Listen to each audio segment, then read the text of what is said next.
What's up, guys? Welcome back to a short 3-day bit of work for Coin Pusher Realms right until Ghost of Yotei comes out. So we're just gonna be setting up the project a bit here, getting the level blocked out. I'm still recovering a little bit from my 24-hour stream, but I feel okay. I feel okay. I got a lot of sleep last night. That was a good thing. I look like a fentanyl zombie last night, which may not be the most politically correct description, but I'll tell you what, it was very apt of a description of how I felt, and was like walking around. I was just like standing in my kitchen, but I had to make it till the the end of the day so I could sleep and then wake up at a normal time, which is what we did. And guess what? We started the stream at 9 a.m. today. That's our usual time, not 7 a.m. Not 8 a.m., but 9 a.m. And I'm happy to be in Unreal, even though, we're starting a new project and there's a little bit of those new project blues, I guess you could say, where I realize how far away the end goal is. But there's something kind of fun about it too. And it's nice to be in there here after a couple weeks of playing Borderlands 4. So, could be worse. Could be worse. Okay, well, I've done a first commit of the project. We're here on the main branch. I want to get set up while we're still on the main branch. Well, number one, I want to set up version control. So let's do that real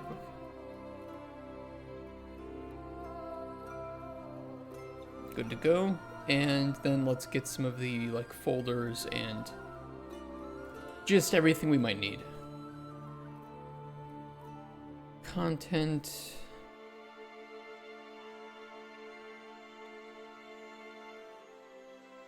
I'll try to keep folder hierarchy as if this were the regular project, so that if we want to then copy some things over, we can just kind of do it and we don't have a prototype folder in there somewhere, And maybe while we have this open, we could load up one of our other projects. And I can just do this way, can't I?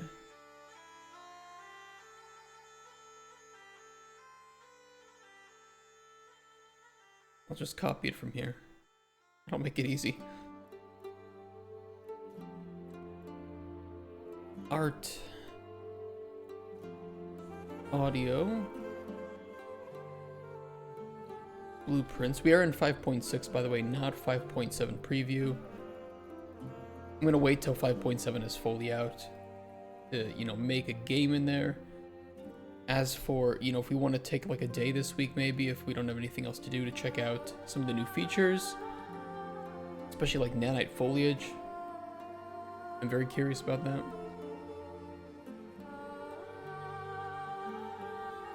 And their speed tree thing, where you can make trees. Materials.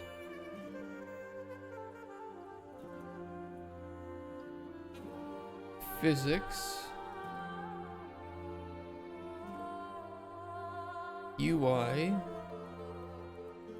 And we'll put one for testing as well. I don't want to make a game mode.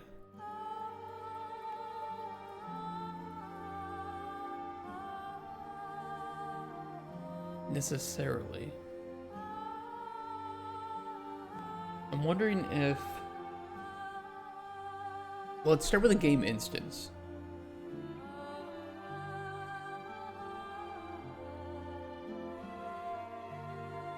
I'm just very curious how we want to actually set all this up.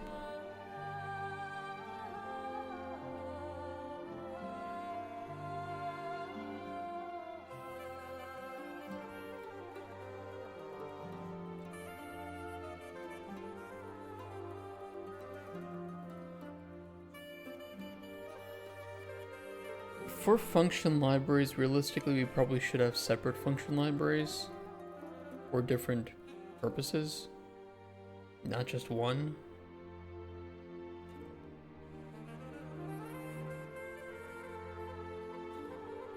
I'm not very good about doing that properly.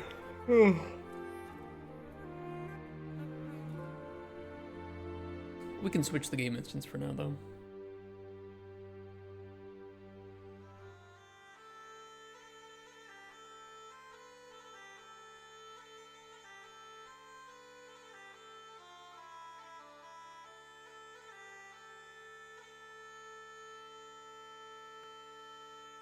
EPFL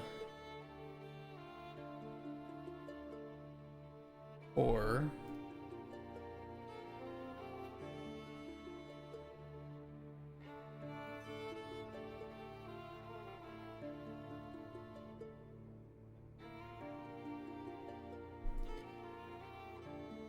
obviously this is just, by the way, this is the prototype project. That's why I very clearly labeled it CPR Proto. So we're gonna try to do things as fast, dirty, quickly, easily as possible in the prototype. Then when we go from prototype to our actual production, working on our vertical slice, then we make the real project and we start from a better foundation there. So with the prototype, we just want to be fast and dirty. That's why I'm gonna like just hard code some stuff and just make the experience better. Let's put it that way.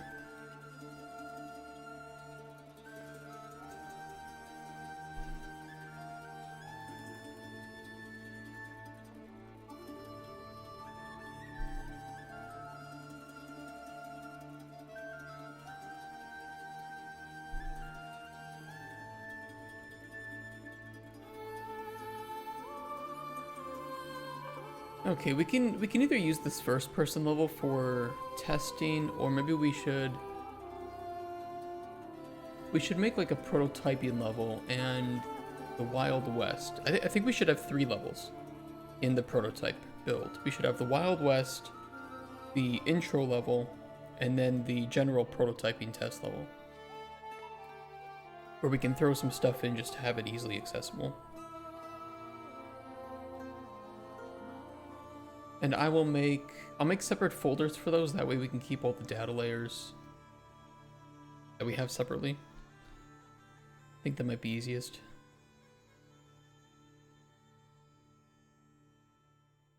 Intro level, Wild West, and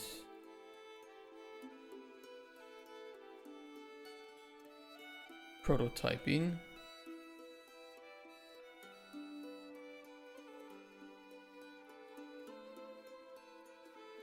And maybe for the sake of it, let's do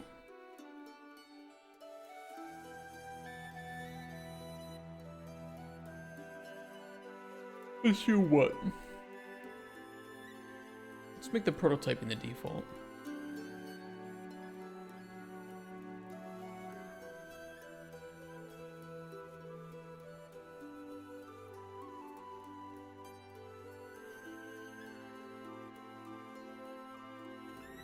Yeah, we want an empty open world map.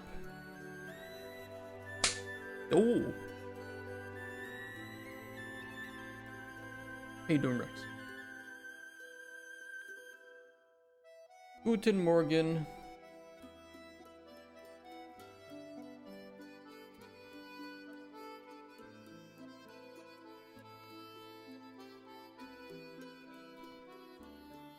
Yeah, this is where I wanted.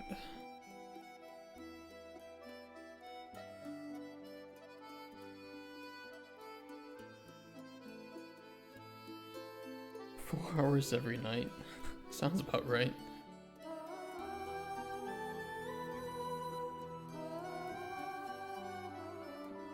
Do we want to pull UDS into the project?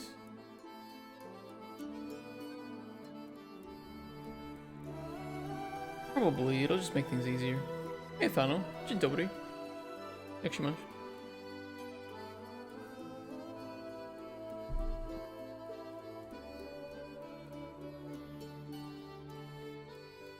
I think we could. We're definitely gonna want UDS from the start.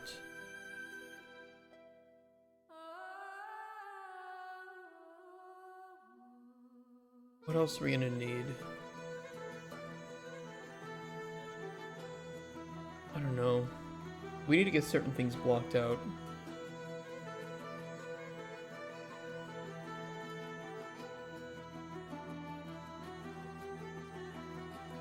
Ultra dynamic sky. I think we are gonna want it. But let me push what we have just for now.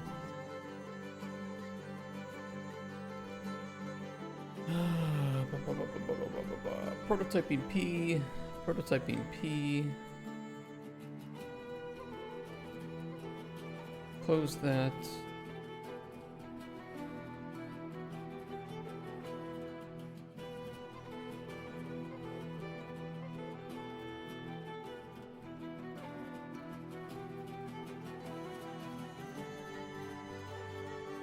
Start there.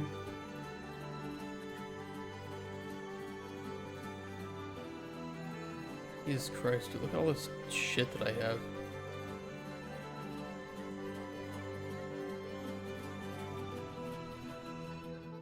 Oh, you know what? I don't even think that I got the new free stuff this month yet.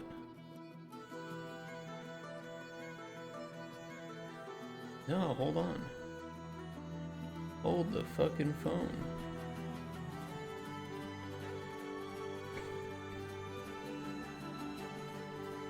Two-factor authentication, go. Fuck yourself.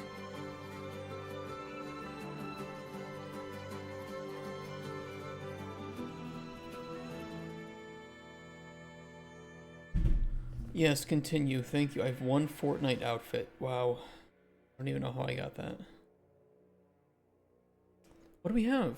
Sci-fi environment, the orb. Oh. Praise the orb.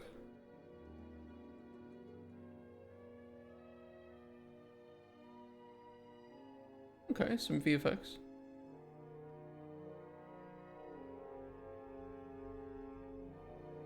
Interesting. Adventure characters.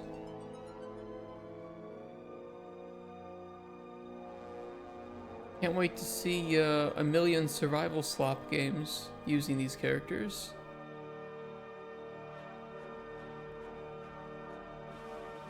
And of course this modular rural cabin. USA.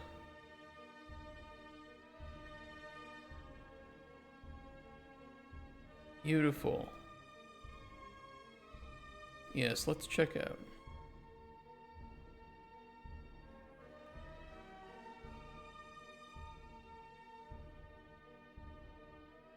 Beautiful. Nice and free, I agree.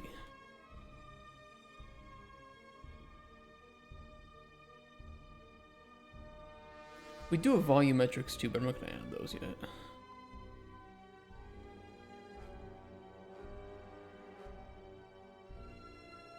Asset not compatible. What the fuck do you mean it's not compatible? It's not compatible with 5.6? What are you talking about? What do you mean?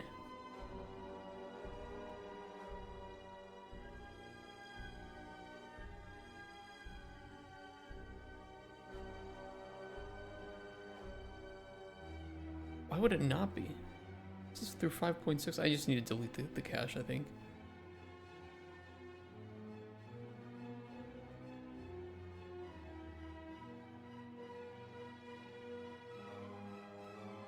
What are you doing?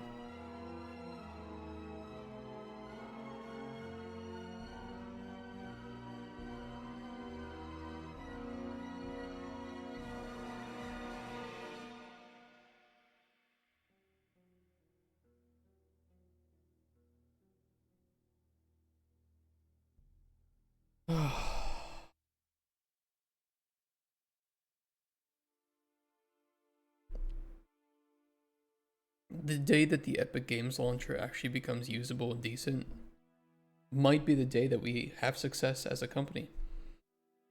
Eventually.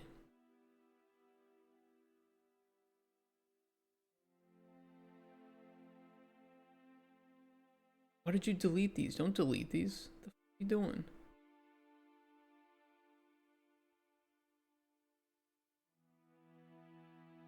Stop it.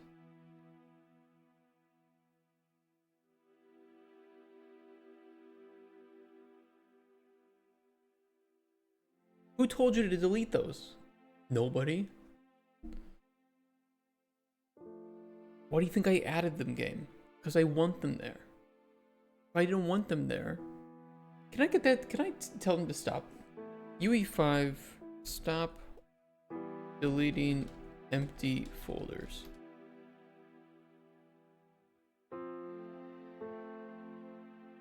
How can we get that to stop?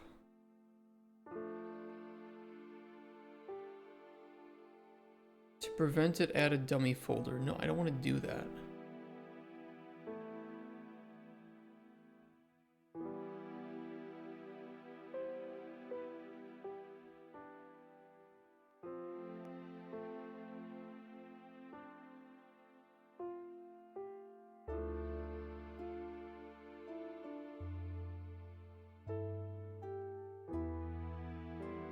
End up putting one kill by blank PNG inside each empty folder to prevent them from disappearing. I don't know. That's annoying. You'd think they would have fixed that by now. Or at least given you an option.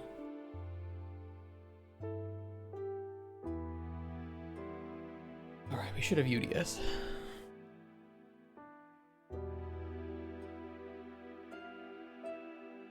Here it is. Boink.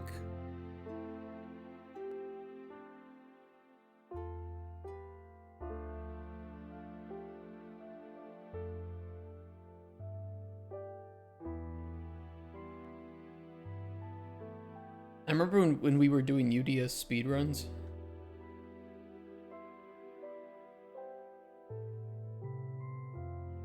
Have a coin pusher scenario where you're the coin.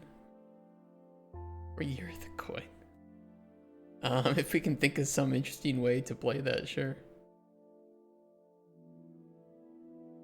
Maybe like a mini game where you're rolling down a hill. I don't know. Sure. Yes. We can have it.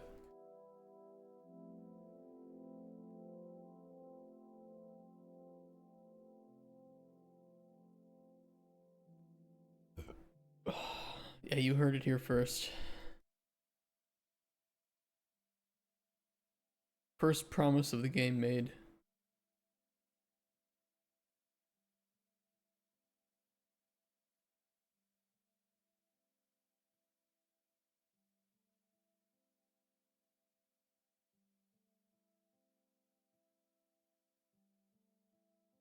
We will add stuff as needed.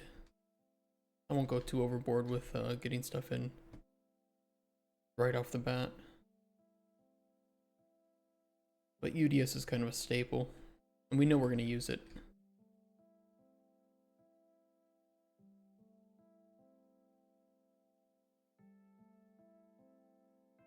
We could add the the Cinti prototyping stuff that we had from Into the Chasm. That might be useful.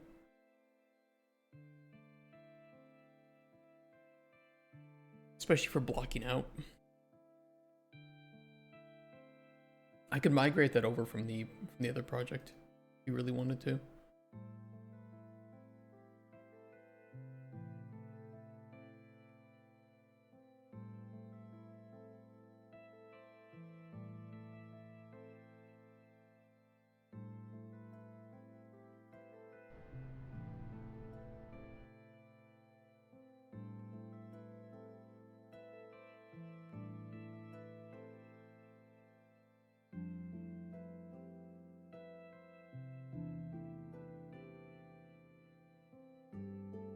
Prototyping, let's just make a quick material for this.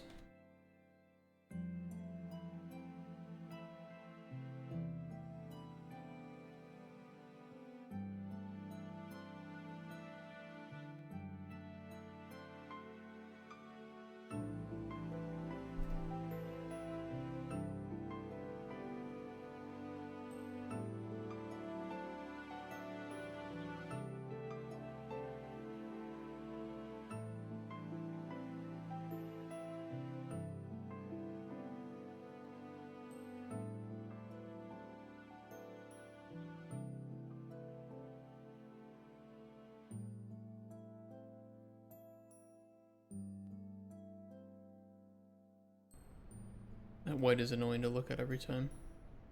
Much easier on my eyes.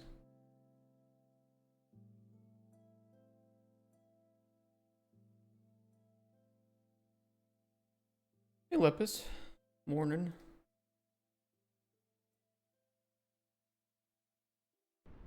Alright, that should give us TSR. Makes it a little bit better. You know what's really funny is I like how, like, starting up a fresh Unreal Engine 5 project like this with Ultra Dynamic Sky already looks better than Unreal Engine 4 on, like, its maximum settings. I think people forgot how bad Unreal Engine 4 looks. How dated the graphics and the rendering capabilities were. At least default. I mean, you could push the engine, of course, but... Yeah, I want to migrate the prototyping stuff from here, if we can. I wonder how big this is. Well, it's only like 80 megabytes. I could do that.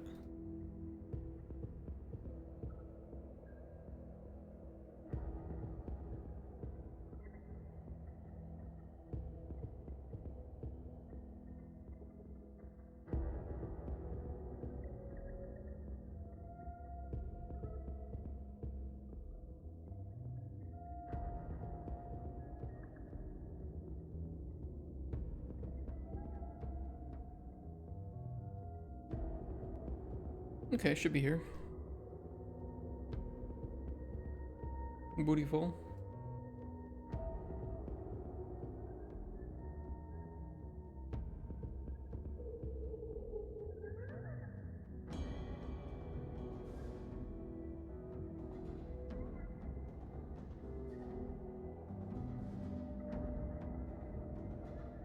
Sweet. Does that include the material that I did for it? I put like a custom one, didn't I? Somewhere? I think I replaced a texture. Yeah, it is here. Yeah, we will be taking a few things from the previous coin pusher, but we're gonna just pull stuff over as we feel like we need it, so it's still there. It's just we don't need to do that right now. Especially because Rex and I are going to have different responsibilities here. And I think today I'd like to take the production plan that we set up and create the first Kanban board for this milestone. That would be nice to do. And then that way we can start to assign things and prioritize things.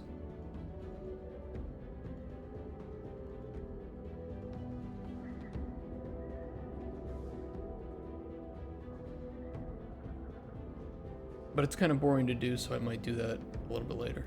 I want to get the project set up first, so that way when we have the everything, you know, running, we can just jump right in and start going.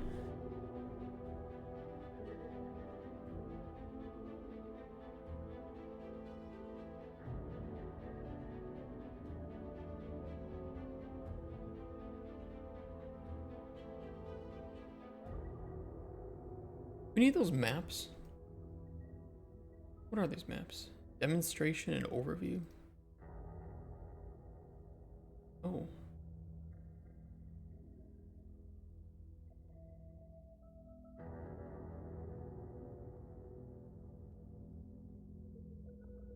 Bug.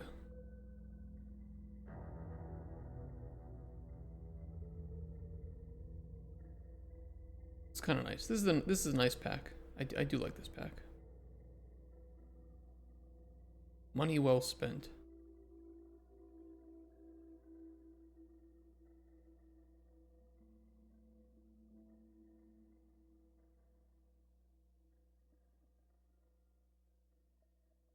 Let's recolor this just so we can find it easier.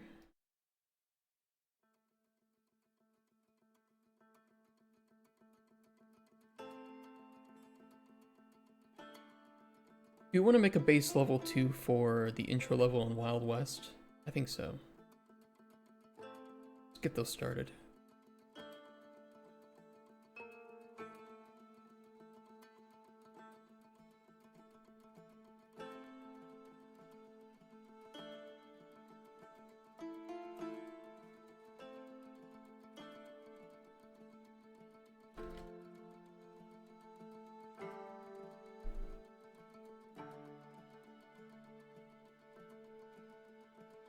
Data layers.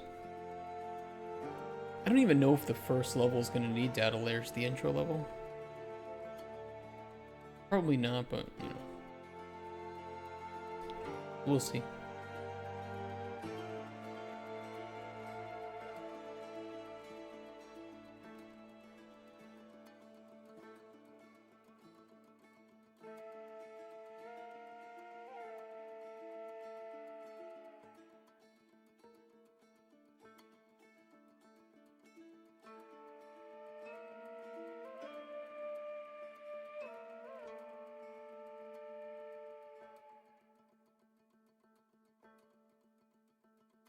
Should probably throw it on a game start just for the sake of it too. Especially because the intro level will have first person movement, but the main stuff of the game won't.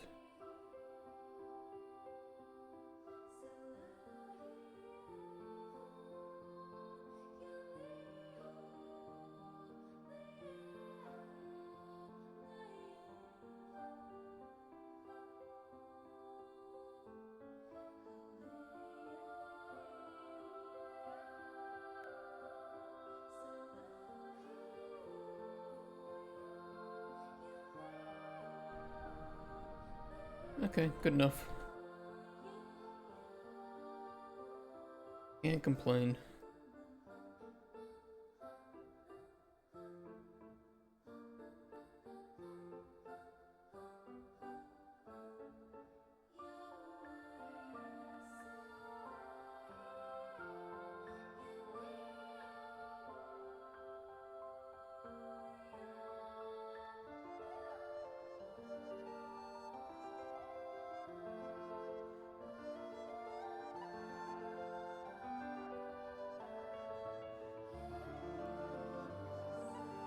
Alright, and lastly, the Wild West map. We're not gonna have like the realm between the, you know, the elevator where you choose realms, because for the prototype, at least for now, we're only gonna have the one realm, Wild West. Once we go into making the, well, I guess you could say the MVP, but, you know, MVP slash vertical slice. That's where we'll want to have the realm switching. Ugh.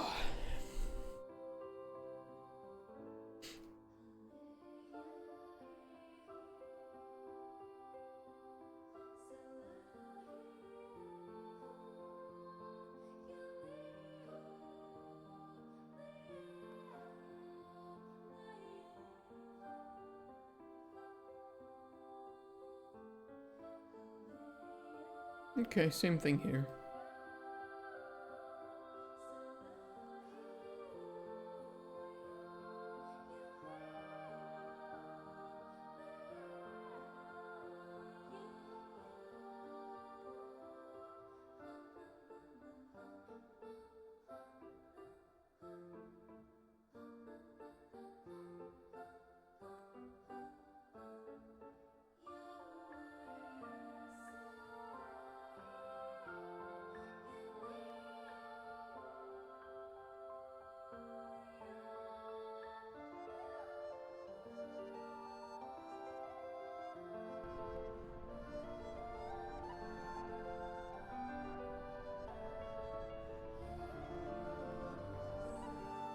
We good?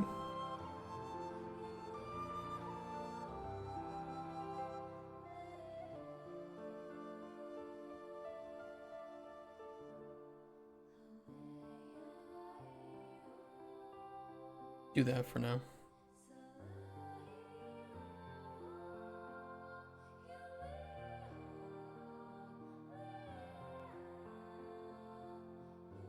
Where's my cube? Unloaded. Load these nuts.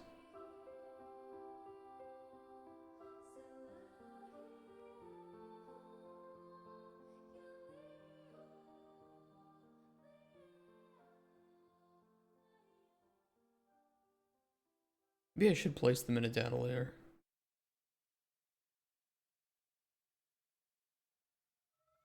That could be smart. Yeah, you want? I'll do that. We'll make a data layer. Place them in there.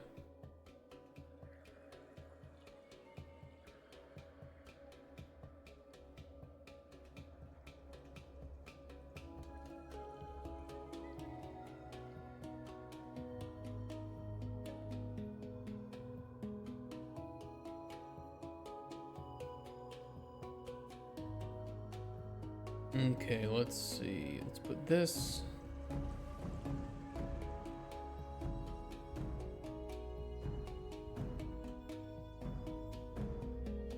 Add, and then we'll set the initially visible, initially loaded, runtime activated.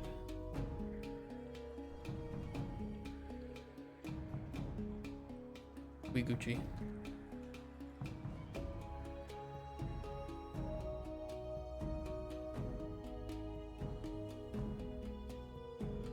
I'll do that for the other two then too. Better safe than sorry.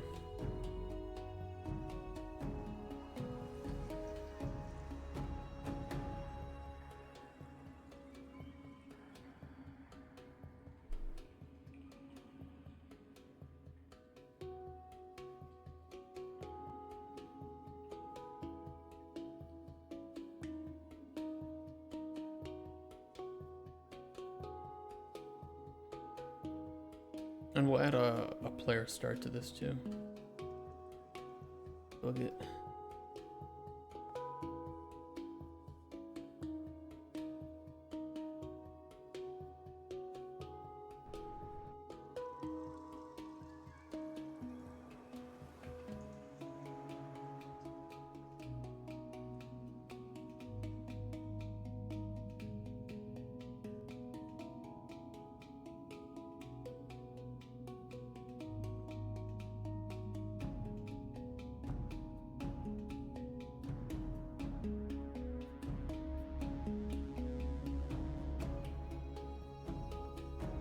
Okay, there we go.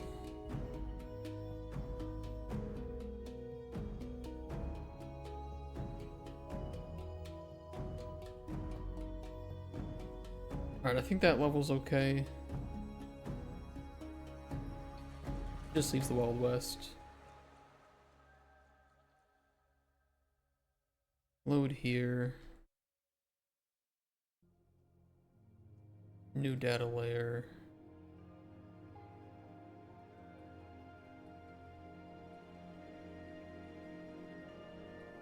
DL Wild West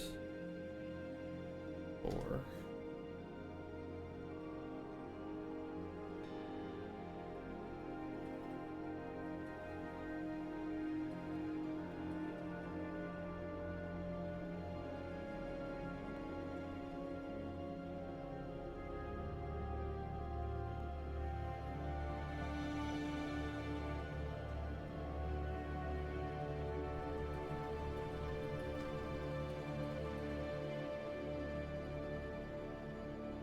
Okay, I'm happy with that. Is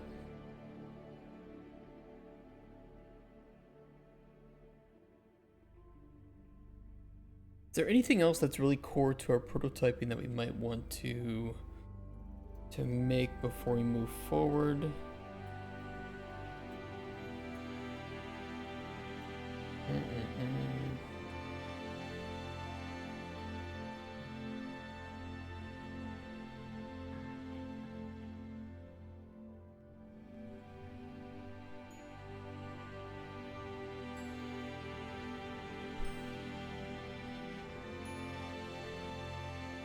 Maybe some of the initial grabbers.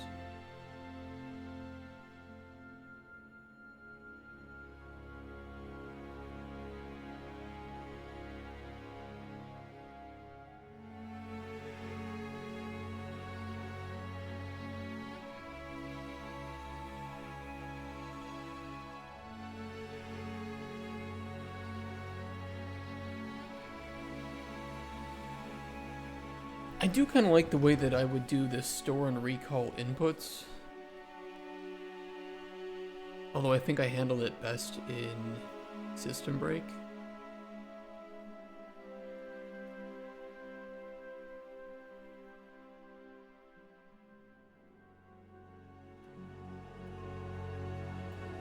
But these are luxuries, and we don't really need them yet.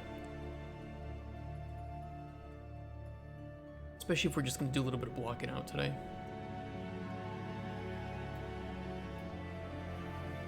Where's my skelly?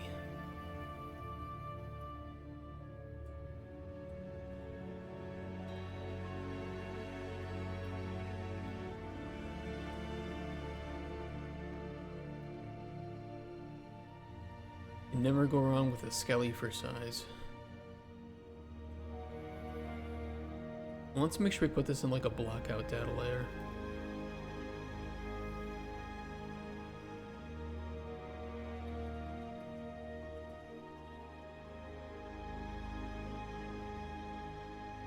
That way we can easily just enable and disable it, right?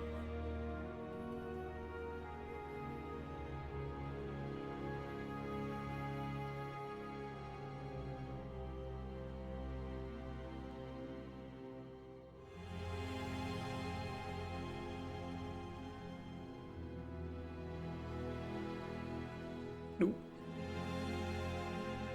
There we go. Get like a sand kind of material instance going on. MI proto. What the fuck's the color of sand?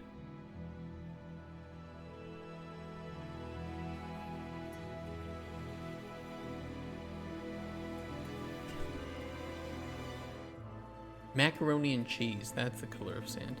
It's more like a... Fuck, what's the word for it? What's the color of sand? Give me a sand color. I don't like it. Too green. That's better. Tan. That's right. That's the word for it. I promise I'm smart. Except when I'm not.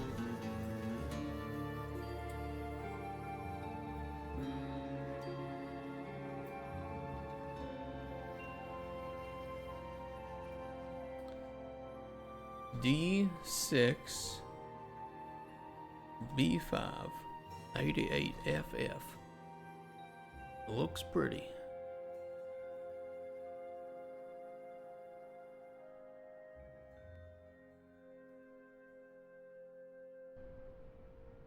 I like it.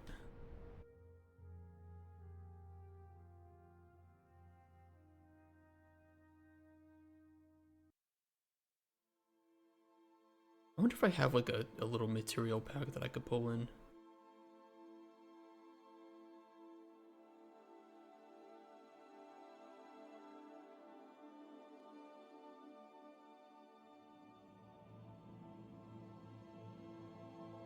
Game Textures Material Pack.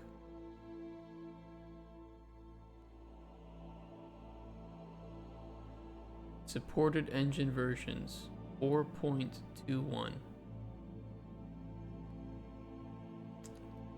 Yeah, that's still relevant. That's not old or anything. Wasn't there like a Wild West city? I know I'm blocking out. I don't know why I'm focusing on this.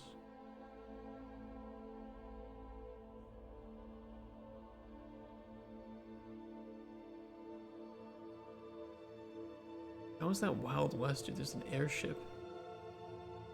Pretty sure we didn't have those in the Wild West.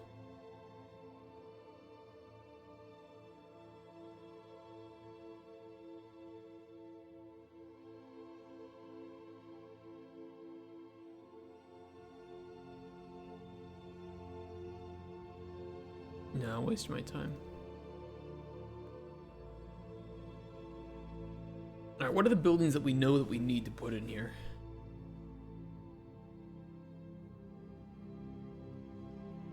We definitely want the saloon. Doctors. Or just put doctor. Sheriff. The saloon, yeah. Ah, let's wait. Wait.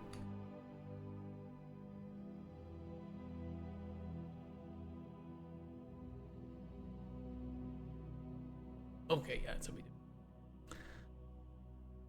Man, I can't write. Don't worry. I was confused about the spelling for sheriff. Doctor, sheriff, like the mayor's office. We'll want some, uh, maybe some stable.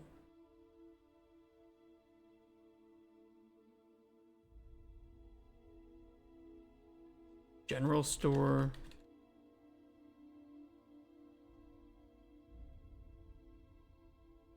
Cat cafe. Oh wait, no, they didn't have those back then.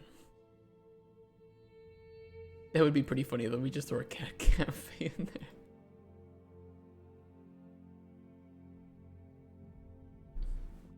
Everything is like super duper realistic, and then we just have a cat cafe.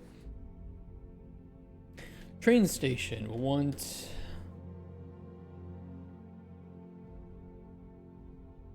tracks going around. We'll want the mine that's close by.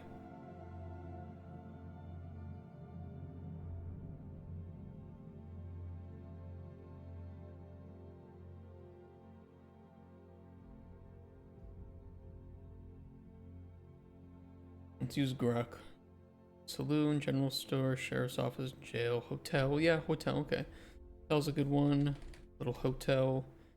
The bank, church, schoolhouse, blacksmith shop. Like some of these can be in the distance, right? Smitty. Barber shop.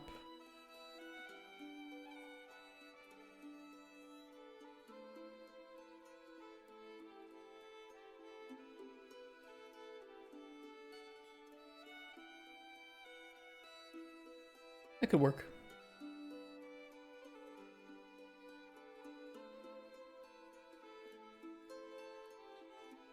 We don't have any custom notes with the... We can just use text renders, I suppose. Why get too crazy with it?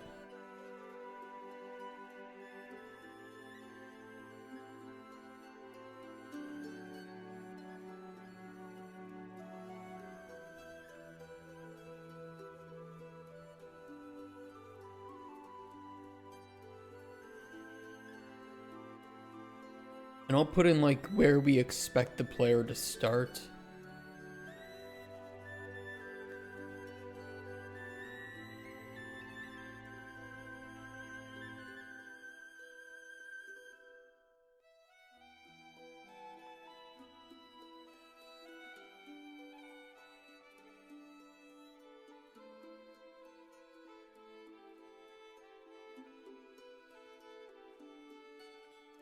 We'll make a red, let's make like a green, blue, I don't know, just enough to have some variety here.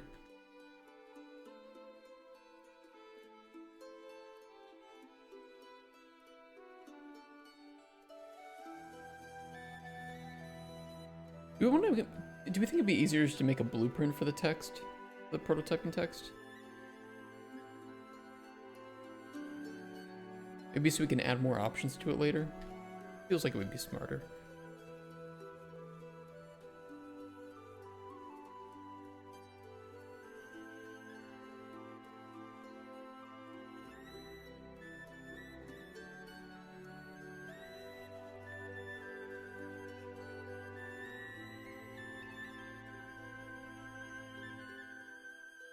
Text render, center.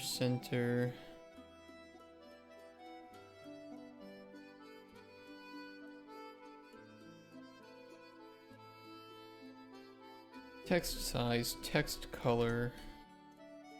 This will be a float. Default of 26. text color. This will be a linear color. Default white. Instruction script get set world size. Render color. It is not a linear color, it is just a color structure, okay.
Okay, let's see here.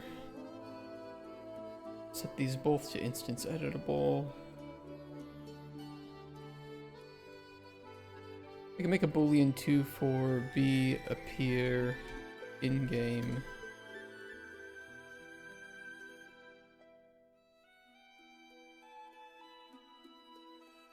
Maybe sure with default false.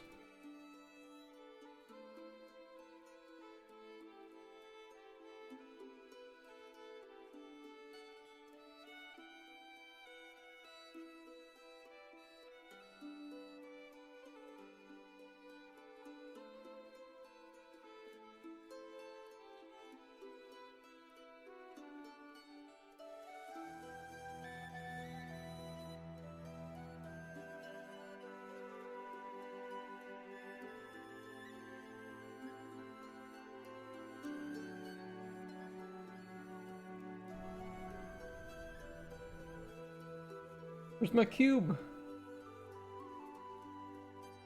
Why is that not getting loaded?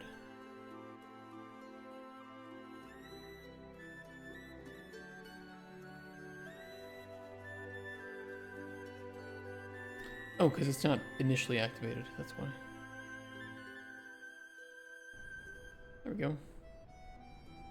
Default false, wonderful. Set it to true.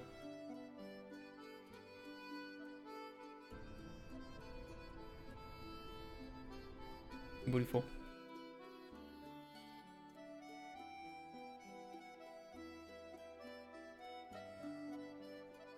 And then let's get a text for the actual text.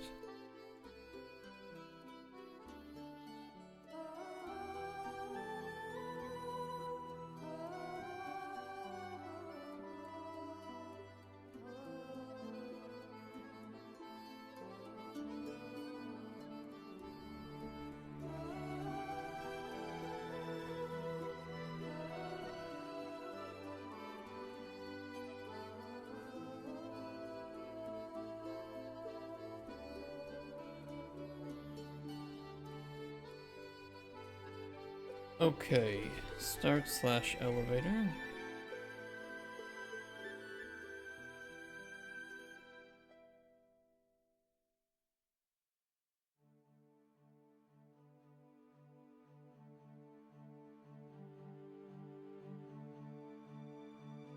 Gonna move that over there.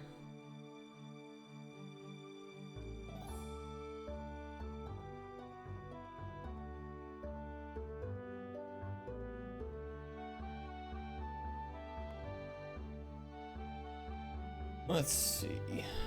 We want like a pathway going down the center, you know, the center road.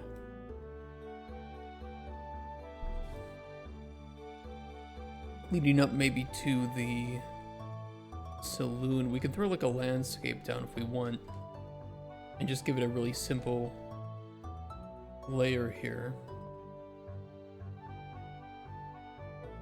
would assume you could add landscapes to data layers. I'm not sure though. Let's see.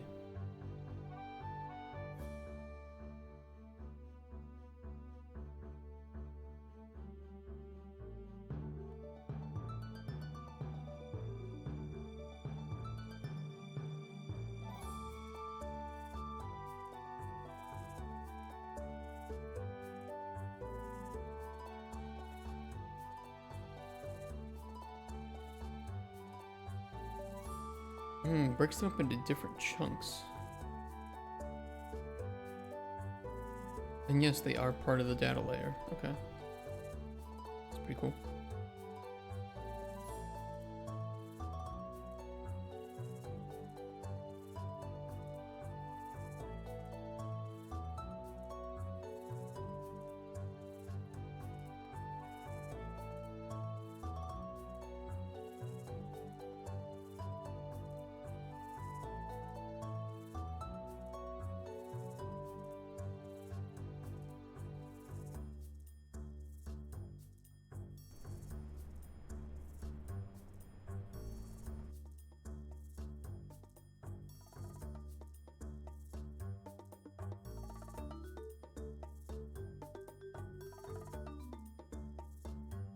I'll delete the cube then.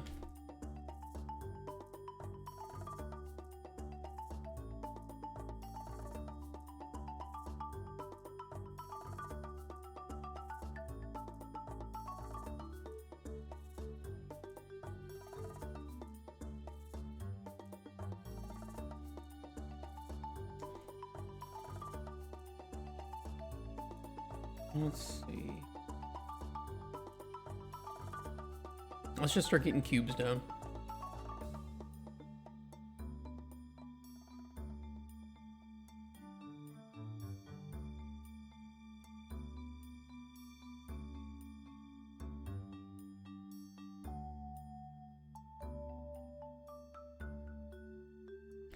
I don't know how accurate it has to be for size. I guess somewhat. I'm never good at judging the size of buildings. That's like a fancy art capability.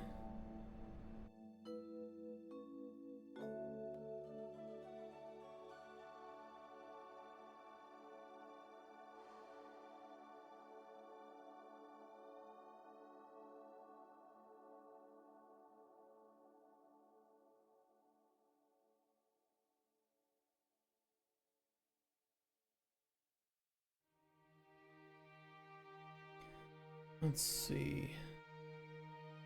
Get like a dark brown for the road. Make it easy to see.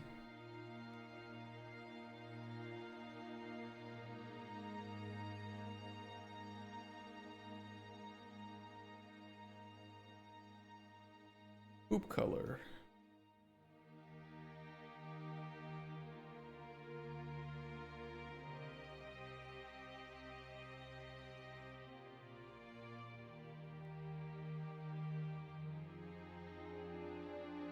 Well, I guess it would be even better if we just paint it down because we have the landscape here.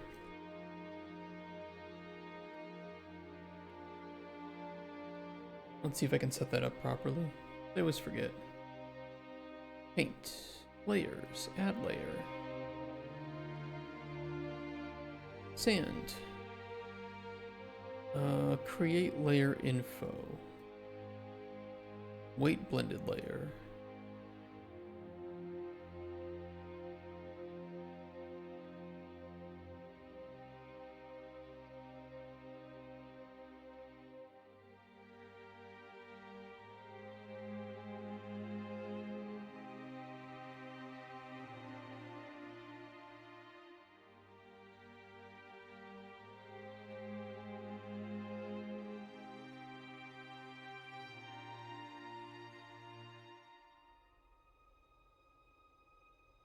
We need to give that an actual material.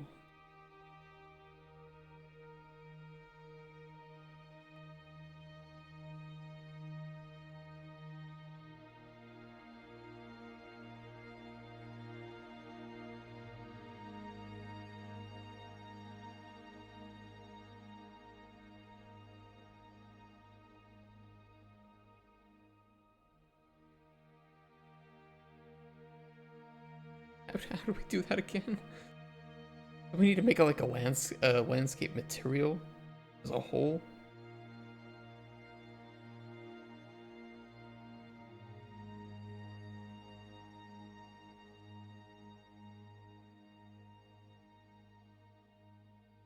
Oh god, I forgot how to do this. You need to make a landscape layer and then like make landscape info from that.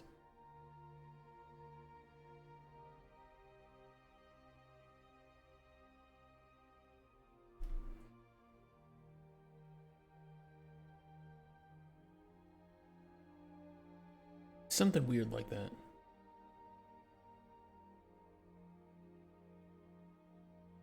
Landscape layer blend.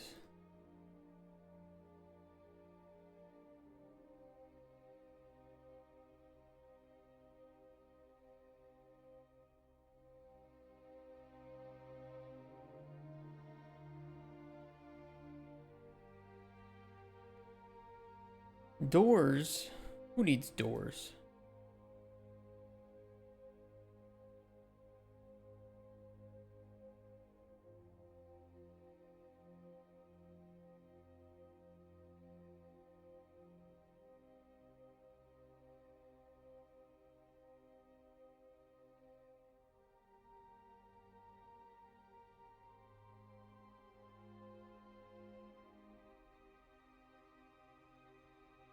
We have to choose this as like a landscape or something. No, what the fuck do I know?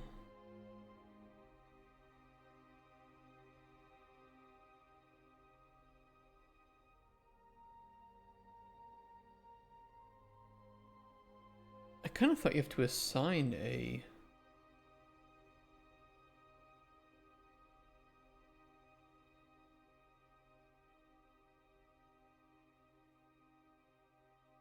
material to it.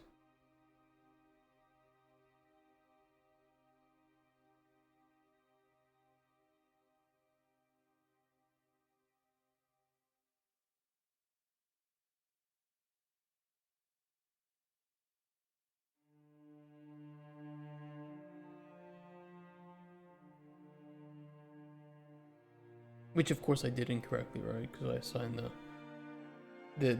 material instance. Oh fuck! You can't change that later.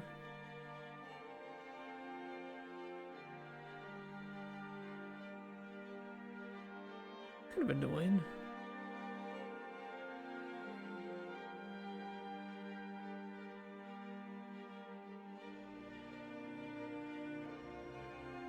Yeah, right now I just kind of want to place them down just to get the general feel of things. There's a lot to keep in mind for the Wild West level and for other levels too. You know, we need a place to put the coin pusher machine, and then we need all the locations for mini games and for like the main mini game, which is going to be the dueling. So we need quite a few different layouts here. And then we'll have to build the custom camera fly through. I don't know. It's a whole thing.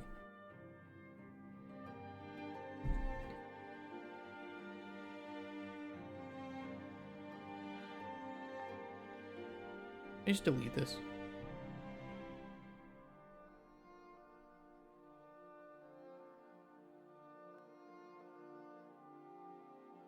Cannot just delete the landscape.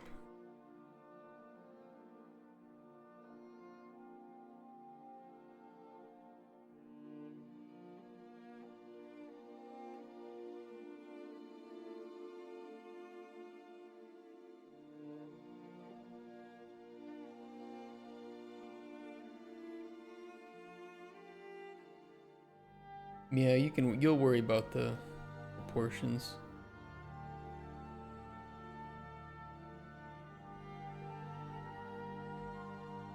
Can't I just delete this? How the fuck do you delete a landscape?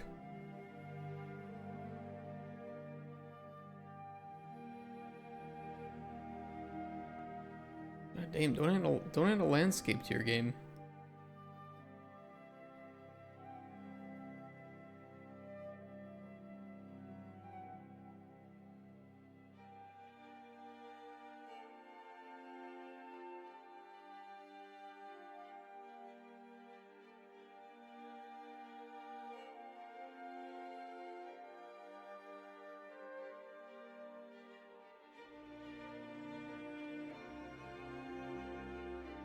There we go. Jesus Christ. Fuck me.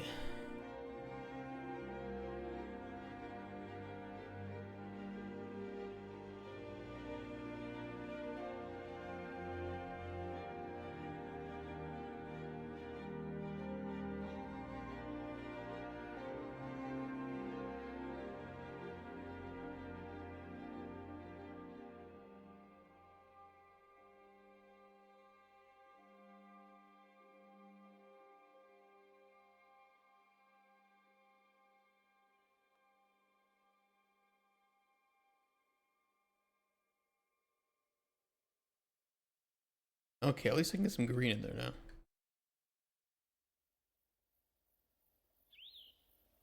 Jesus Christ.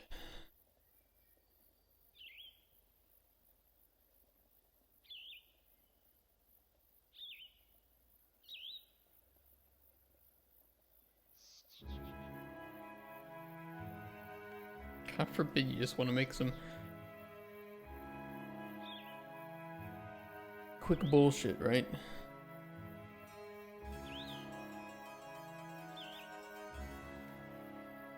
Why is it green on the edges?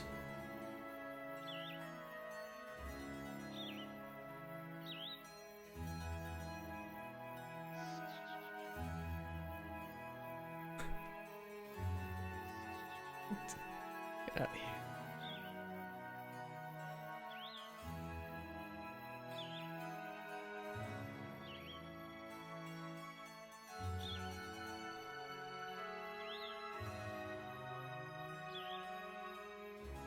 Okay, what happens if I add more layers to this?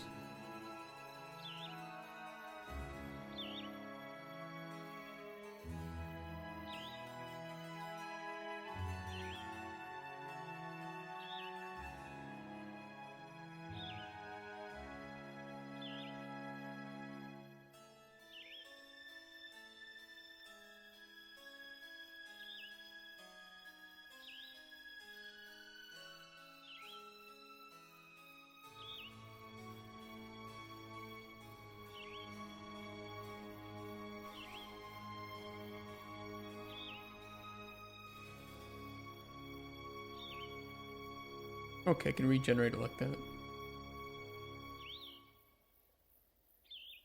And then we can just make a new layer.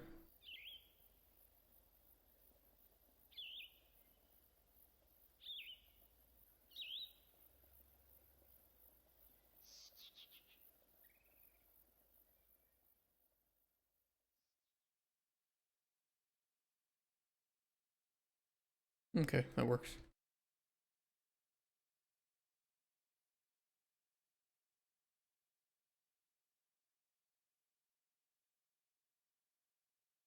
A little bit annoying, isn't it? Little bit.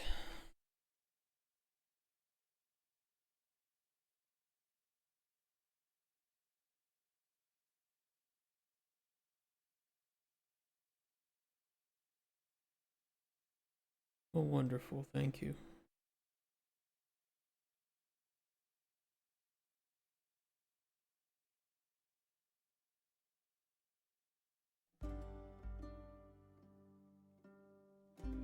I always wanted the saloon up on a hill just for some, like,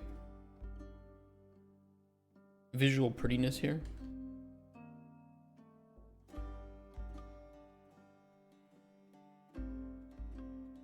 But I don't think it should be too far away.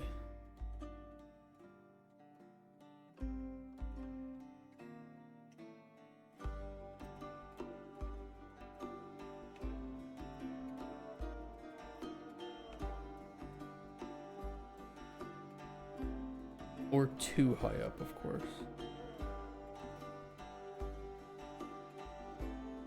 And even that might be a little bit too high up already.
Because the player's gonna have to fight their way up, right, with the dueling minigame, so we do need to have some space for that to actually occur while the player is moving up towards that location.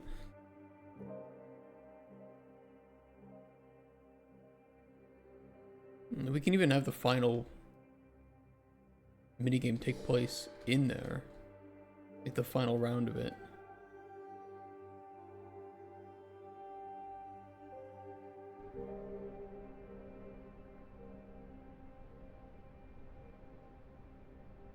I don't think that's too far away.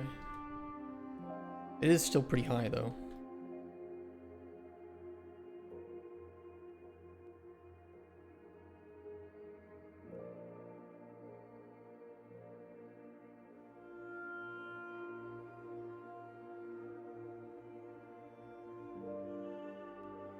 We might want to bring it down a bit.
How many buildings do we need roughly?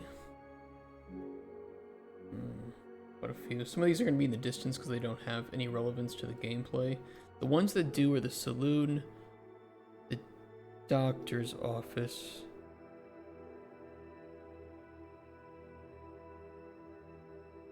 sheriff, the general store does, I think. Oh, I don't remember anymore.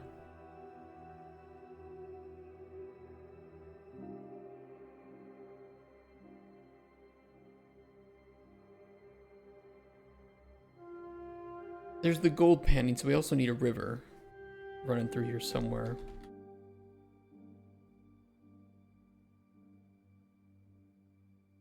And that one will have relevance.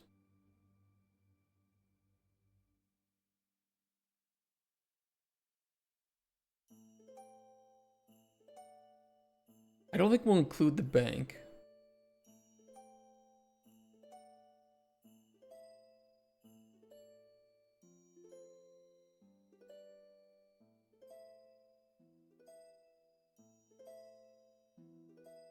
Which I know sounds weird, but we're not going to include it. The mine and train station have relevance, so they should be pretty close to the center. Or at least just accessible.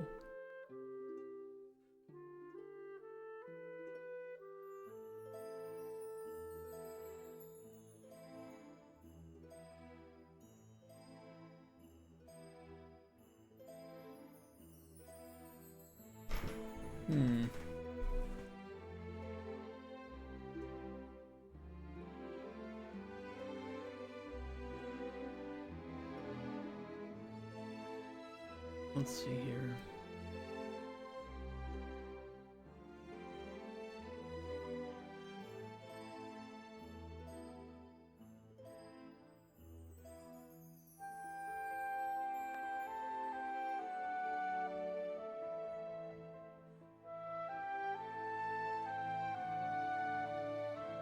What did I just break?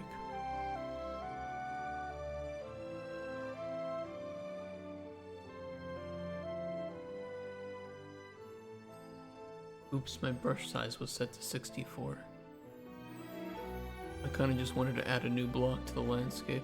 I think I broke the engine.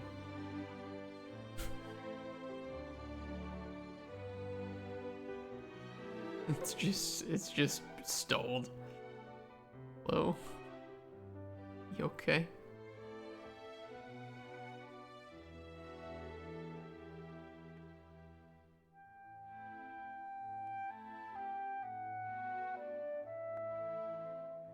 I don't think it is.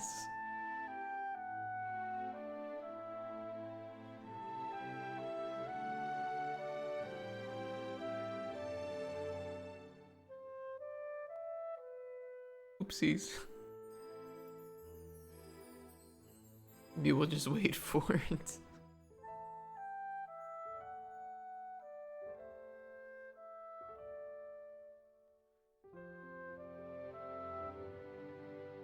I might have just added 64 squared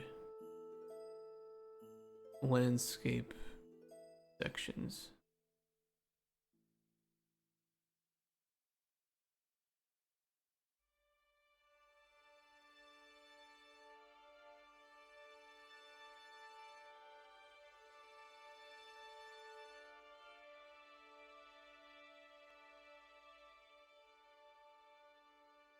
Yeah, that looks about right.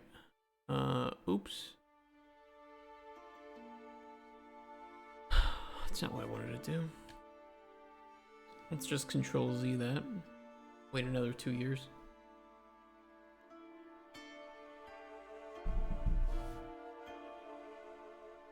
Oh, nothing changed. Fuck me.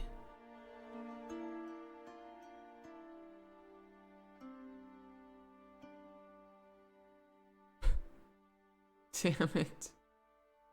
Delete these. Kind of a slow system, isn't it? This landscape. I think they're replacing it or something, from what I heard.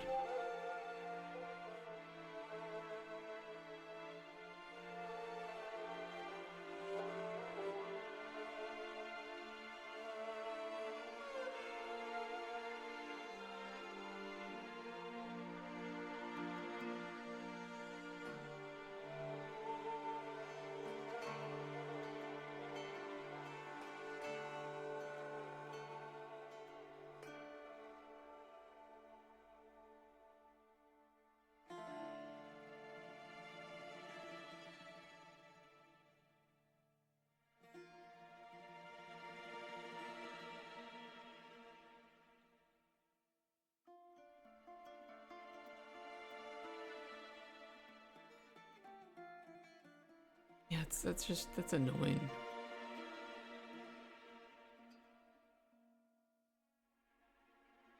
So clunky.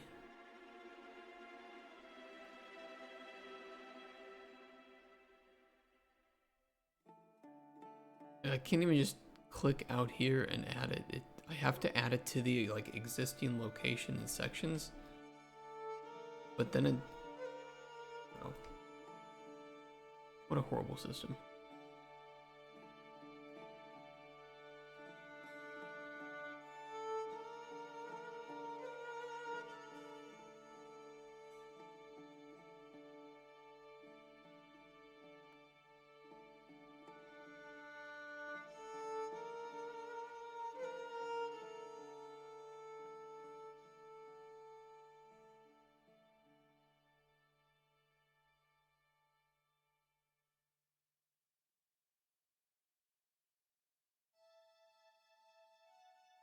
I think it's bugged. I think you're bugged. Gotcha, bitch.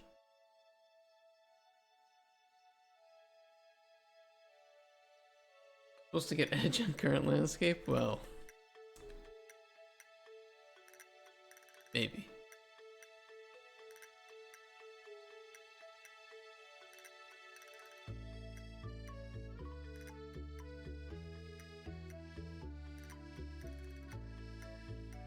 It's not even centered on my mouse anymore.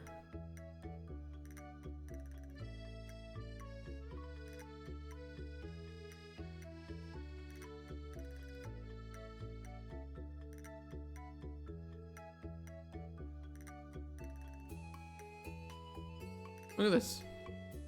The fuck is this?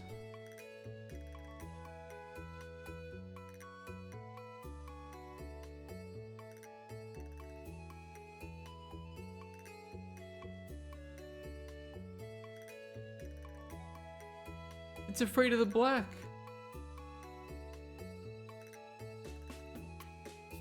Just like Trump supporters.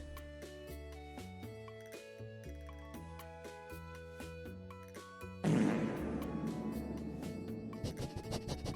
you doing, Alex? I'm gonna come. No. Didn't he also say don't come? Should I add that too?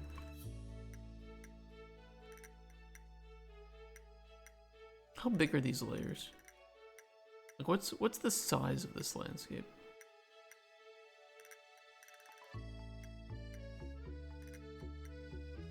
Okay, add the files. No more Skyrim playthrough? No, probably not. We bugged the save pretty hard.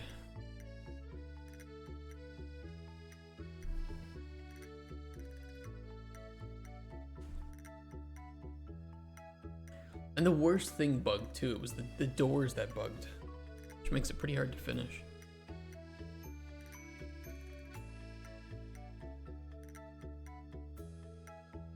Fuck.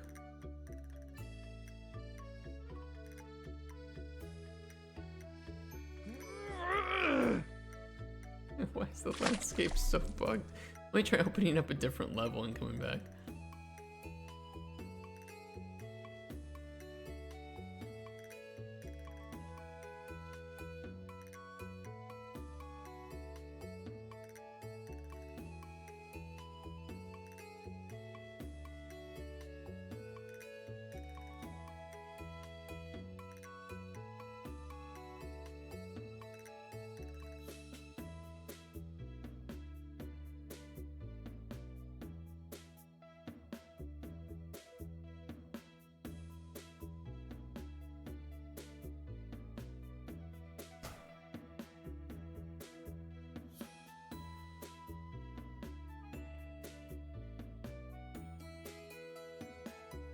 What is this? What is this?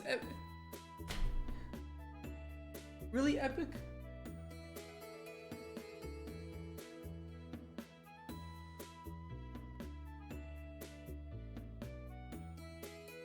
I try to do a little bit of blocking out and you screw me over like this.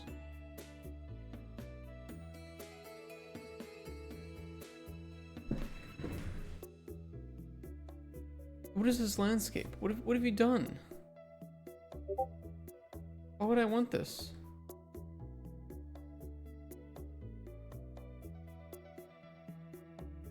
Mr. President, wake up.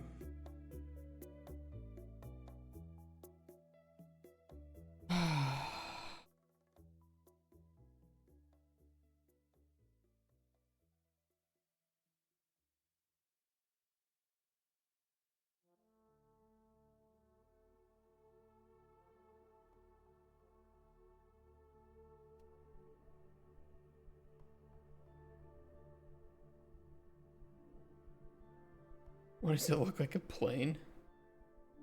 It is one. Heading straight for New York.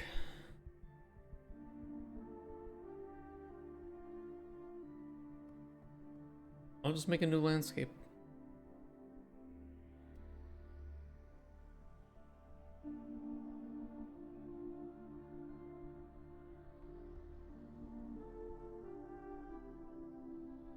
One trade center.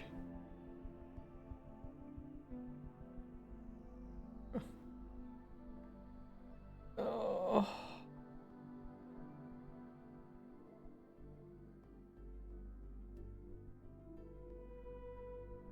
How do people actually end up making games in Unreal sometimes with how broken some of these tools are?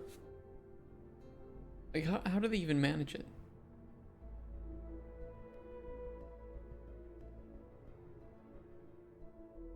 To be honest, what I bet they do is they probably just import from height maps.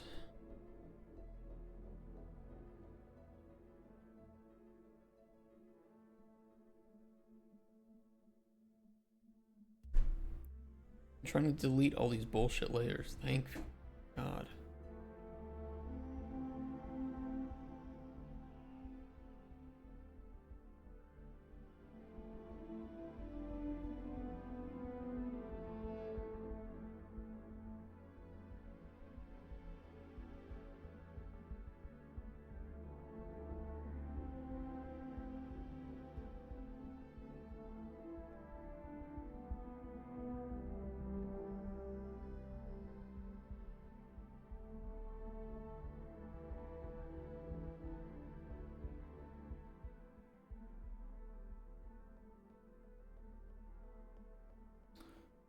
Yeah, we definitely don't need it to be that big.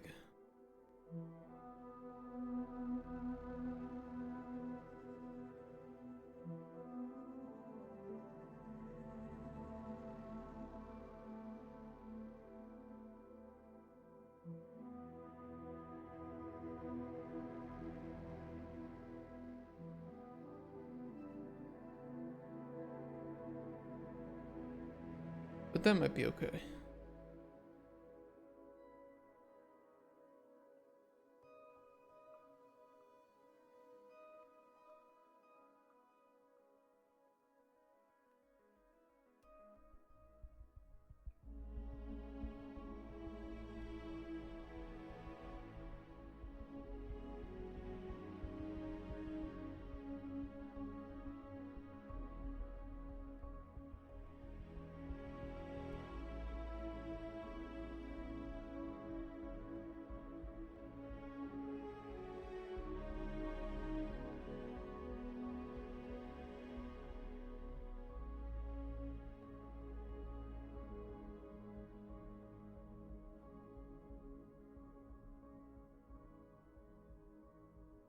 Wait, can I fill this? Hey, Stream Chef. Just compartmentalize anything that is touching a system that has been unstable. Just tons and tons of plugins features, so when something breaks, we can disable and work on fixing that part specifically. Yeah. No, I get you.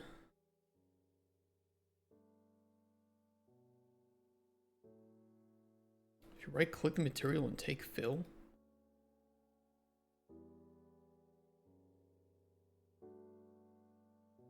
Good enough.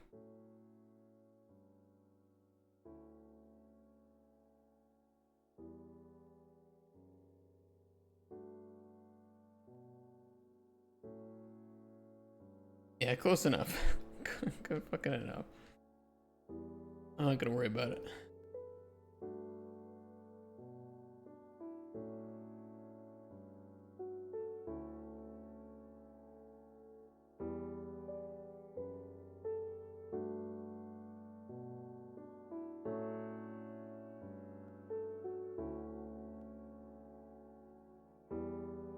Now, I think under ideal conditions you compartmentalize things, but how many games are being made under ideal conditions, right? I mean, I've made 4 games I've worked on in Unreal Engine. None have ever been under ideal conditions. Maybe I've just gotten unlucky or something, but... I'm like, oh yeah, sure, we'd love to do this. Should have done that properly 3 months ago,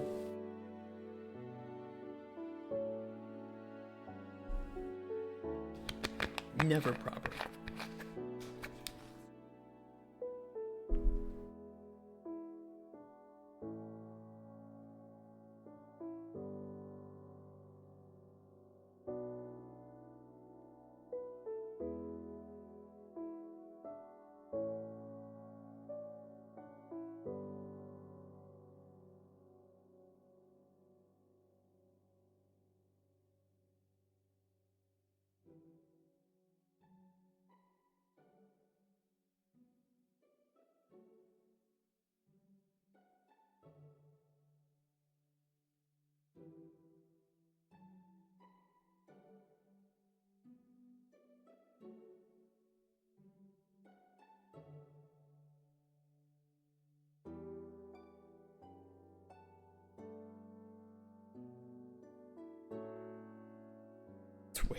It's still way too high.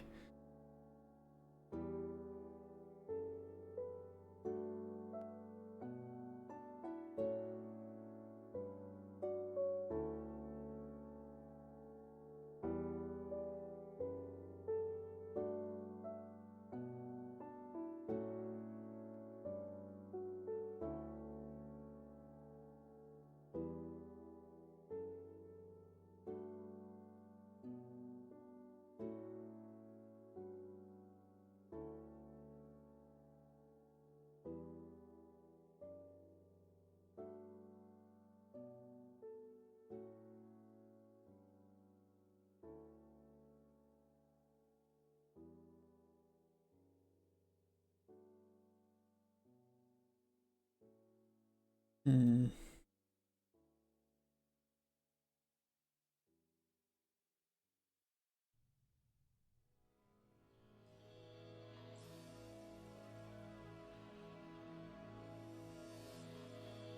Rest in peace. This is 5.6. We're gonna move to 5.7 once it becomes a bit more stable.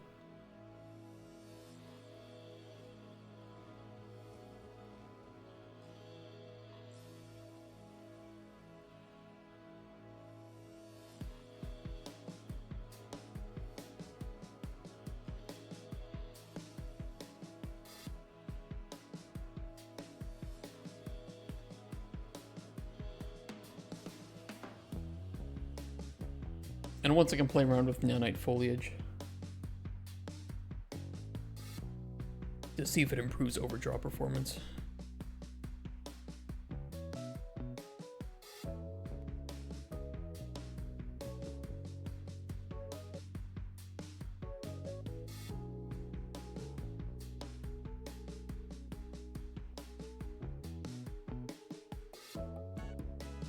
You're in 5.2 and don't plan on changing? Why is that? 5.2 is pretty old. A lot of lack of optimizations on that.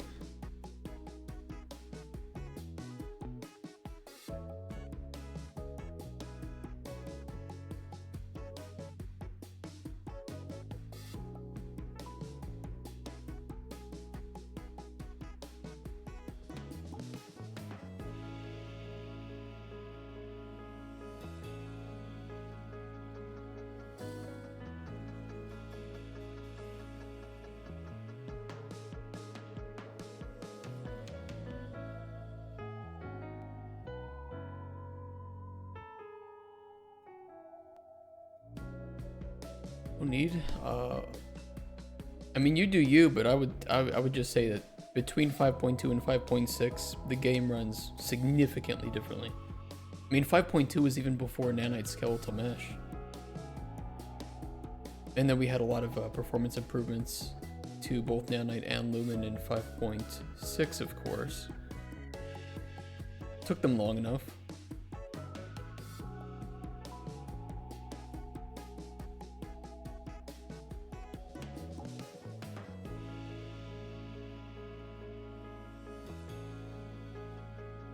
I mean, depending on how complex your project is and what plugins you use, migrating to a new version shouldn't be that disastrous. But it really depends.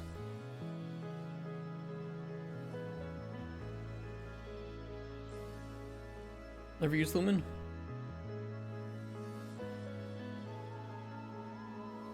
I think Lumen just needs to be used correctly. Make simple games? I mean, Lumen can still help. You can still get a game to perform well with Lumen usage.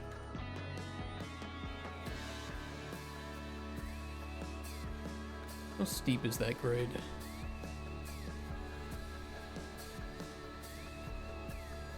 Not too bad.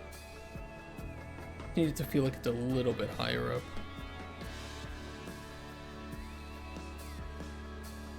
That could work.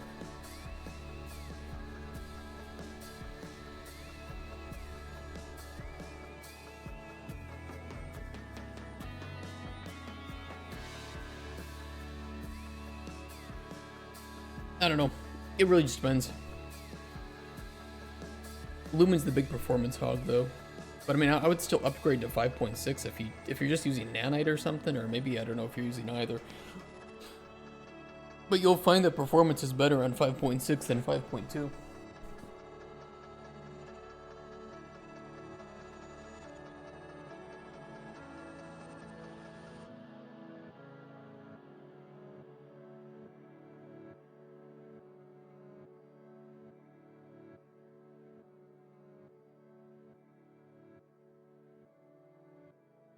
Let's bring this down a little bit, reset tool strength, and then we'll just paint in a rough road here.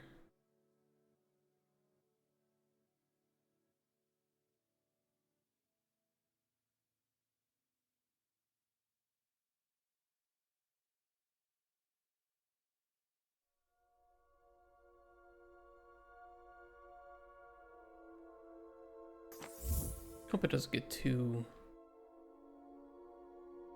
I mean, maybe a little bit wider could feel nice. And thanks for the follow recipes.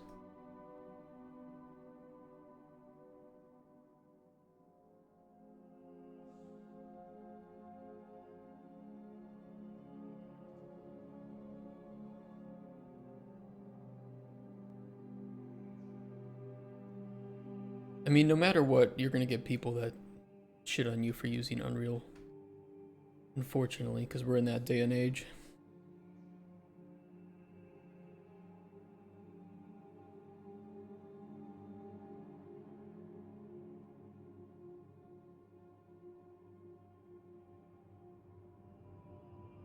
Lumen is just such a mixed bag.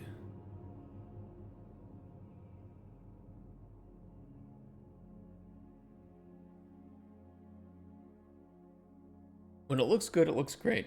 When it looks bad, it doesn't look good at all. And it doesn't run well. It's a little bit unnecessary in some cases.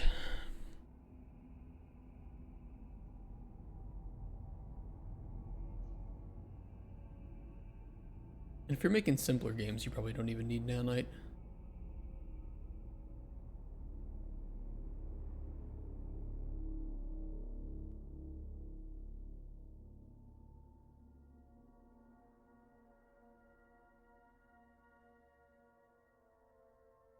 That should be mostly flat. Let me flatten this back here.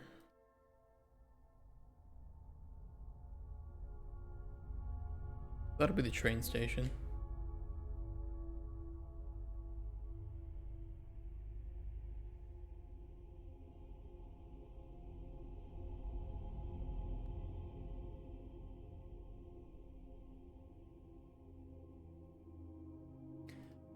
I've mostly used Unreal. I've only worked in... I worked in Unity once for a game that didn't come out because the publisher canceled it, and then we worked in a proprietary engine for Darkest Dungeon. And that was pretty nice. A lot of nice tools on that. But since then, it's mostly been Unreal Engine.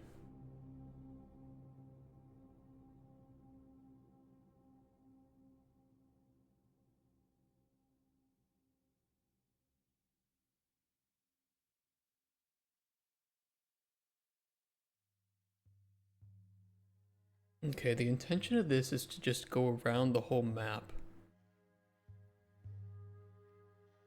I'd like to learn Unity at some point. It's a good engine. Good engine. A lot of great games made in Unity.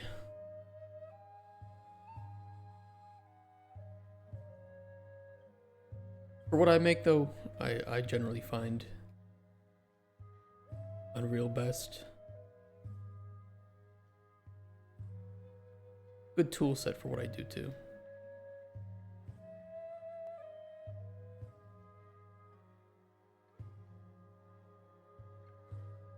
But I don't think it's a very beginner engine.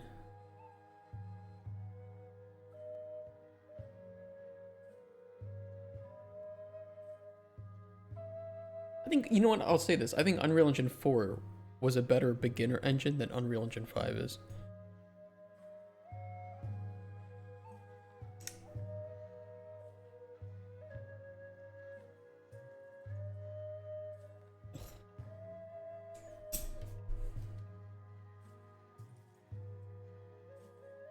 Saloon, doctor, sheriff, mineral store. I mean, the mayor's can be pretty close to it. We're not going to use that. So it's okay if that is maybe a little bit out of the way.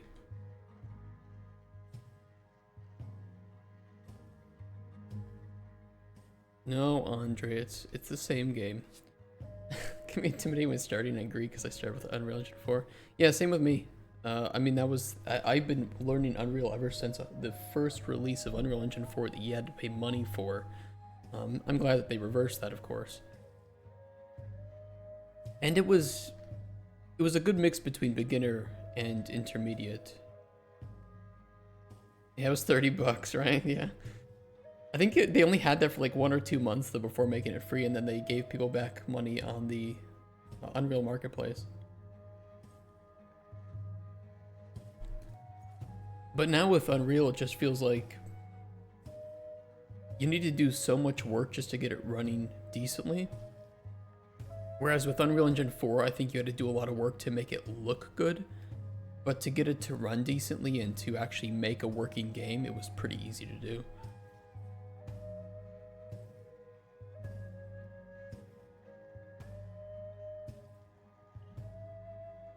Or like a week before they announced it free for all. We probably bought it at roughly the same time then. Yeah, you used to have to pay for it, but it was very, very early on.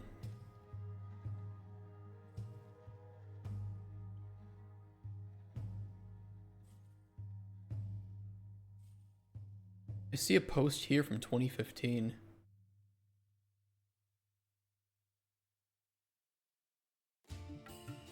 That was March 2nd, so when did UE4 come out? March 2014? There's no way that it was $30 for a whole year. But I do remember paying more than... I was 20 per month. That was 2014. Yeah, I remember this. Good move by them. Smart option.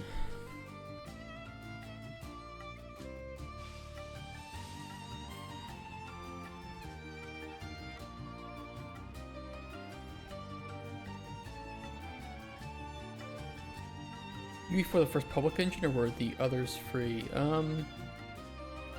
Unity was free, even before that.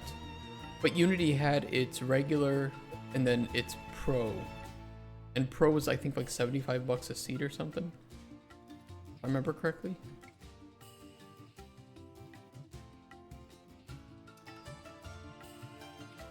But Unity back then was kind of shit.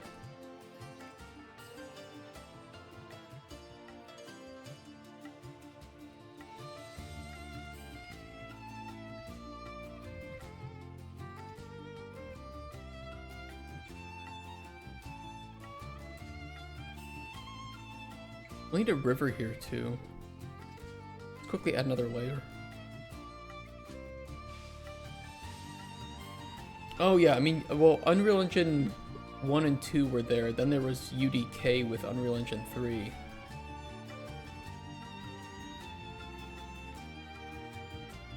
And that was really popular. And that's been around for quite a long time. Since 2004.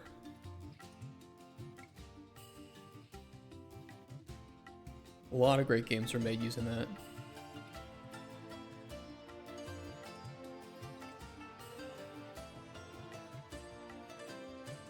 But I don't know what the pricing was like on UDK.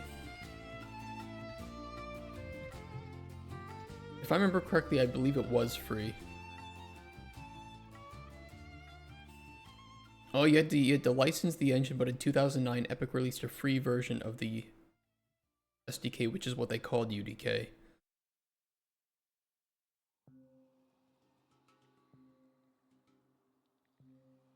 Yeah, and then have you heard that Unreal Engine 6 is going to have Verse and UEFN built in? I don't know how to feel about that.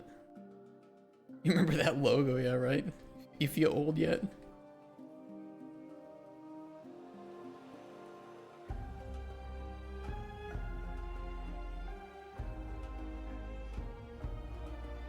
How do you feel about verse? Because I've read a little bit about what verse is. I don't know how to feel about it. I don't really see a necessity to learn verse.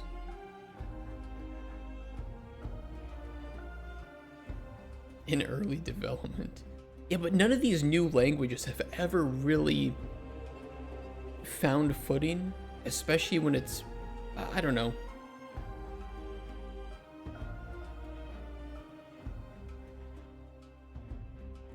I mean, if you're good enough to learn verse, you might as well just learn C++. You're gonna have way more versatility and potential in the industry.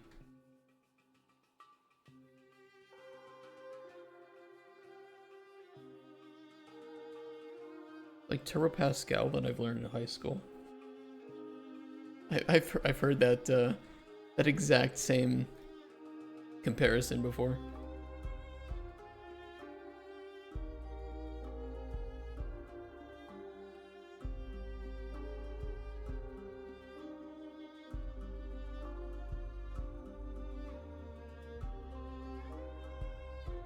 Can I get an outline on this?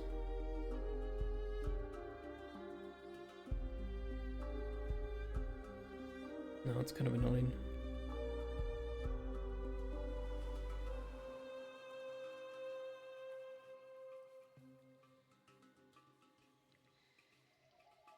Something really easily visible here.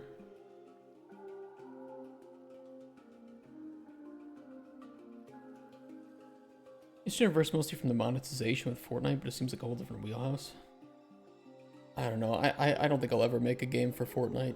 I don't care how much money is there. Brings transactional blocks in SQL, so should we work better when doing multiple things in parallel? Maybe.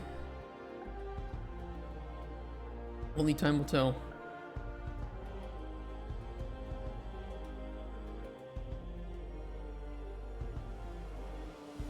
Got bills to pay. Nah, I work in more like premium game kind of stuff. I've never worked in, and I don't think I'll ever work in these kinds of open live service metaverse environments, whatever the fuck they're calling themselves these days. I'm glad that people are making money from it though, but the you know, I'm trying to aim for like a 25 to 40-year-old market for most of my games that I make. And these games are not that.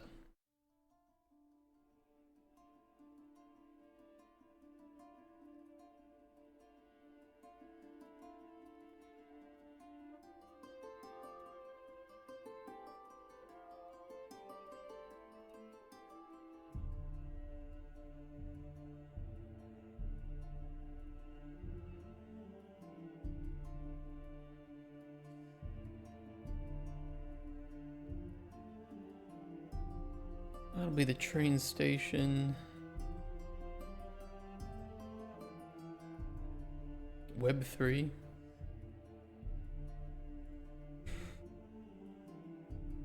Yeah, I read like a million posts about how Web 3 is going to change the world. Still waiting.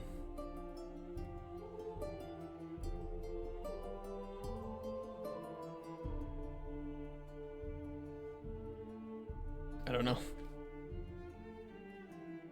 I was thinking about it over the weekend, you know, I was like, why are kids playing this? Why are kids so big into Fortnite and these multiplayer ecosystems and Roblox? And I don't think it's very, very different from when we were kids and playing stuff like Gmod or, you know, Minecraft multiplayer and stuff, but it definitely feels like there's less competition in that space than there is now.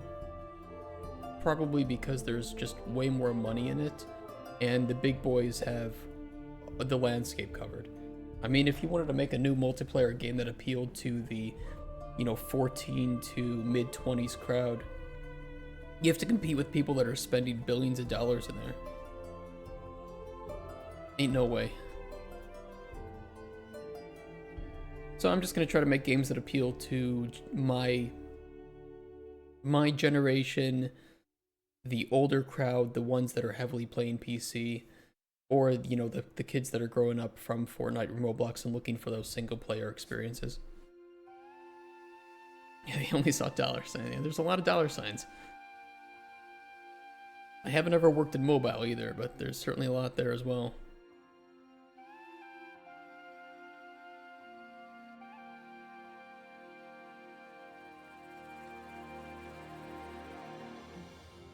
Where's my landscape? Make a blue boy.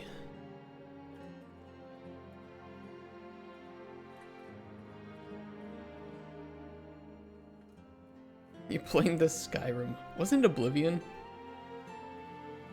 I think it was Oblivion that had the horse armor initially.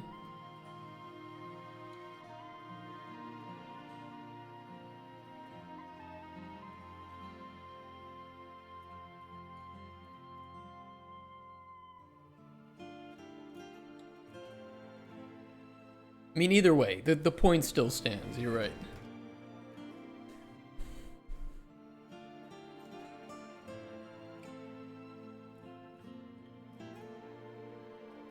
There we go.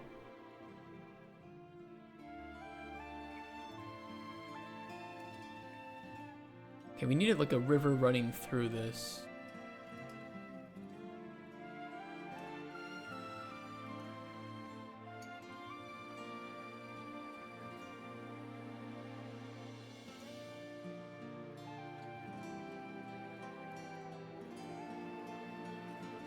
Let's see here.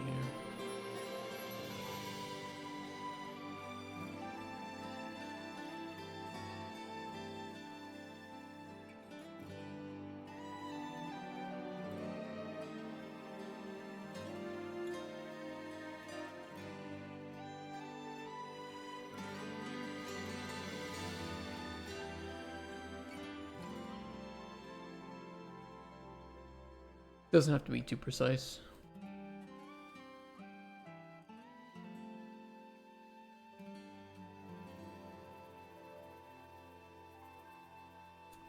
Well, that's kind of annoying. Yeah, no worries. I think a lot of people are just throw up the stream for some vibes, some co-working. Good to have you around though.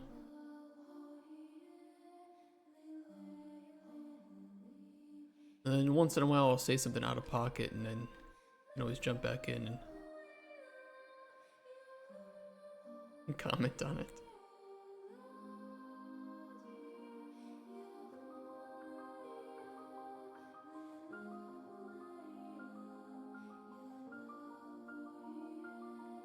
Why am I caring so much about this? It's fucking block out. Stop it. Just leave it. Idiot.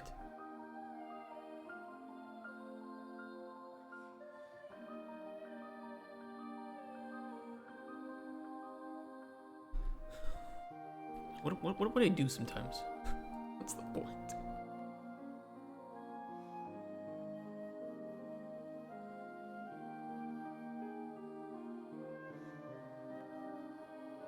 Alright, where do we want to put this mine?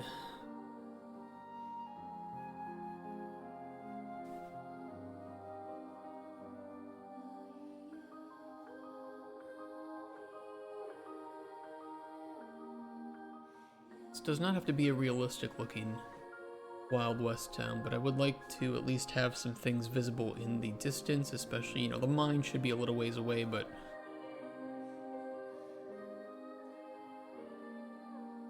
oops. Bit overkill.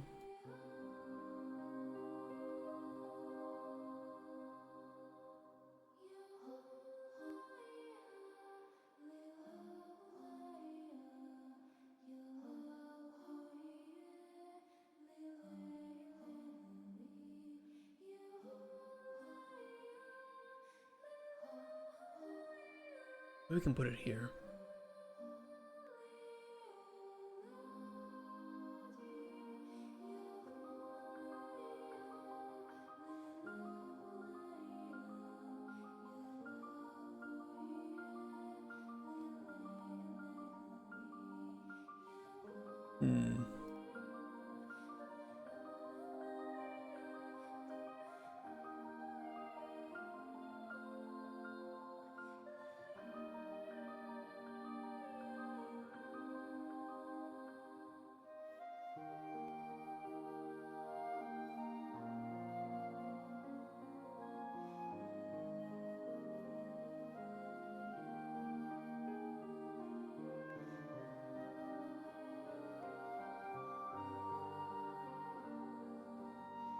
That could kind of work.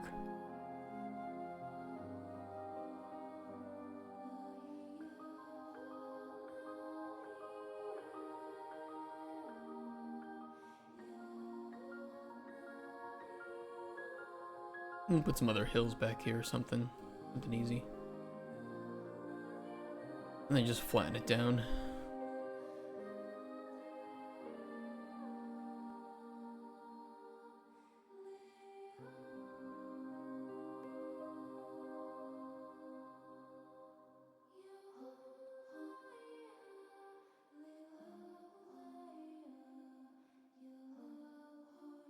Yeah, that's not too bad. I'm happy.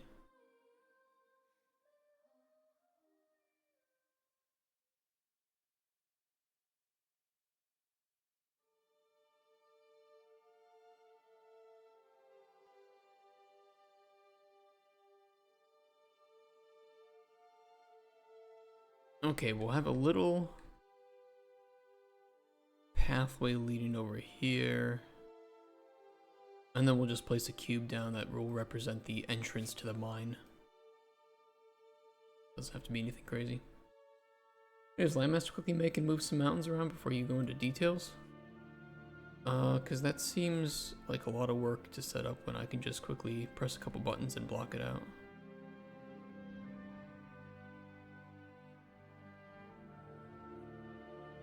Well, that's way too big.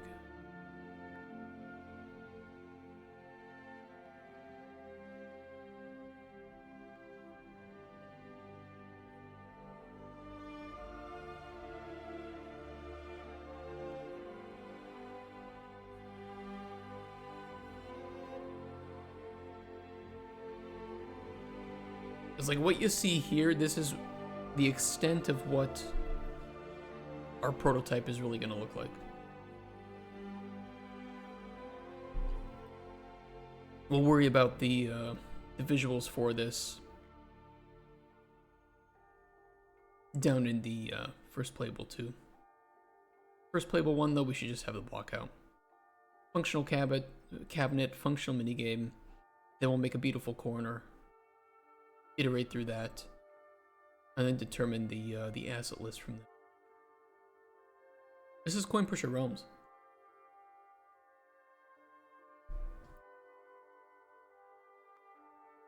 It's not a new RPG.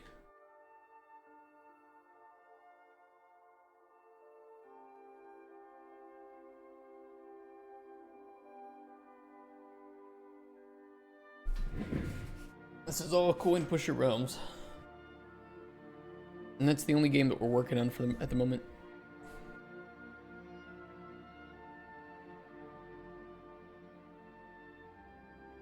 Fantasy realistic?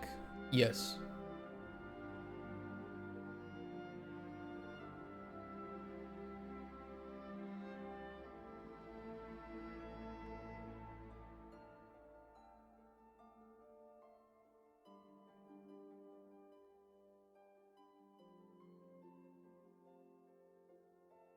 It could be anything.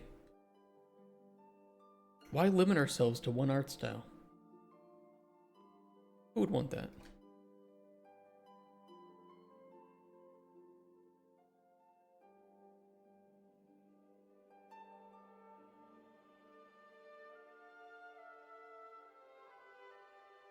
Let's put specifically a band in mind.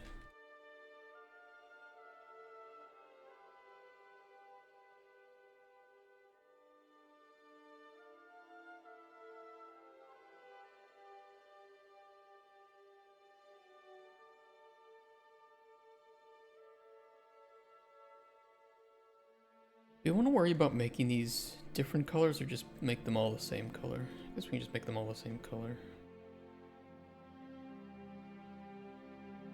That's exactly right, Andre. Well, the thing is, because we have multiple different realms, we can delve into different stylizations. Doesn't matter. And I think that will help increase the appeal of the game.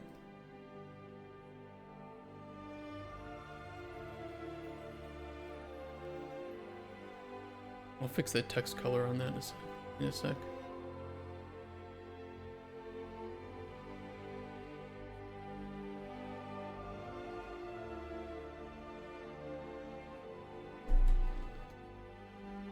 a wooden copy. That's kind of weird.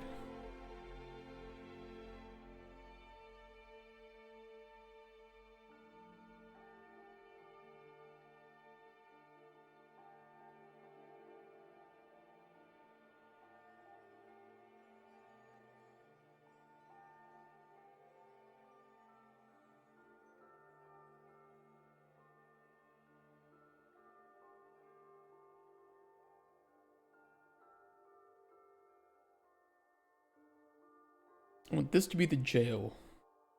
Or like the sheriff's office slash jail.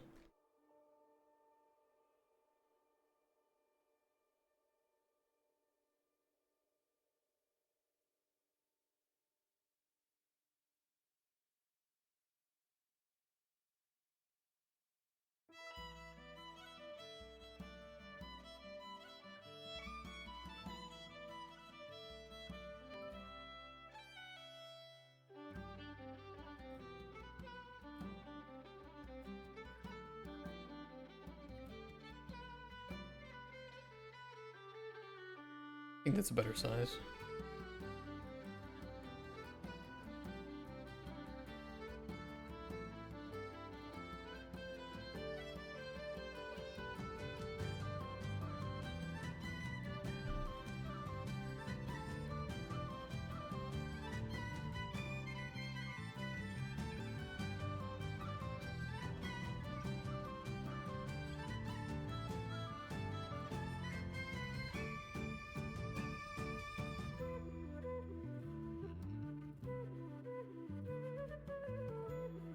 Again, why am I caring so much about sculpting this?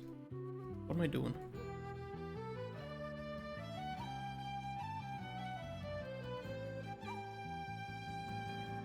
It's a blackout. Stop it. Stop it. Go back. Wasting time.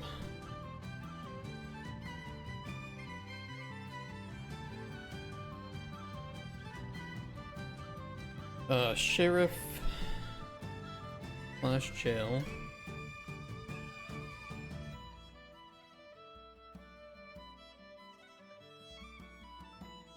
Good enough.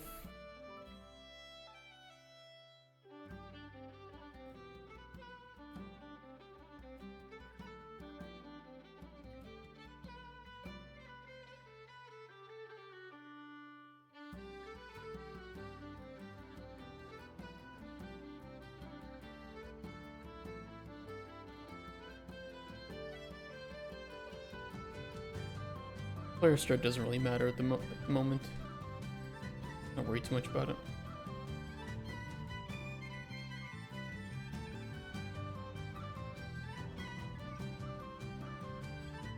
At the river, we can put a text on there. Well, we need a spot for the gold panning minigame, which I'd like to put nearby the mine just so that you have some visual, something interesting to look at in the background while you're panning for gold.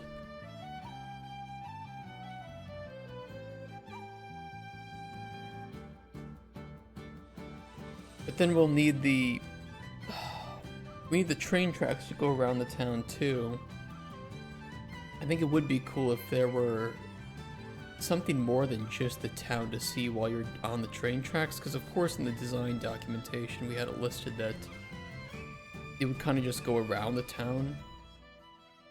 I don't know where that was. Here.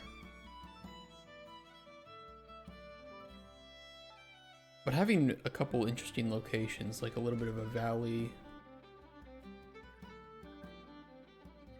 something to shoot at in the hills, that could be nice. I could see that being useful.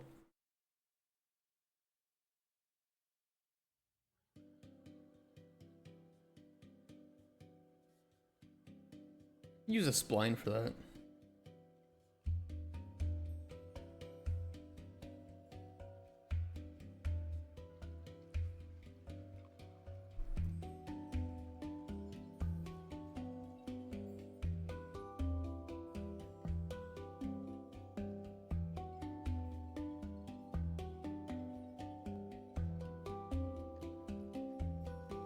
Let's see, let's add a spline.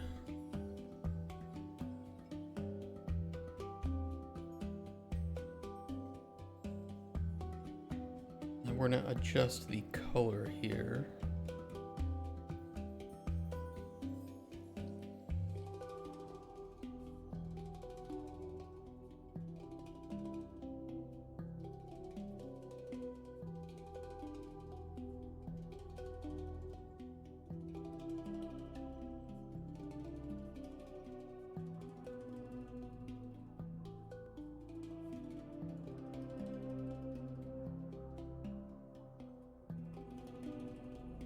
Where's my points?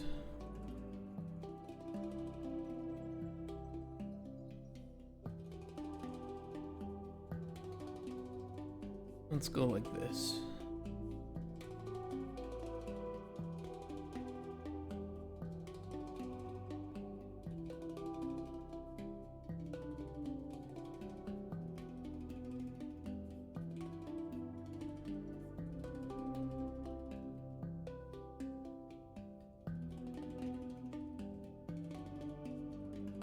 That could work.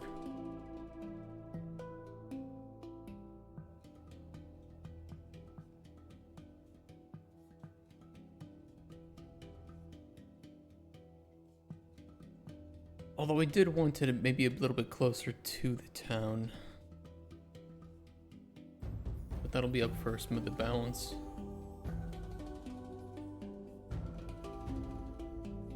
Do that. Pull this into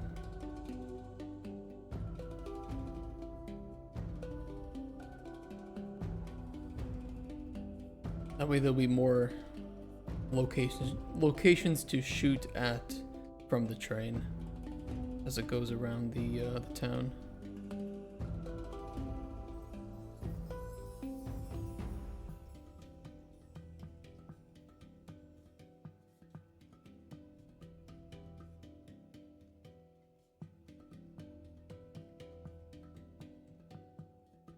I can't scale up the size of that.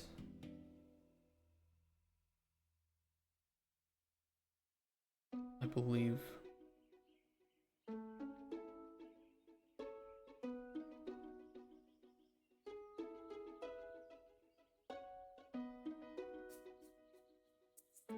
AC seem dev. Blueprints or C++? Both.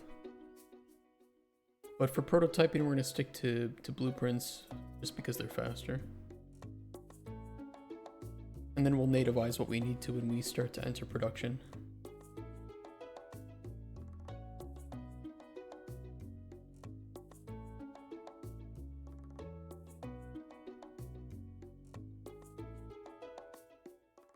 But we're just blocking out today, so we don't have to do a whole lot with coding.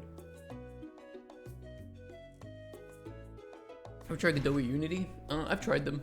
They're not really my thing. I prefer Unreal. I like the tool set that's available, but there's no bad engine. Godot and Unity are both fantastic engines. Especially Godot is really getting a lot more documentation and support too. It's nice to see. I've worked on multiple commercial titles in Unreal, so for me it's just the familiarity. And then I can take that to get new jobs.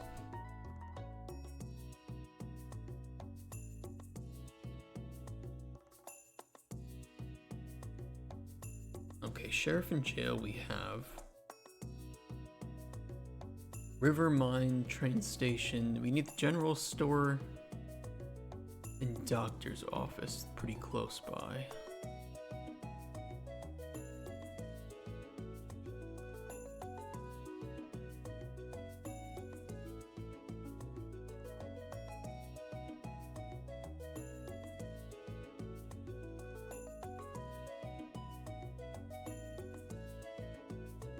Make that the hotel.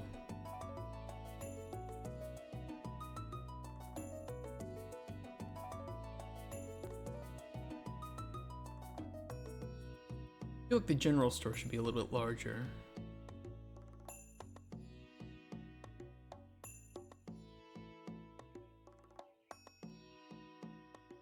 And we can leave some open space for cluttering.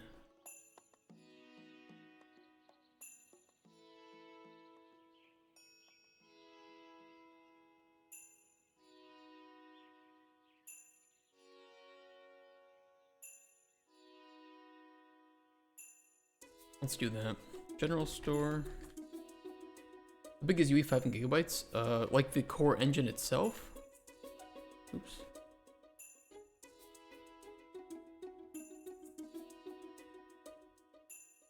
Let's see. Obviously, you know, when making a project, you get some of that stuff copied over, and then you have the core engine installed somewhere else. And then when you build the game, you don't build the entire thing, of course. But let's check each of these. Where did I put my Unreal installs?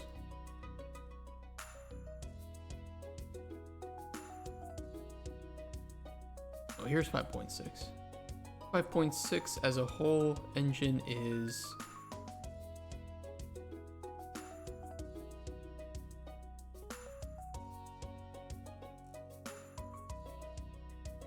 about 30 gigabytes, and then when you build a game, let's see what my current new project is looking like here.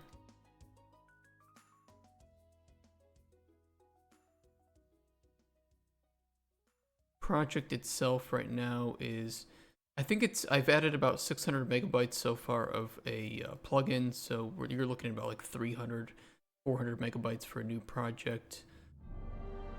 That probably builds down to, I don't even know. I could test, I could make a new project and just make a quick build to see what it looks like.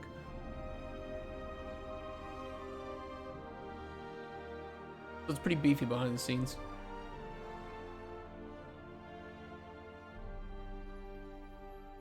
I like how my color scheme is basically just IKEA. Looks like I'm building an IKEA town.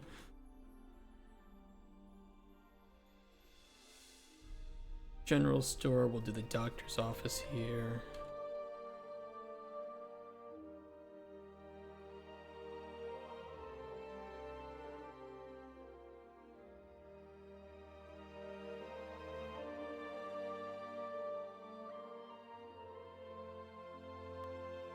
A prototype project with a third-person template, I had about 12. Prototype project with a third-person template? With 12 gigabytes? No. Ain't no way.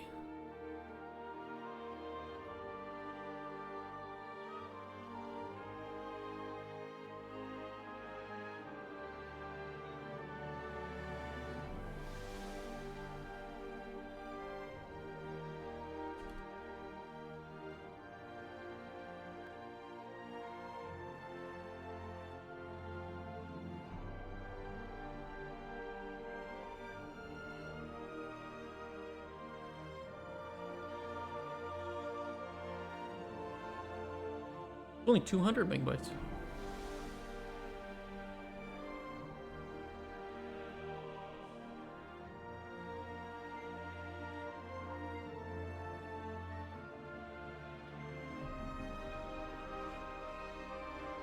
Oh, of course, I already have one name test.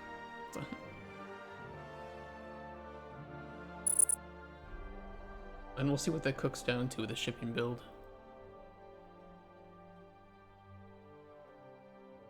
Probably gonna have to do a little bit of the shader compilation.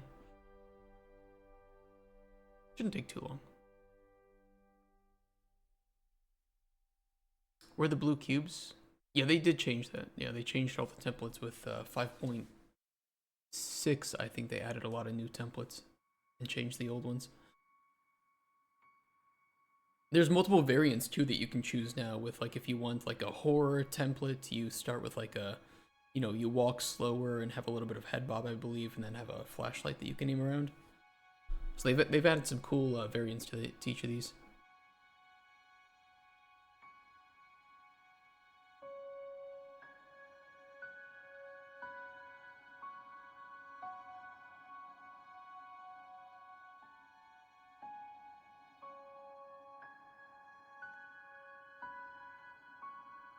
Okay, it shouldn't take too long. 319 to build.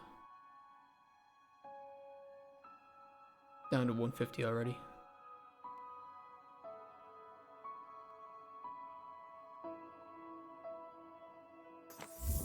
Thanks for the follow, too.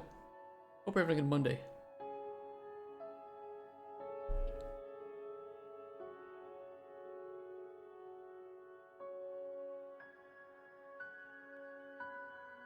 Build time definitely is longer than Unreal Engine 4.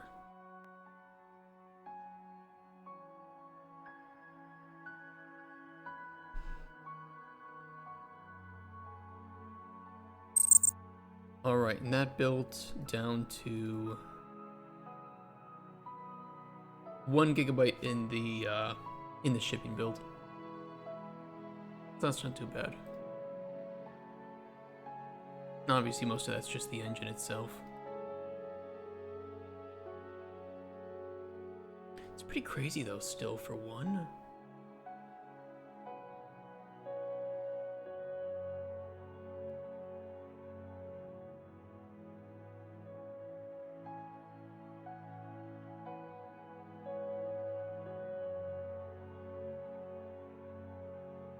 What does the compress down to, though? Oops. Make a quick roar of it. Not the best compression method, but...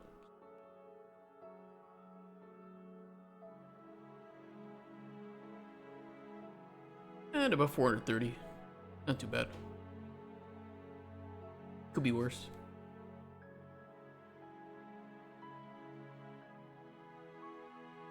Definitely less than 12 gigabytes, though. Definitely less than that.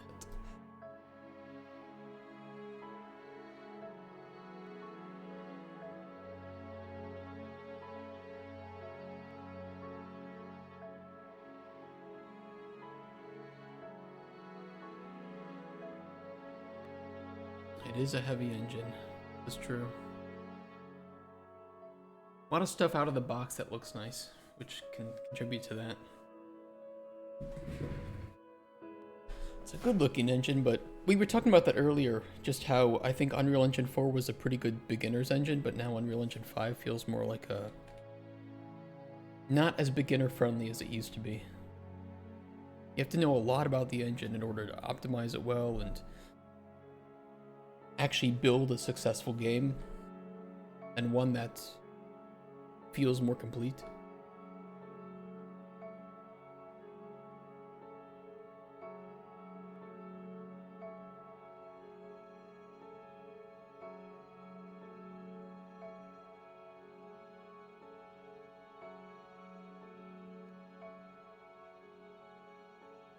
Yeah, these are all way too tall.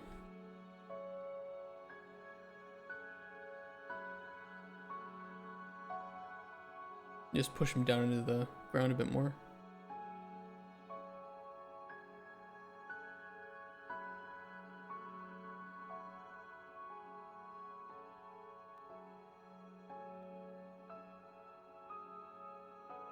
That's still too tall.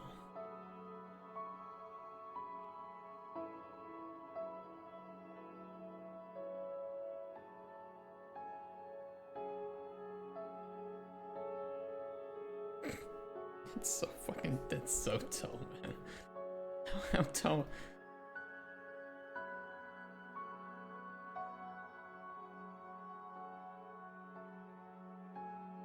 How tall should this shit be?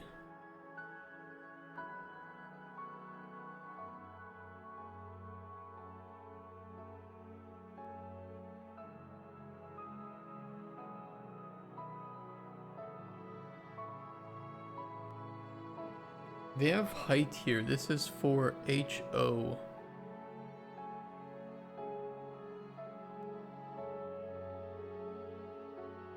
I mean, we could just multiply that, right? The scale.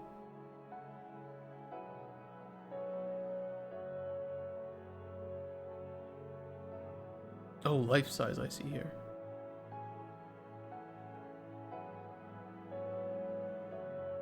It's like 5 to 7 meters, depends on which building.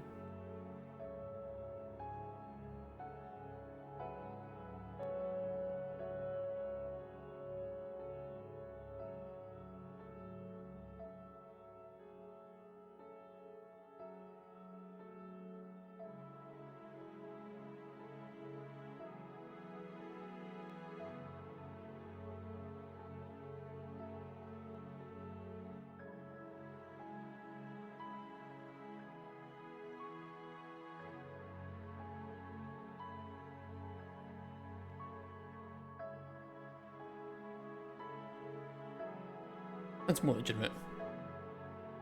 5.7 is optimized. That's what I've heard. I've seen some of the optimizations that 5.7 adds. It's a little bit better. I mean, it's better than 5.6. Let's put it that way. But it's not as significant of a change as 5.6 was to 5.5. I have not played around with it yet, though. I really want to see how nanite foliage is working and the new procedural tools for creating trees. Basically, their speed tree competitor, built-in speed tree thing, which should be natively built out of the box to work with nanite foliage. So I really want to see how that improves the overdraw on nanite. We might mess around with that this week. We'll see.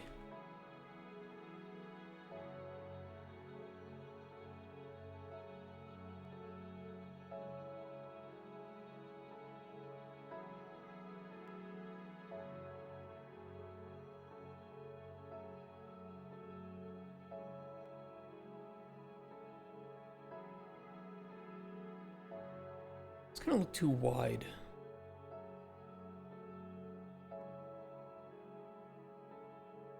Or the other dimensions here.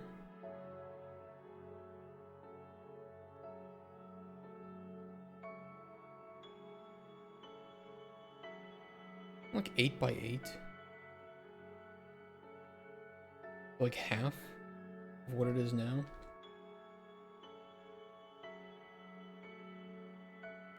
Yeah.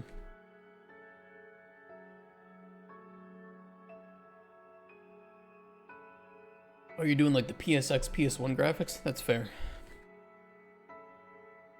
That's fair. Every engine has its pros and cons, right? I was looking pretty recently at a nice tool for Unreal. I don't fucking have it anymore.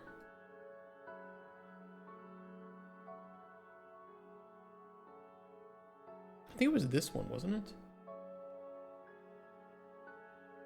Is RFX? I don't know. Might have deleted it. There's some pretty nice post-processing shaders to get that PSX style graphics in Unreal.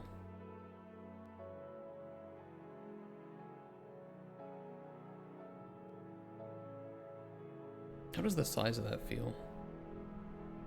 It has to be big enough for us to have a mini game in there, and I don't know if this is big enough for that mini game. We might need to play up the scale a little bit.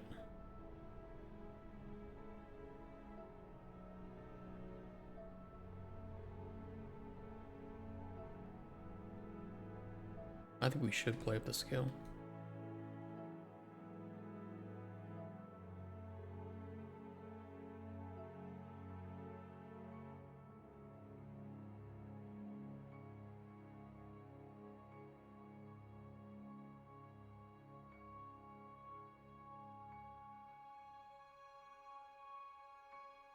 Use occlusion culling?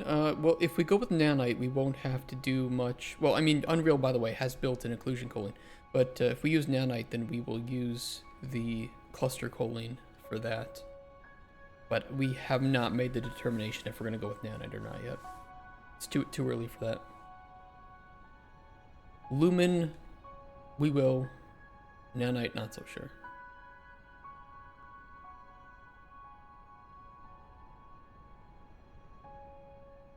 I think that's a bit better size.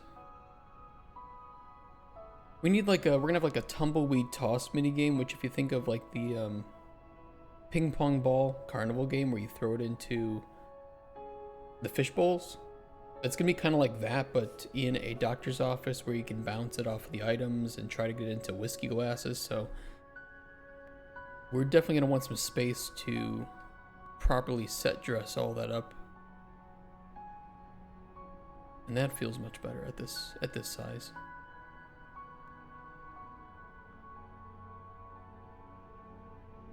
We'll want to modify the heights of the rest of things.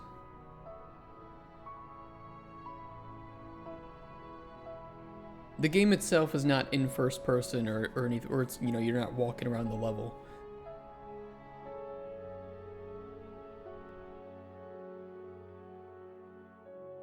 But we just need it to feel kind of like that.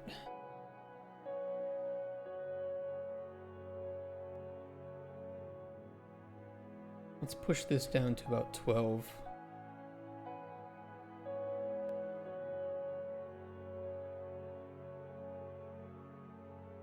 The length of that is going to be determined by the actual train we use, so I'm not going to worry too much about that at the moment.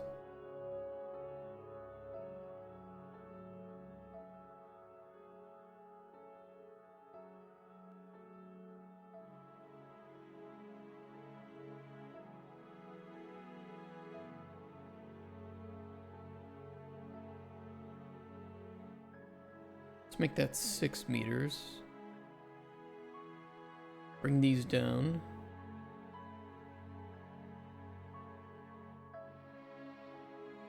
It's pretty big still. Yeah, it's enabled by default.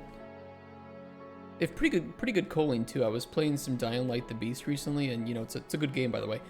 But their culling in that engine is pretty not great. Not great.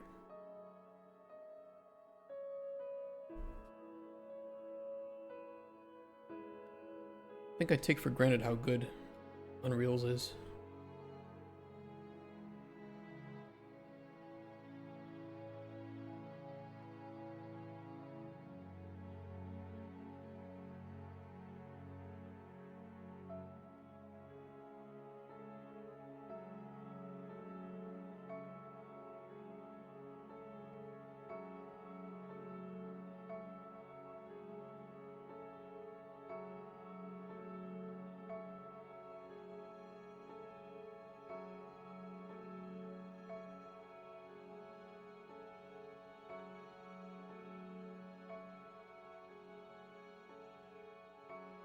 Just make sure that we're putting this all in the right data layer too. Yeah. We're good.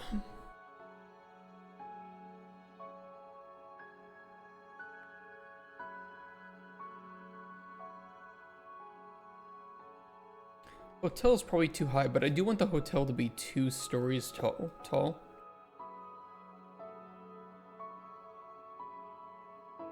Which means we probably should make it like 12 meters. We definitely need to still bring it down in height. 12 to 15 maybe. And put it more like that.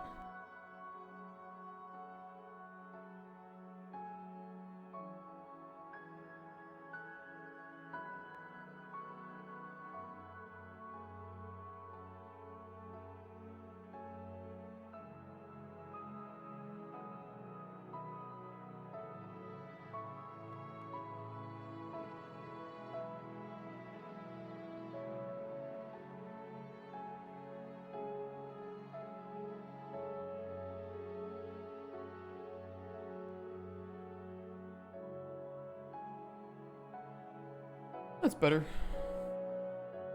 Hey Casper, how you doing, man? What's the news?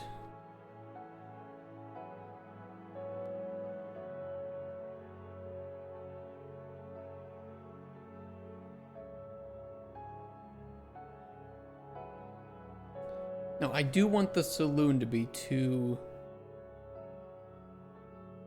stories for gameplay reasons.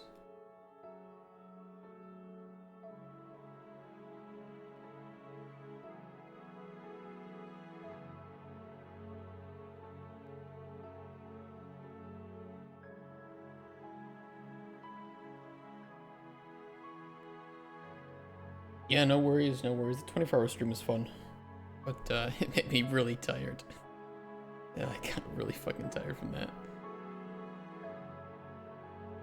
What if the auroras would look pretty with this?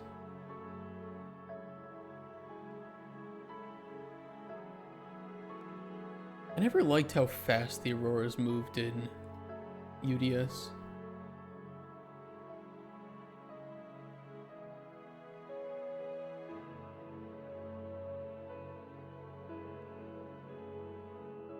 They do look nice though.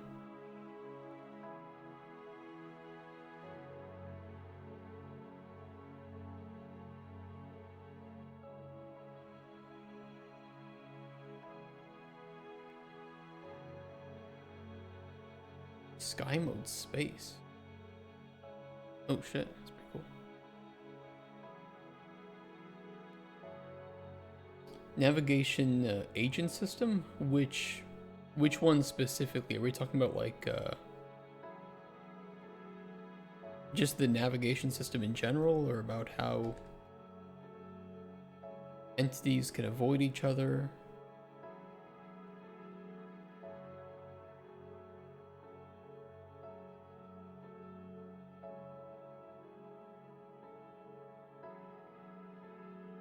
In general, it's a nice system. I think that it works pretty well.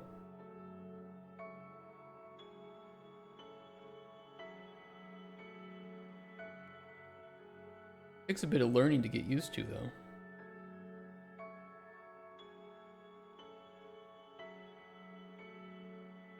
I mean, that's just in general Unreal Engine 5, though, right?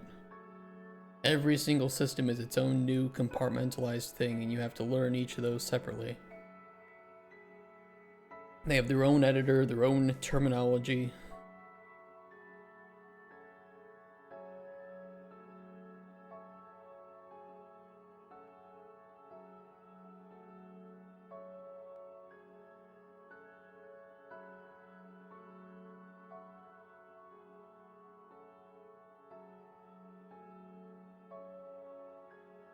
Let's go with that. Let's move it a little bit closer.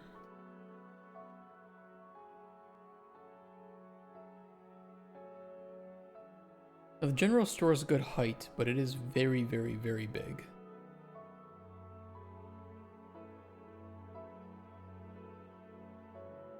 Though I don't recall us having a minigame in the general store.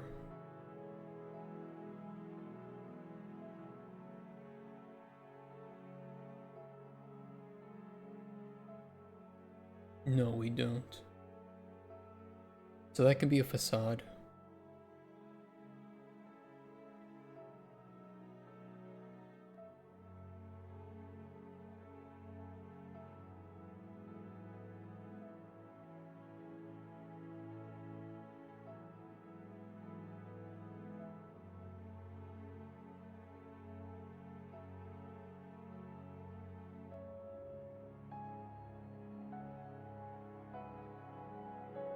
Pull that down, set it to 7 meters.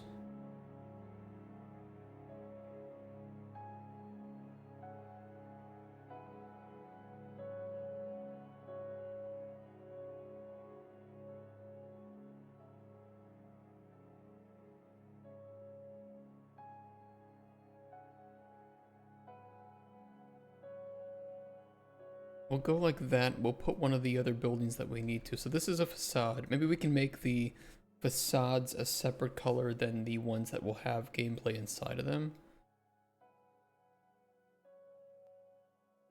We'll do like a green or something.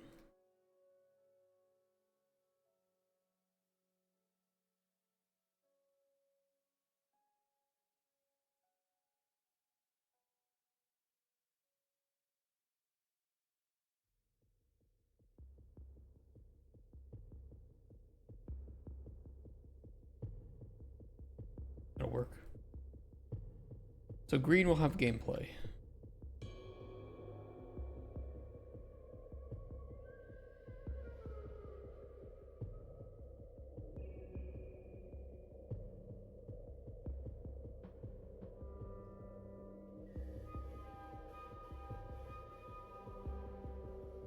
Bluer facades. General store. We need a mayor's office, like a general stable.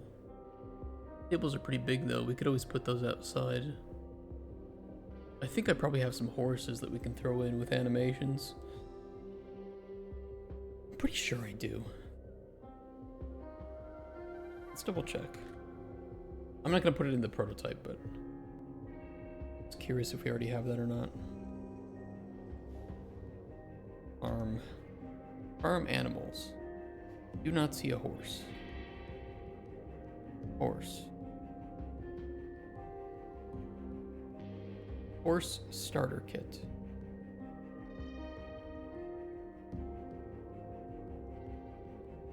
does have horses with LODs. And we have animations. 69 nice animations for them. Okay, that'll work. It's rated pretty poorly though, I don't know why. Might be the riding system. We don't need that, just need animations.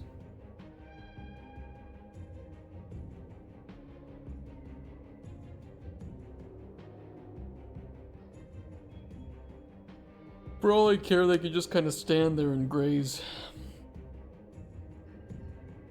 I don't give a fuck what they do.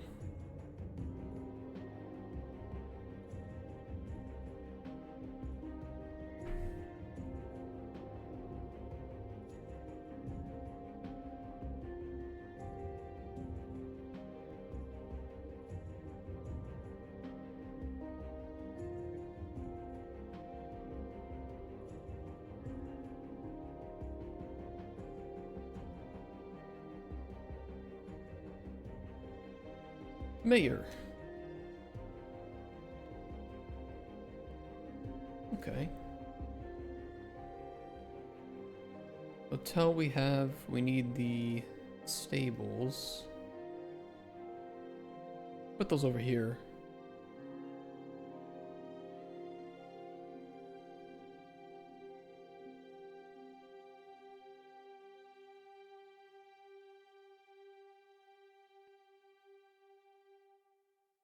I mean, as a stable, we probably should have, you know, a grazing area.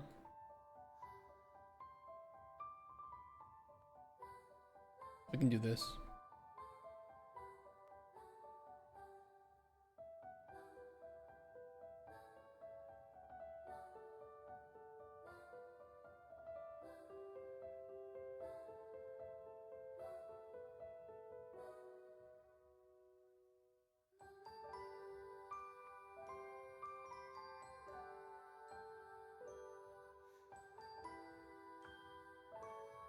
Good enough. Good enough.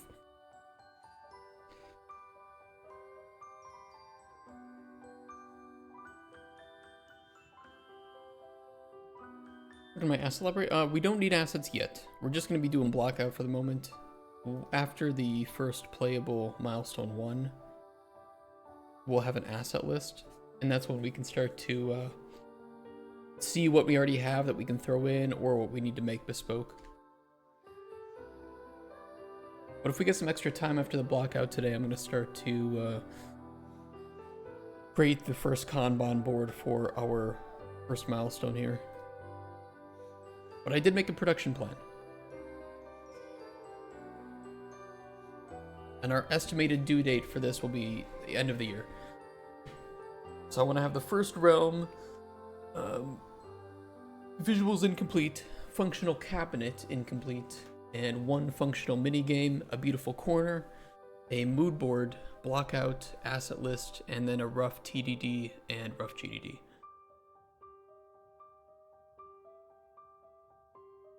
And I think we can do that by end of the year, especially because December is going to be, you know, pretty unproductive as a whole.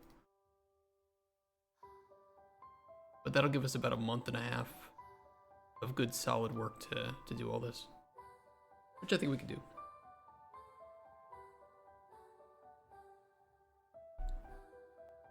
And we're not going to have like the save load system, main menu, no performance worries or anything majorly visual done here.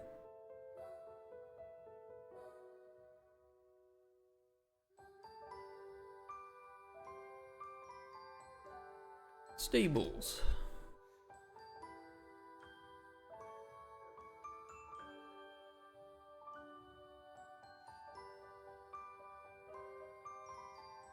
Basically just IKEA.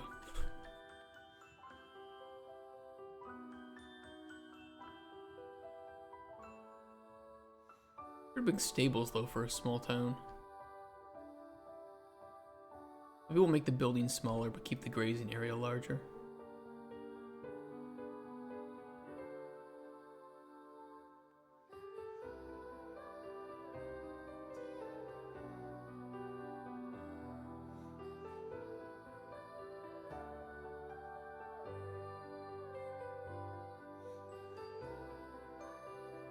This is America. I wish we had enough. Well, I mean, there is a lot of space in the U.S. still. It's all owned by massive companies and government.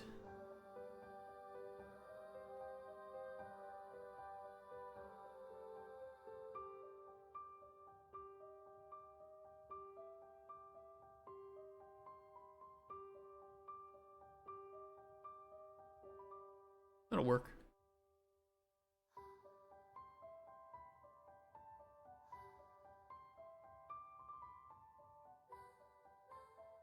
Paint down some green here.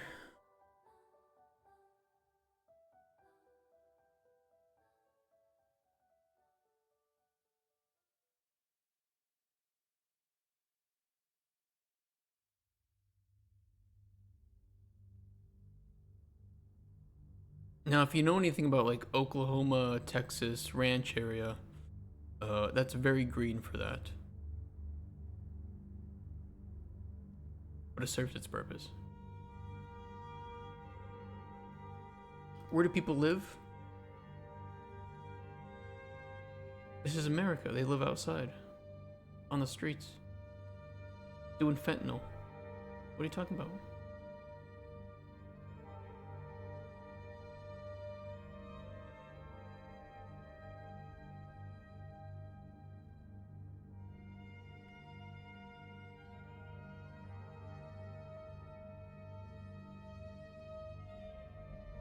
Makes sense. Oh god, dude, I've been to I've been to San Francisco twice, but nothing like recent in the past 5 years. The videos I see back home,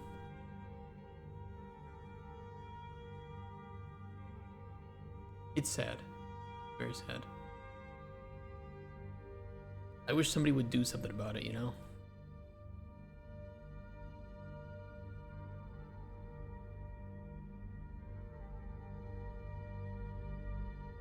Church, schoolhouse, smithy, barber, undertaker. Church, school. Let's think here. If the doctor's office... Maybe we could always have windows, and it'd be cool if we could see, like, maybe like the schoolhouse or something. National Guard tour.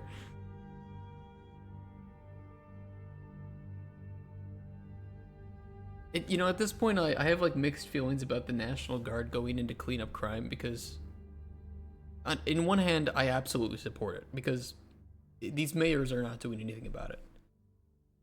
At the same time, the way it's being done, I don't know. Why is it a political opinion to say, hey, we shouldn't have crime or drug-addled homeless on the streets of our cities? Why is that a controversial opinion? Use nanite and lumen, or do you like nanite and lumen? I like nanite a lot more than I like lumen at the moment, I can tell you that. My feelings about lumen is that it is great, but it's very expensive, and it needs to be optimized more, and we need better GPUs that can actually handle ray trace global illumination reflections. Because it's just really expensive. Nanite, however, is generally I'm quite positive about. But it's not a silver bullet. You can't just enable nanite and have your game running better.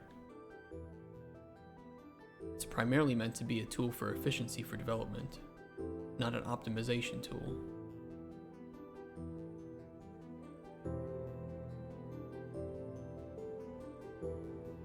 What did like a Wild West schoolhouse look like?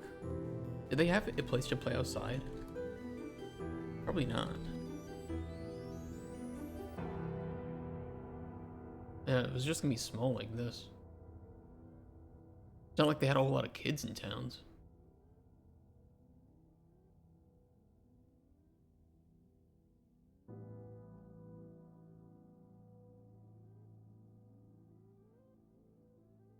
Church/schoolhouse. Did they combine churches and schoolhouses in some cases?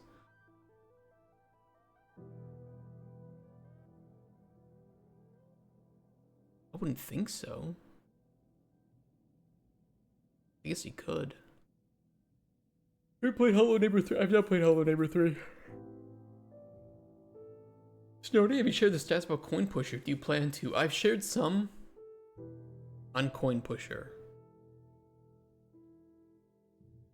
But it hasn't been a full month yet. It's almost been a full month for that. But we can take a look what we have right now.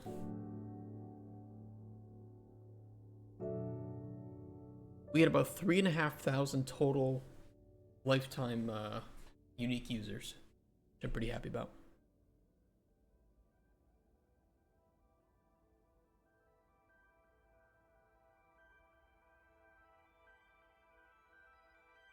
Furry Purry. That's a cool photo. Look at these kids. Ready to go work in the coal mines, huh?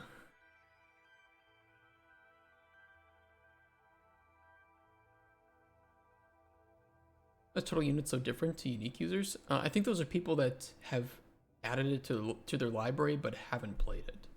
I actually I don't know the difference. I couldn't find any documentation on it, so it could just be people that added it to their library. But the nice sneaky part is, when this game is ready to be marketed, we can market the game directly to everybody who added it to their library.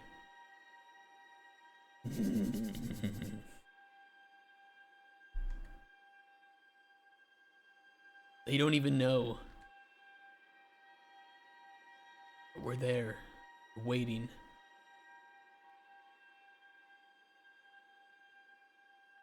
Think we're in a simulation? I don't know. I'll tell you what, I think that some people act like they are simulations.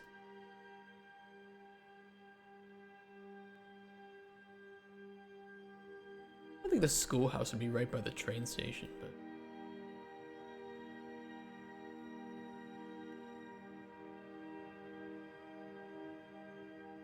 Put the Undertaker there.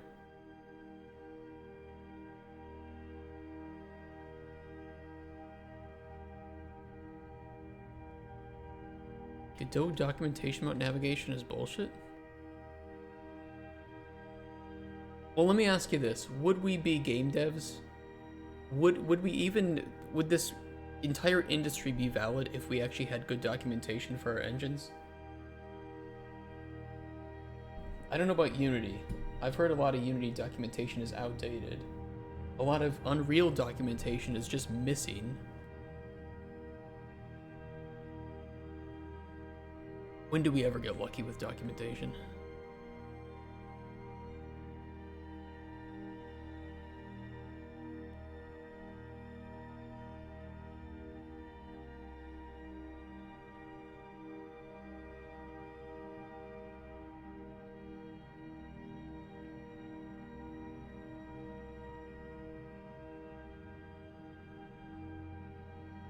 You believe that Unreal Engine 5 has super documentation, but somebody forgot to press the release button?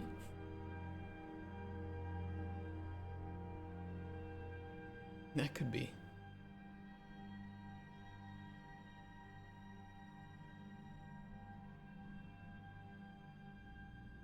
Some of the documentation for Unreal is good, some of it is horrible. It's very hit or miss.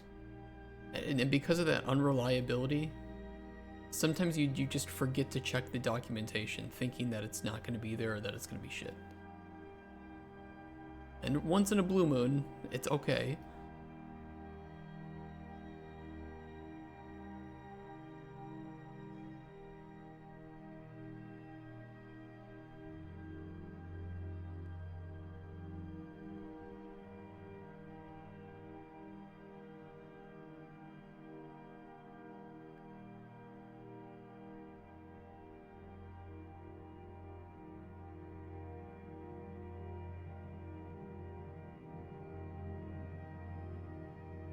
I think that the garbage collection and memory management in Unreal is pretty good too. It's really, really hard to fuck up Unreal to the point where you have like memory leaks or something, but it can happen.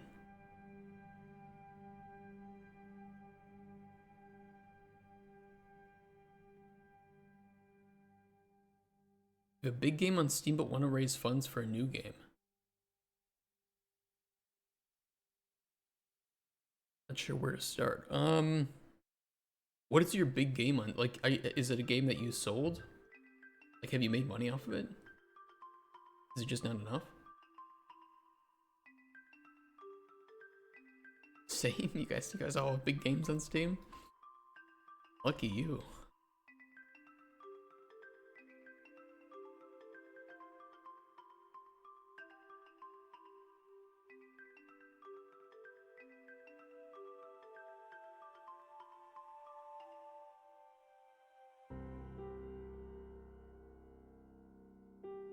We could put some houses over here and here. How you doing, Editoria? 800k over 4 years, but that's run dry. 800k over 4 years, that's pretty good. How did that run dry? How many people do you have in your team?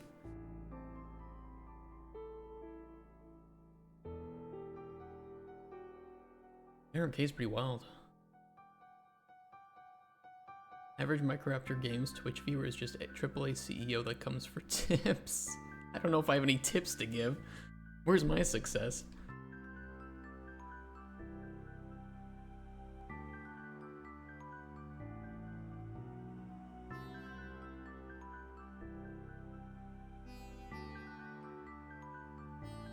I don't think you should watch me for tips.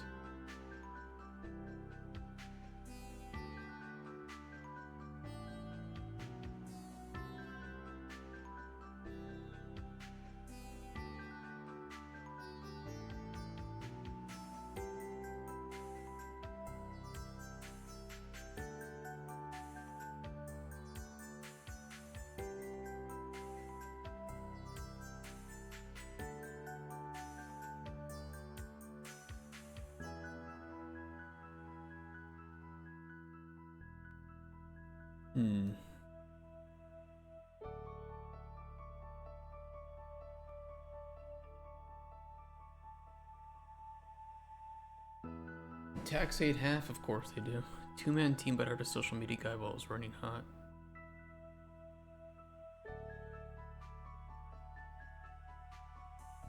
Taxate half of the 700k, so you were left with 350,000. Two-man team with a social media guy. Yeah, sounds about right. I mean, did you start pre-production of your next game in that time? Yeah, tax. I don't know where he lives. Taxes can be pretty harsh in some areas.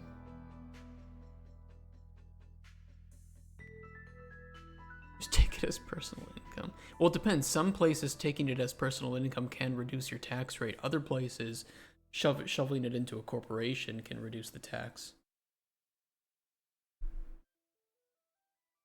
Don't ask me. I'm no expert on fucking taxes.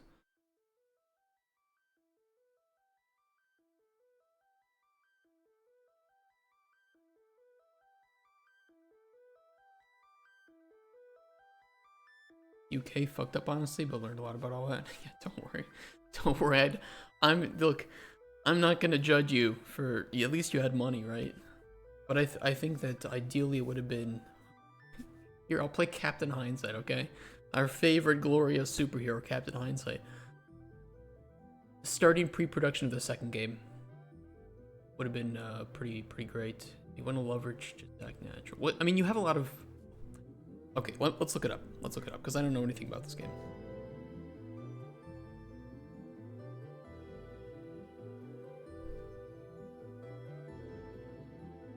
Also, by the way, congrats on the reviews.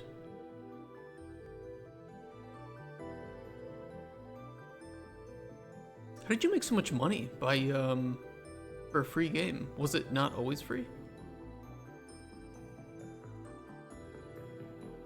Party game. Oh, I see. Pretty cool. Bit of like a prop hunt, but more like an NPC hunt. I like it.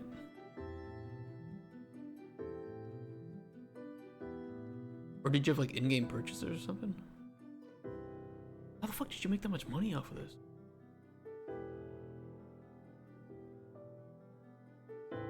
Still the DLC. You made 800k off of the premium version of the DLC?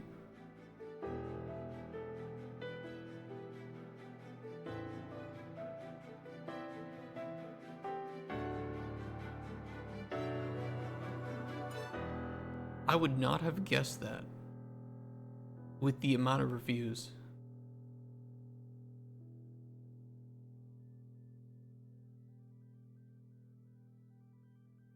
That's wild.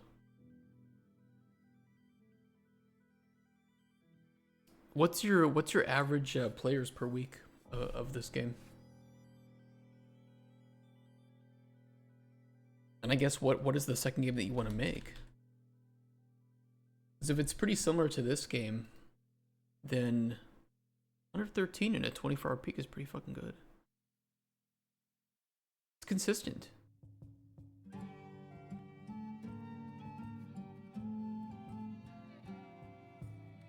Consistent numbers for the year. That's impressive. Yeah, I mean, I guess it's like, what do you want to make?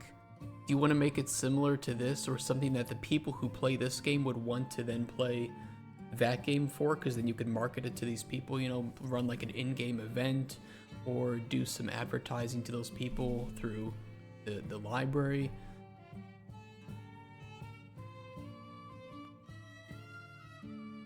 And then with what you want to make, extrapolate how much money that's going to cost after you make a first playable MVP, whatever.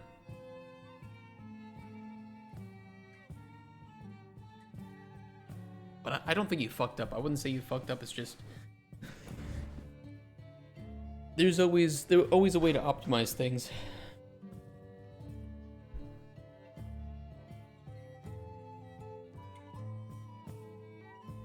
Yeah, Cuthbert's right. Like, you've already made a successful game, you have people that you can advertise to, you can clearly show that you've done it. If you want to go hit up a publisher, you absolutely can do it.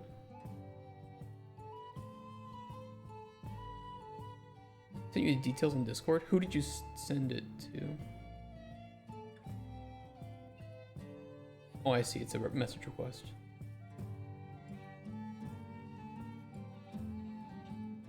Damn. I don't know if you want me to show that on stream. Wow.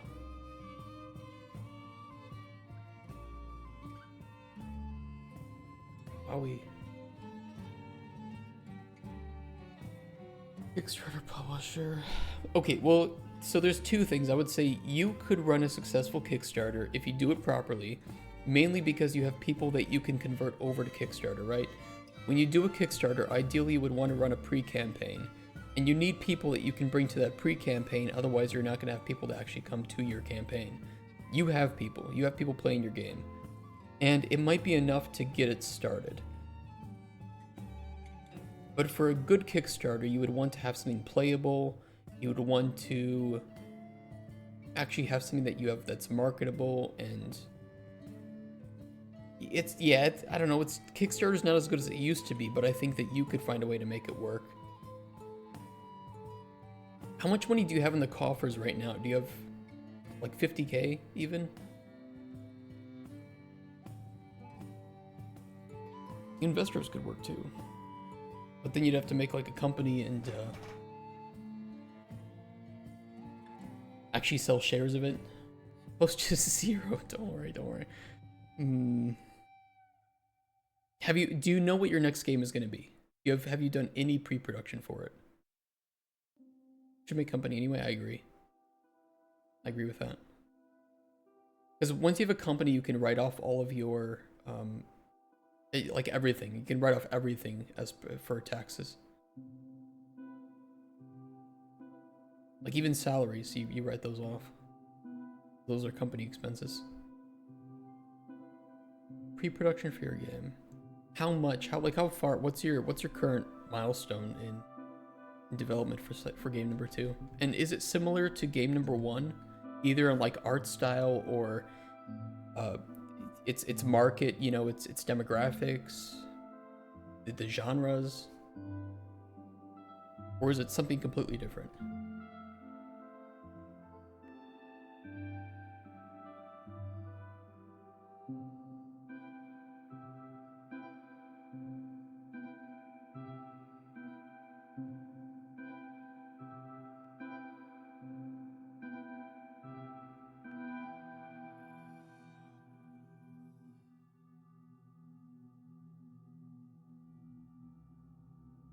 What color do we want to use for the facade buildings? Maybe we can just use like a gray. Did I make that gray? No. There we go.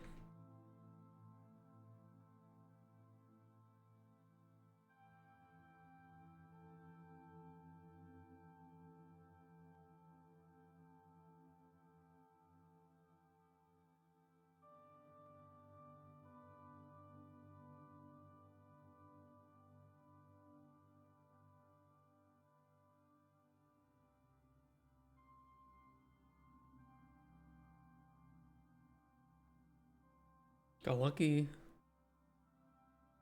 I want to hand off all the marketing stuff to a publisher. I think you can 100% get a publisher. How long did it take you to make that game? Make Just Hack Natural.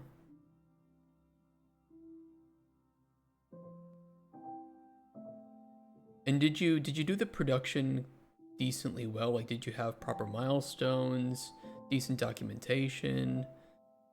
A few months to make that.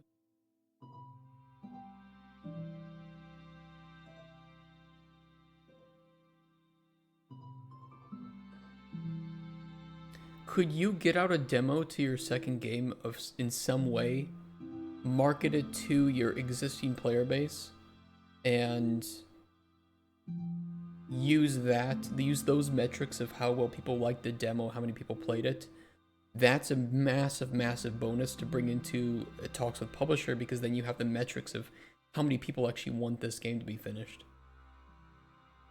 Threw it together, met a guy on Reddit, and we built it together. Well, that's pretty cool. It's a cool story. I'm glad that you guys made money from that. But these are good metrics. You have good metrics for what this is. And I think that you can market this game to... Or I'm sorry, market a demo for your next game to the same people that play this.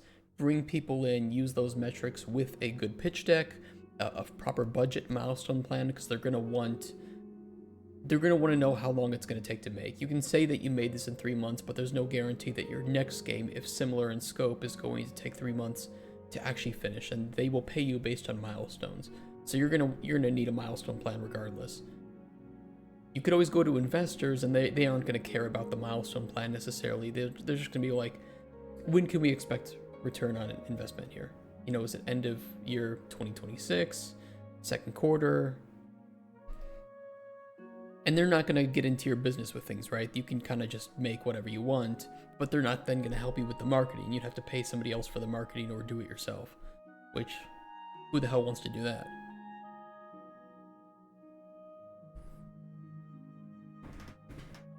You could always pitch investors first. I agree with that. Like, why not? The thing is, investors don't care about your game, though. You might get lucky. I mean, it doesn't hurt, but the way that you like pitch to an investor is going to be very different than the way you pitch to a publisher, or if you go to a Kickstarter. And if you want to do a Kickstarter pretty successfully, you're going to need a lot of material. Like, it takes months to set up a good Kickstarter if you want to make money off of that. Hey, Fluffy Panda, how's it going? It's going pretty well. How's it going for you?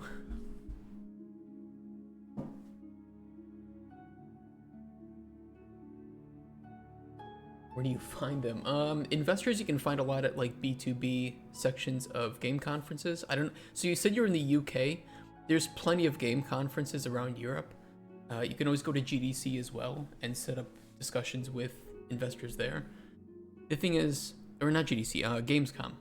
The problem with Gamescom is it's really fucking expensive, and it is nice to have some connections to know who to talk to first, because most of the B2B meetings happen outside of the conference at like hotels and such. So Gamescom is great, but may not be worth it for you. Hitting up smaller conferences around Europe might be easier. Hop on a Ryanair flight and just bring your laptop or something. Investors won't care about a build, but they will care about numbers. So they will want to see budget, you know, how much your monthly burn rate for your company, and general information about when you expect to make that money back. publishers are going to care a lot more about the game itself because they want it to fit within their portfolio, especially if it's something that they have already, like a genre or type of game that they already have in their portfolio, because then they'll know how to market it and they'll have people following them that they can advertise the game to pretty easily. So when you do look for a publisher, you want to find a publisher that actually fits with what you want to make and has a pretty decent reputation. Because with a game like this, you might get a lot of offers, but they're going to be horrible, have some shitty recuperation clauses, and might fuck you over and leave you with barely enough to survive at the end of the day. You have no extra game dev connections, which just put me in a weird spot trying to get people to believe the story.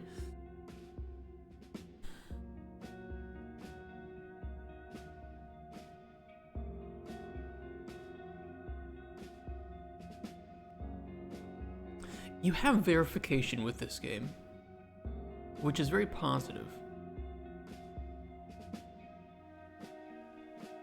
But now you need to boil this down into a predictable formula of development in a way. I don't know if that makes sense. If you made this game in a few months, you need to be able to reliably make games of any scope like this with proper milestone plans and budgets in a few months. But yeah, meeting people, it's just like you have to go and set up some meetings. A lot of them are going to be shit. Learn your pitch, learn how to pitch, learn what information was desired and undesired. You just kind of have to jump into it with both feet.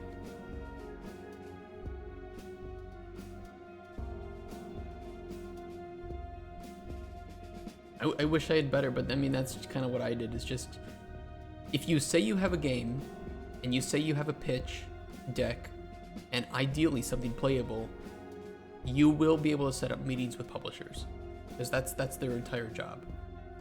However, if you want the highest chances of success to do that, playable build, milestone plan, budget. Because a lot of them won't even ask. They're gonna be like, okay, I see what your game's about, I get it. How much do you want? And then you'll have to break that down in a granular way. Like, okay, the game is expected to take 6 months to develop with, let's say 3 milestones, 2 months each. So the first one is going to be our vertical slice. Then after that, we'll be at alpha, and then we can move from alpha to, to beta and release, whatever. You get the point. So they want to see exactly how much money you need, where's that money going, what do you intend to handle yourself, what do you expect them to handle, because then they'll be like, okay, we need to handle porting and localization, so that's going to increase our expenses. What's your lifetime sales expectation? I don't know, all that stuff. Competition analysis, market analysis, the more that you do for them, the more positive they'll feel about you.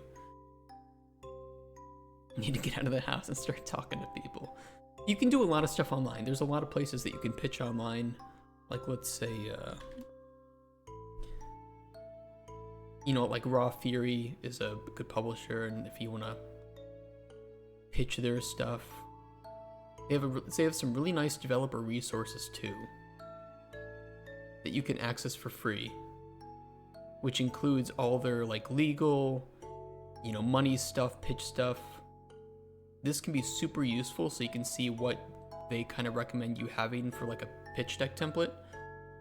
Highly recommend checking out Raw Fury. I'm curious where they don't have their cheat. Maybe they don't do pitches online.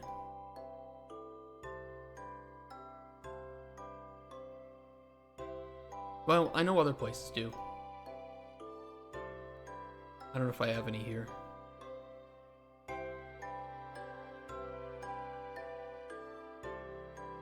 Kepler. Might be able to pitch to them online.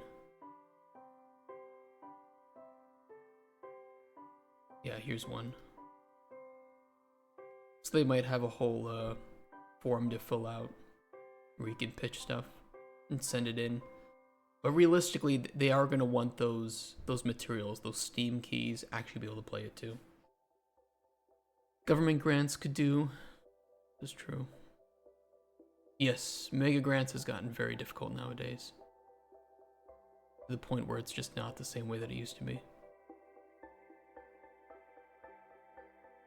We will not be supporting content tied to blockchain, NFTs, or advergaming. Hey, shout out to Kepler.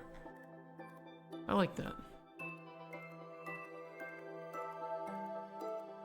Actually, here's some really good advice from them. Demo is better than a video, which is better than concept art, which is better than words. Every single publisher I've talked to, the demo has spoken for itself.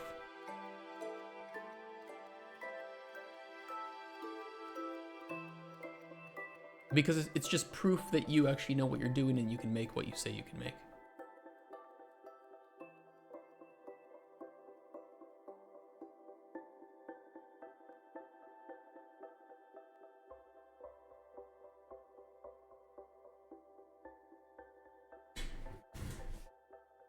Sim for Critical Reflex publisher, but they're small.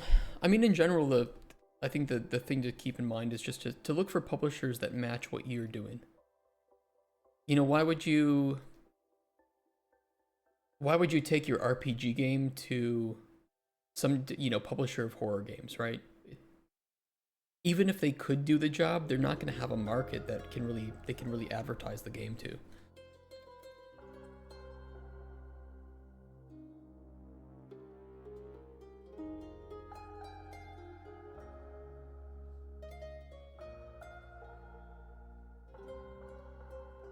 Pretty small.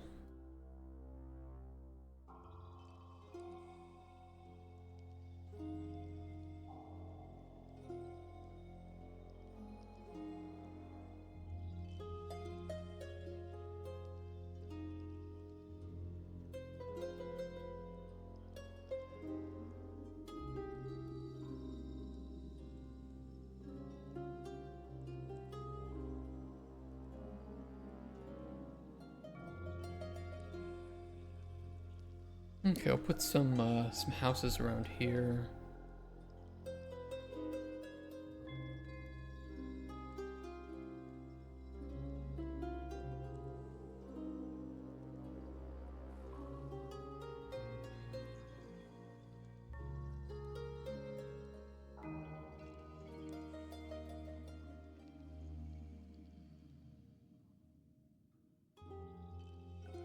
Little shacks.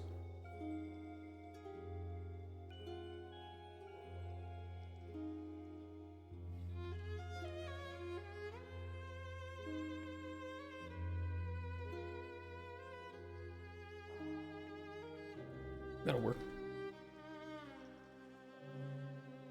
We could put a couple more over here too.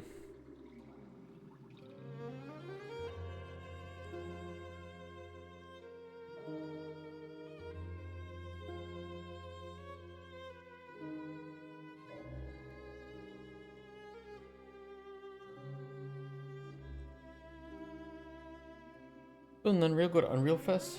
You will find investors, publishers, and other devs.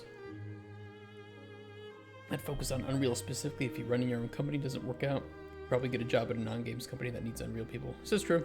Like, what you both have made is successful and impressive enough that you would have no problem finding work. Well, you might have a little problem, but you'll have far fewer problems than people who are right out of college and haven't worked on any game, or people who are, well, you're good. You're good either way.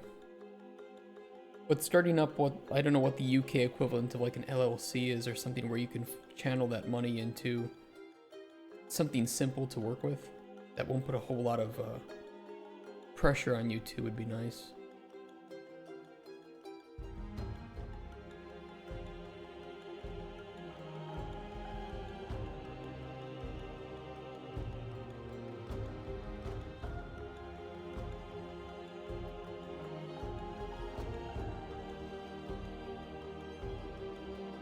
It's really impressive that you made that much money just with English localization.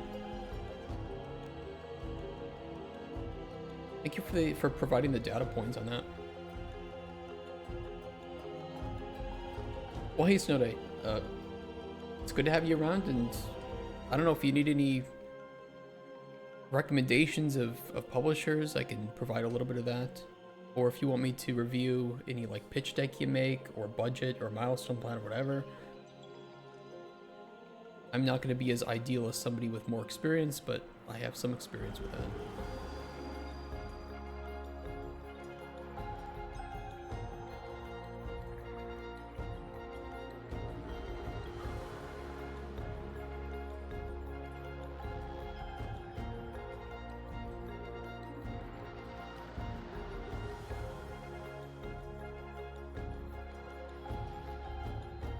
Got carried by the streamers playing it. That's just, I wouldn't have expected that much in revenue from the DLC. When the DLC, I mean, if people buy a DLC though, it makes sense because people aren't going to review the DLC. If they like the DLC, they will review the game. So it's interesting to know that a game that is free to play with the DLC model might actually make more money like that than it can appear on the surface.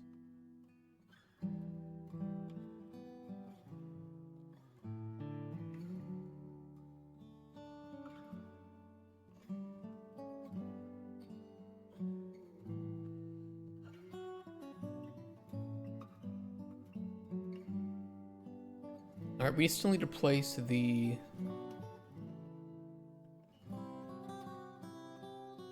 smithy, which I think I want to put around the stables.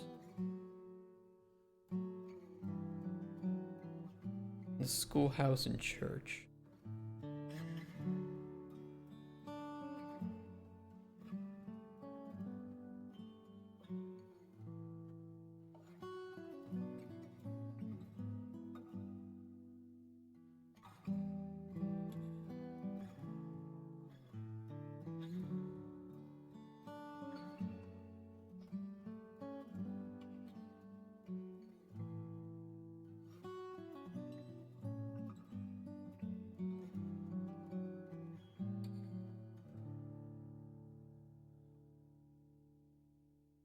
Let's go with the church here.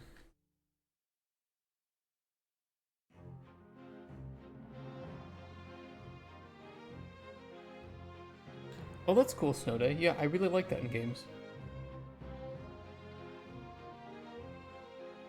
There was another game I remember back in the day that did something like that. And it was really nice. I think the Endless series has done it in the past. Civilization, not so sure, but I believe that with like Endless Legend and Endless Space, if you own the DLC as a host, everybody else would have access to it. That's always been a very fair model.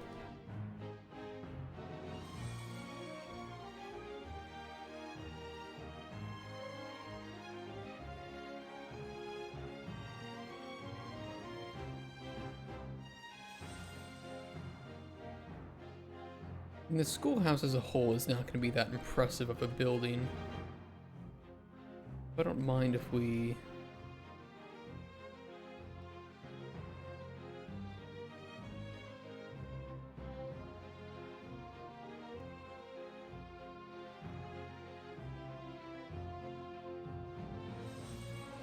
just put it like over here.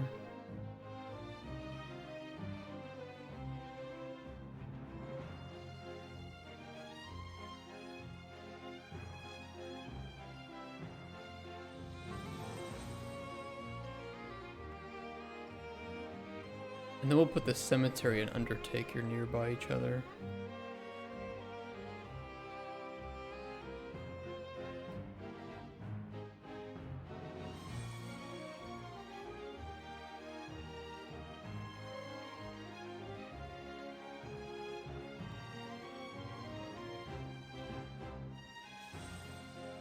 Maybe we'll put it over here.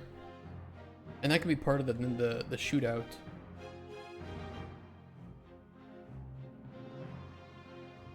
That could work.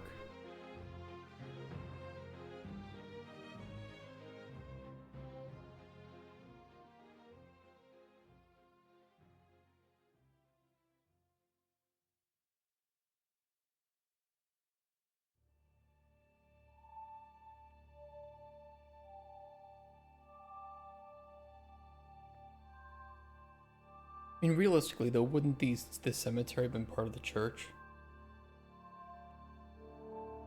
Do I care enough, though, for a unrealistic game? No, I don't. I don't.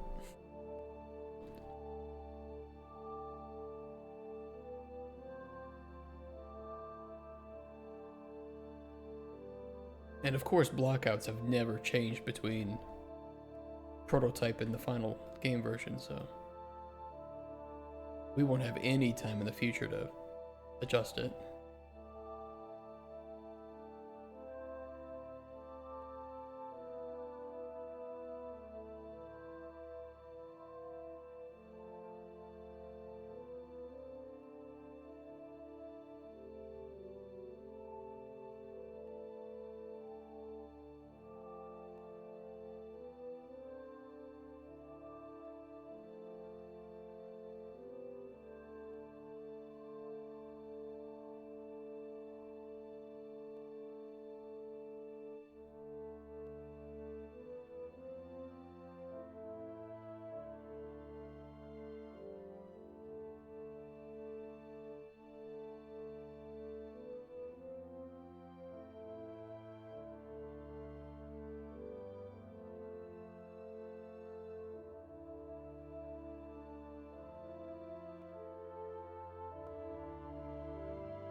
Okay, let's do that, and then let's put another one over here.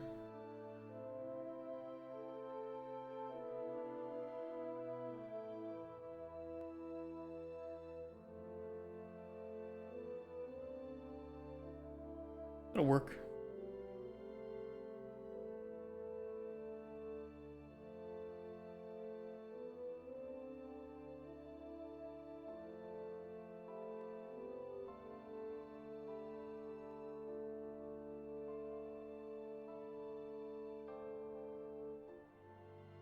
I don't know if I want to connect this up over here.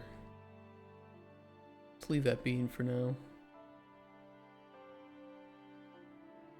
We really just need the smithy left.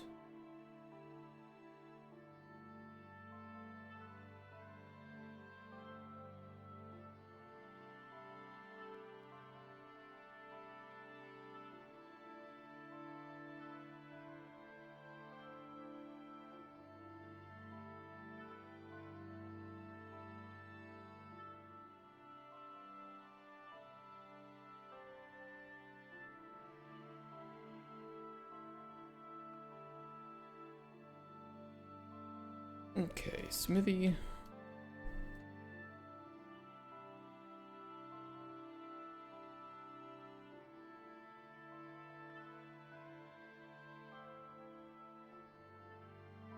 Schoolhouse, church.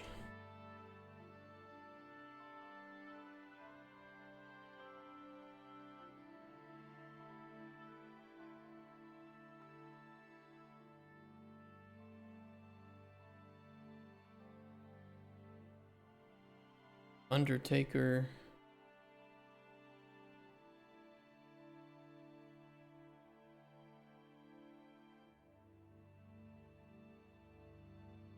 And then how big is that for the cemetery? Probably too big. But again, I'm more interested in the gameplay than I am about accurate scales for things. That's a fucking massive cemetery for such a small town. I don't care though.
Good enough. Good enough for a blackout.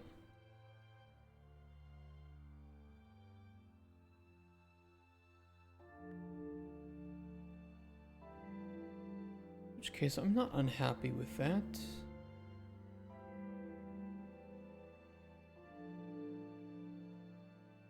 And the whole point of the game is, or of this realm, I should say, not the game, but the point of this realm is that bandits have taken the town hostage in the saloon, and you have to kind of fight your way up to them by gambling. Very realistic game, of course. And so we should have some, you know, obstacles in here as you're fighting each of the 3 bandits. And then the final bandit could be in the saloon itself. With kind of your main base of operations, with the coin pusher cabinet being in the sheriff's office and the jail, I think.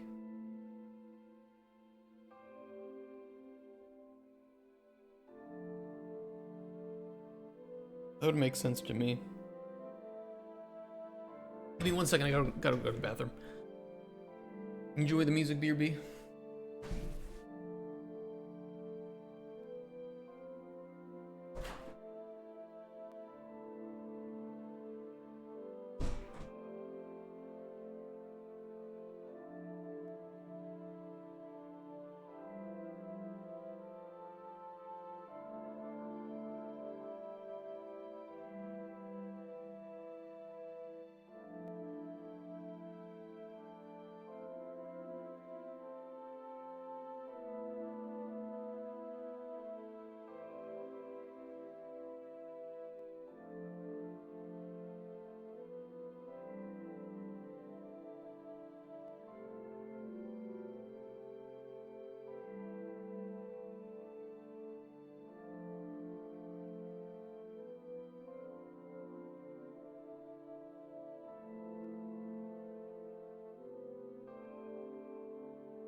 Cold.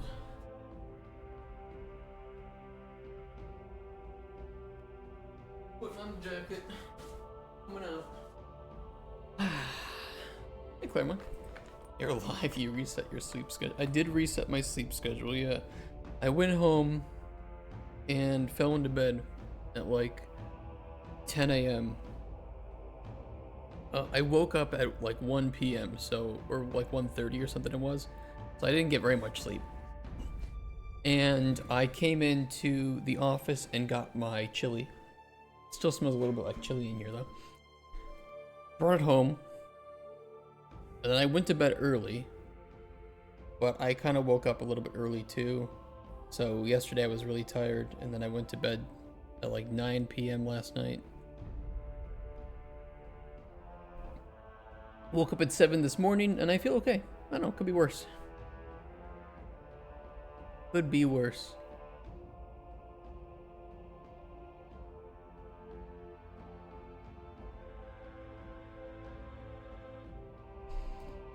What up, Fluffy Panda?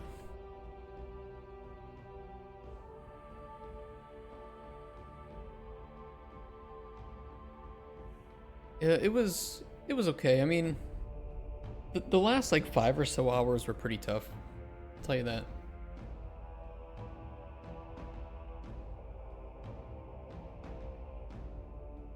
What was I doing here? What was I missing?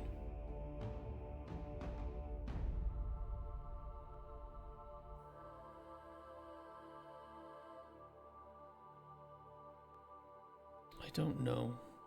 I don't remember. Having some, you know, things beyond the visibility of the main... What is this? Why is it brown over here?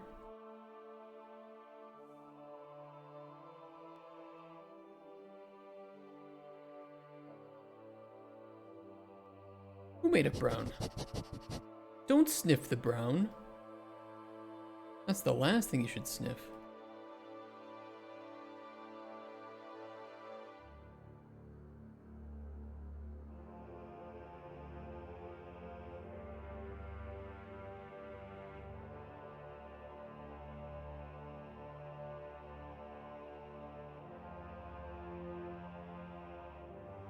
Is she gonna go insane? What, just because Mr. I... President, wake up. That's right, Mr. President. What, just because I played this? This was amazing, okay? This was an incredible game. That was like a fever dream playing that game.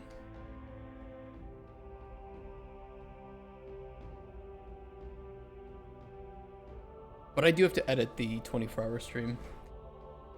I didn't get any time to edit over the weekend. But I'm gonna cut out the... I think I'm gonna cut out the cooking stream and post that. And then I'll cut out the... whatever it was, the Thailand game. That got a little spicy though. I don't know. We could just let it be lost media. I was gonna post the Skyrim playthrough, but that fell through, of course, so... I don't know.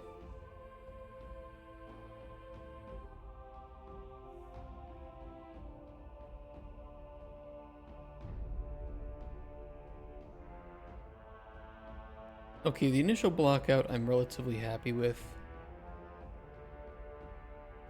I think we may want to move some things for visibility's sake. Once we actually start to build out the level.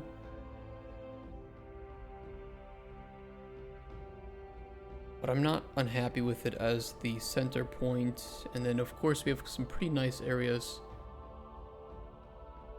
for the train shooting gallery minigame to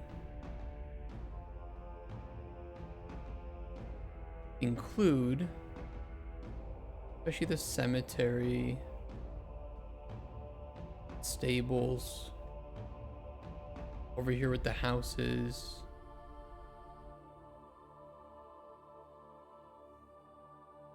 It's not bad. Not bad.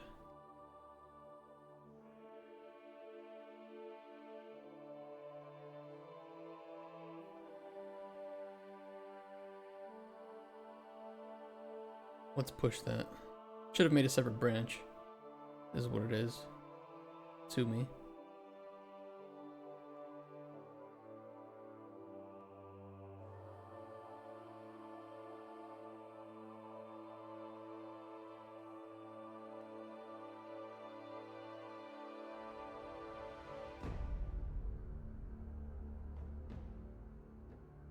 Let's take this production plan and make a Kanban board for it.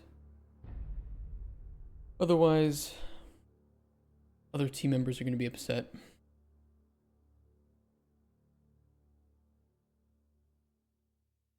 I'll probably just rename the issues here. Hey, Punka. I called into work Friday night and didn't get home until 2:30. Then I had to be back at 8 to finish off the thing I was called in for and was home by 10. Jesus Christ. What were you doing? Hey, how's it going, Kent? Good to see you guys. It's good to have you all back for game dev. For 3 days, right up until we have to play Ghost of Yotei. Dude, October is just unproductive.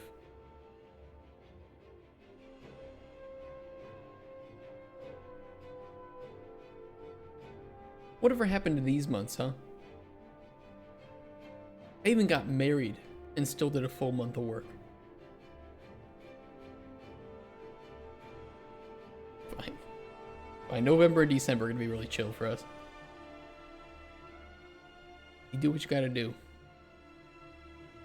Realm number 1, functional cabinet.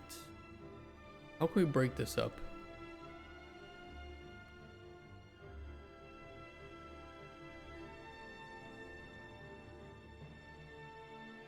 Into epics. We need to break this up into epics, which are our swim lanes. Functional cabinet. Wild West is one epic for sure. Beautiful Corner for the Wild West.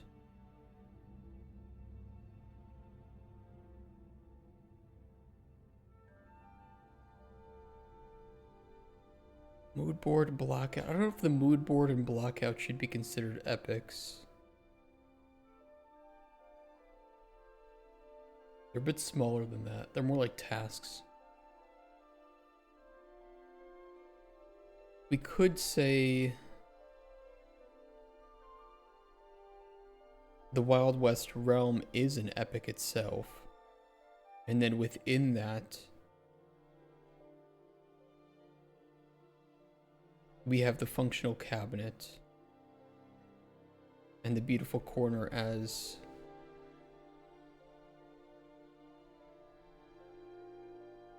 stories somewhat.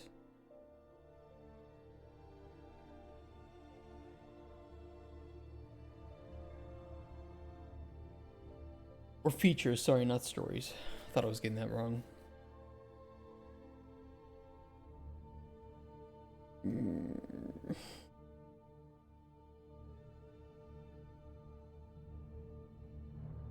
I mean, TDD and GDD are definitely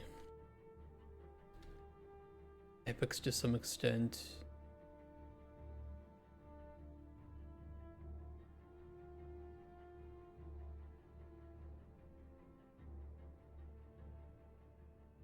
It had to leak, yeah, my project to level it up. Oh yeah, is that the key binding? Fix other people's fuck ups.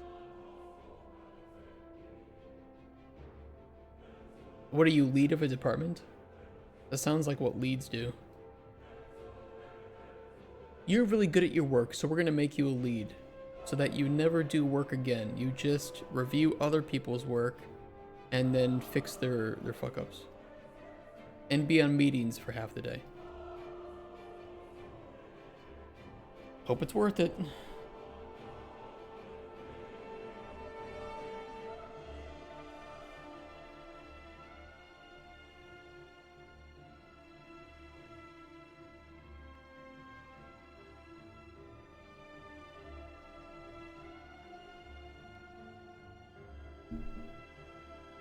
No, meetings are where people who don't know what they're doing or have nothing to do. You need some meetings. But I agree that there is a fetishization of meetings in a lot of companies. It's like, oh, let's talk about it. Okay, let's have a meeting. Like, couldn't we just solve this by, like, talking about it for 2 seconds in, like, a chat or something? I mean, meetings is kind of vague, right? Like, there's a difference between an hour-long meeting and a 10-minute meeting. Plus, remote work is different than in-person work. I think you need more meetings for remote work.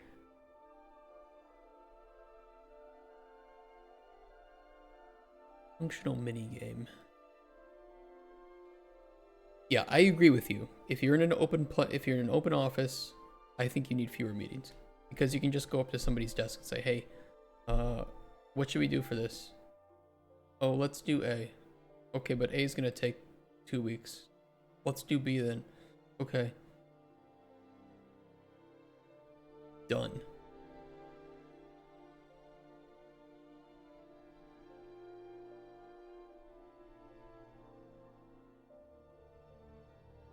Nah, I want to keep these separate because they might have subtasks.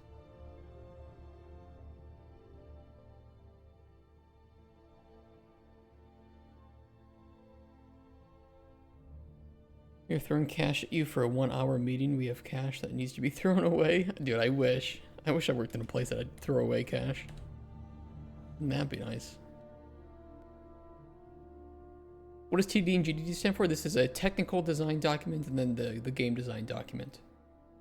And the technical design document is generally just a documentation for different technical aspects of your game, like a save and load system, or we have some other things like realm switching, trinket seeding, minigame switching, input handling.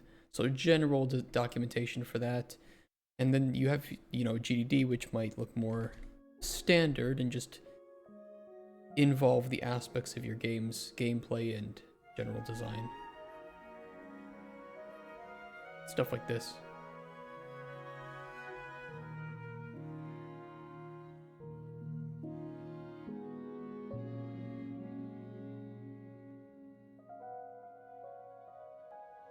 I had a colleague complain to our manager that our meetings are too long. Then again, we're all remote, so we need some time to discuss stuff. Yeah, I don't know. I think it's more important just to not waste time during a meeting, but not that meetings are bad. I mean, that you're solving problems, and sometimes you need to talk to people to solve problems. If you're all remote, how else are you going to do that? Oh, I spilled Pepsi on me. Oh. Okay. I need like a bib or a baby. To me, functionally, there's no difference between a meeting and a discussion on like Discord or Slack thread. Like, there's no difference. They both take time. They're both problem solving, and you're not getting work done, let's say, quote, work done while you're doing them. So, like, what do you want, manager? Oh, you want the game made? Okay, shut the fuck up.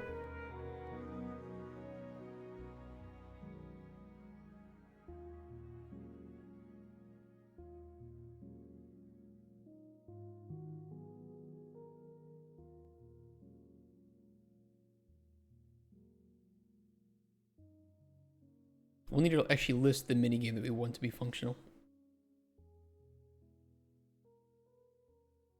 Lockout asset list. Yeah, we need an asset list.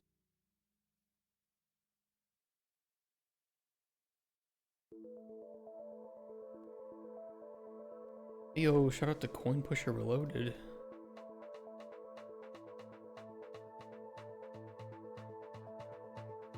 It's a good song.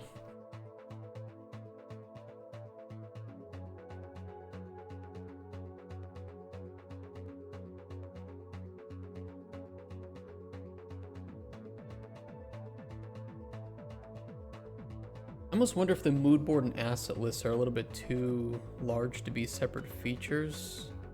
But we can always have like a swim lane for miscellaneous tasks and then put some of those stuff in there.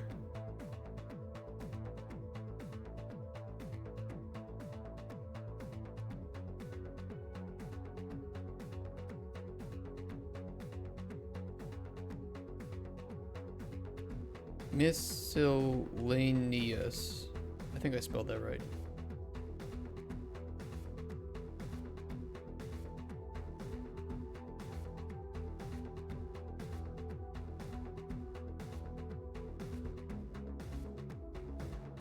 We should probably make a beautiful corner level. Let me do that.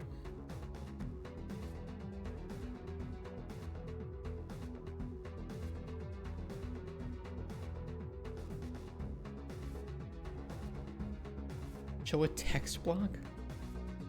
What, in the game? Like just text?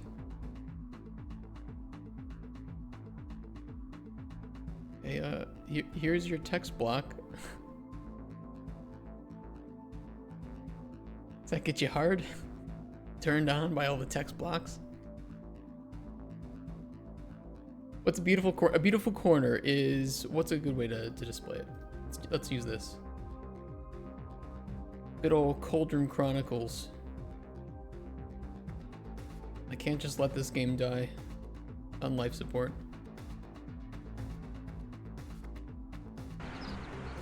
Shut up, birds.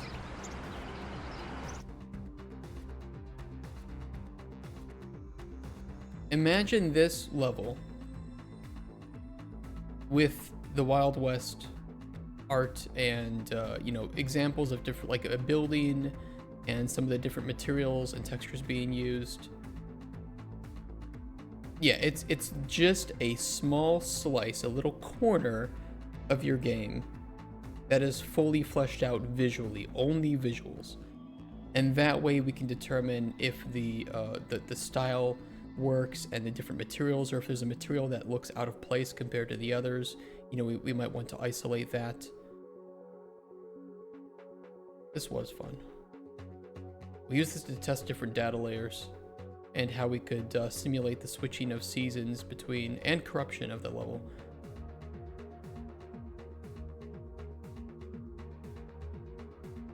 It was very nice.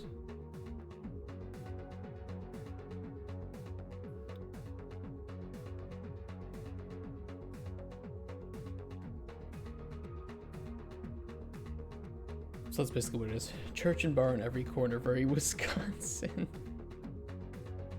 Is this true? You bitch. Eat potion. Wait, that hurt him? What was on there? Oh no, it increased his max health. Okay. That's what it was doing. I didn't look closely enough.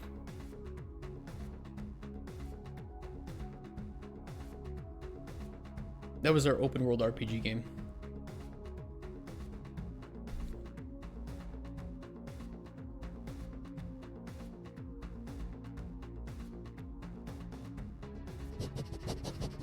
Sniffy. What are we sniffing today? Some farts? Oh!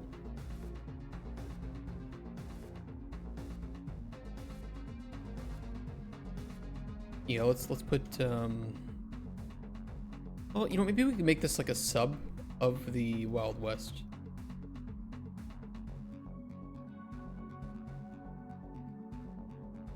Nah, we'll do this. We'll do Wild West BC for Beautiful Corner.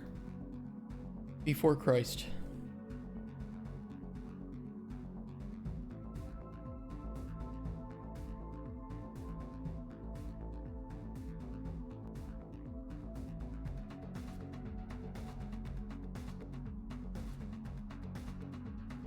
You know what could be nice with that too is being able to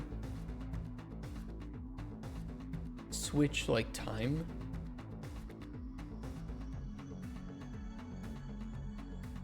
To be able to see a level in different, like, you know, daylight or like early morning, noon, and then like nighttime or something. Or give me a sec. I'm gonna set something up.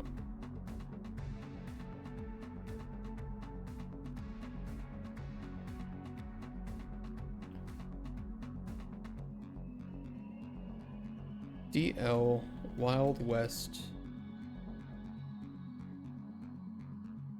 BC Core, the pink sunsets. Yeah, you need all like the purples, the pinks. You're right.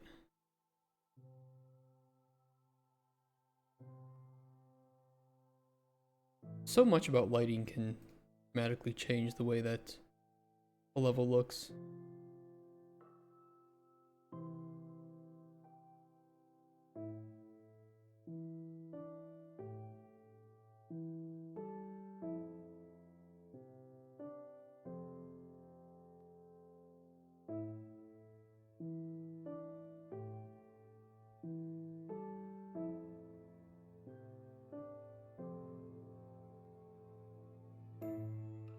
Alright, let's get our day-night cycle and our weather.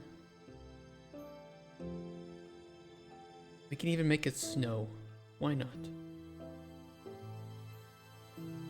Pretty snow. Or a thunderstorm.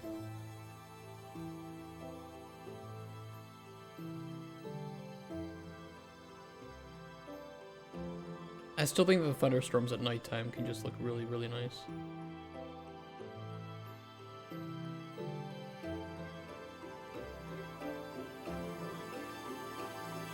What's the plan? The plan is to just get some of the basic documentation and projects set up before Thursday, where Thursday we'll be starting Ghost of Yotei.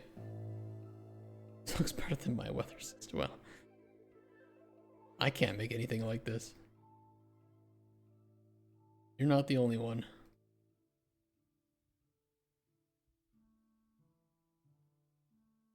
This stuff is too advanced for me.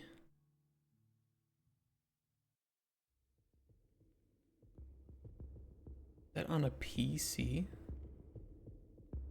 What, Ghost of Yotei?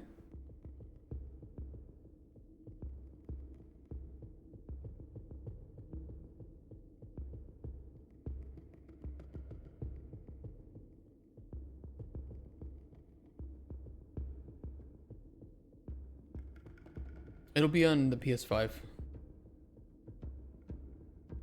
But I'm sure it'll come out on PC later.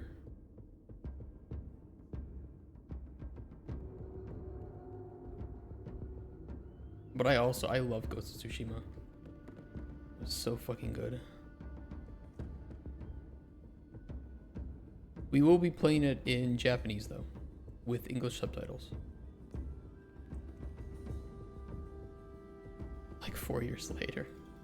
I hope it won't be 4 years, but it probably will be like 1 year or something. But I don't have a PS5 Pro, I just have a regular PS5, so we'll do it the best with what we have. To be fair, Death Stranding 2 looked amazing on the base PS5. That game was incredible.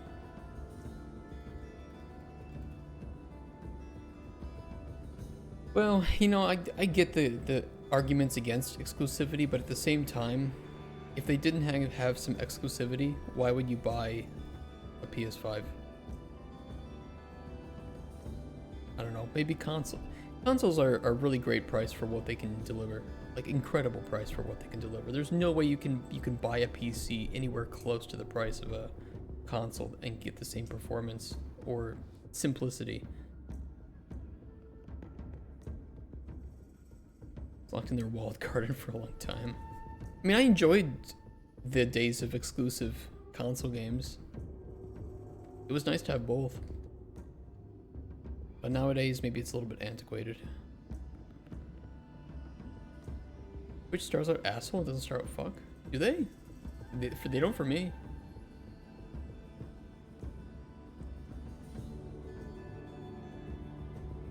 Is there like some profanity filter on Twitch or something that I don't know about?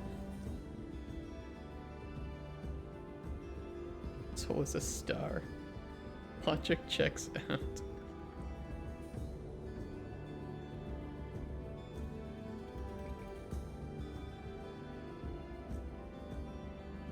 Here, I'm gonna try something. Let's make a quick time switcher. BP.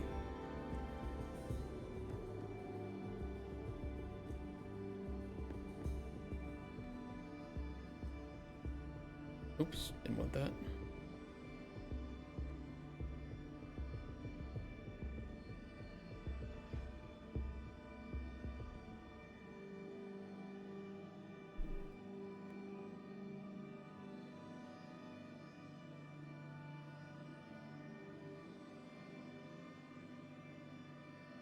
Add a quick cube. I like this orange material. Box collider.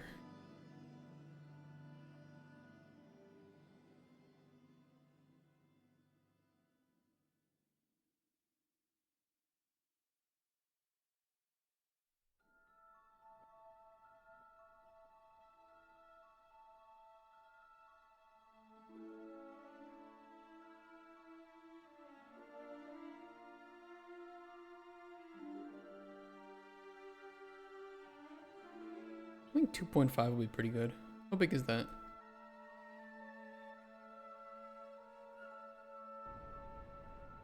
Oh yeah, that's pretty good. It's in your individual chat settings. Oh. Yeah, I don't block any of that out.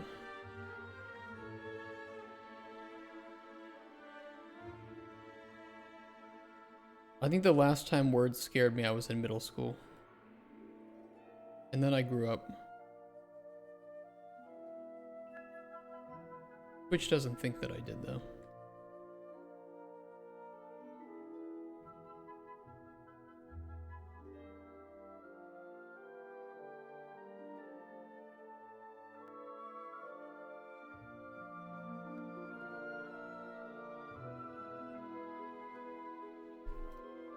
Like a time switcher setting. And let's add dusk. Oop, nope. Dawn first. Dawn. Noon. Dusk and night. Or let's just do midnight. Okay. Setting enum. This is time switcher setting. Instance editable. Default dawn. Construction script. Add a text render. Attach it to the cube. Place it above the cube. Center, center.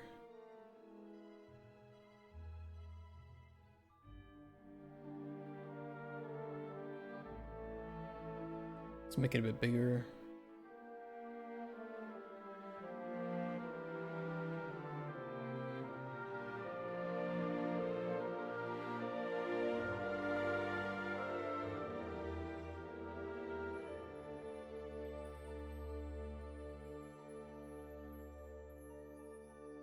And then on construction script, get setting set text equal to value.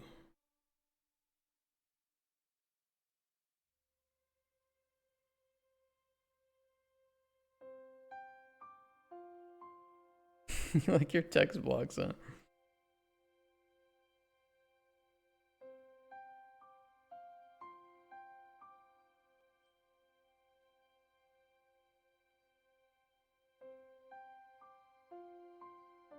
There we go. Now we can switch that. Very nice. And let's do box collider. Begin overlap if other actor is equal to get player character. Font isn't sexy. I'm not gonna worry about a font at this stage. We'll get a sexy font later though. Get actor of class. Ultra dynamic sky. Do a validity check.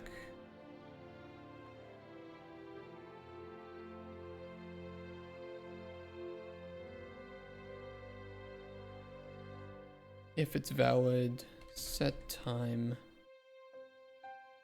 What is their function for this? They must have one.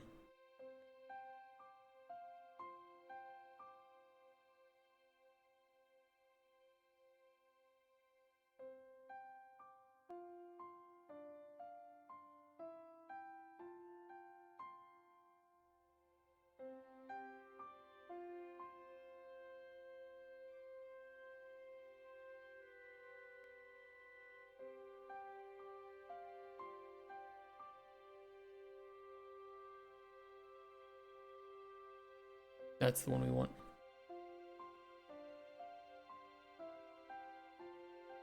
Do a select node. Setting. We'll do 3 seconds. Ease in out.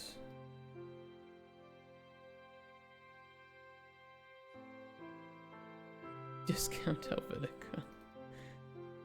Is that what Roboto is? Is Discount Helvetica?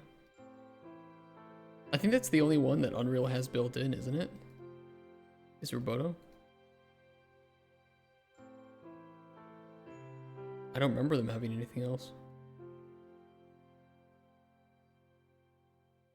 Droid Sands. I don't know what else they have. Okay, dawn is 600, dusk is 1800, noon is 1200, midnight is 2400. Don't allow time to go backwards. Actually, yeah, we can. So in this case, we should be able to put 4 of these down.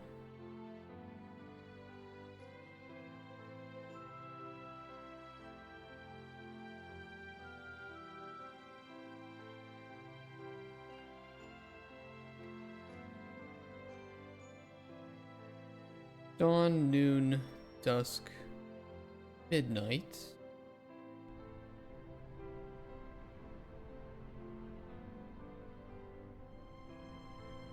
Three seconds might be a little fast.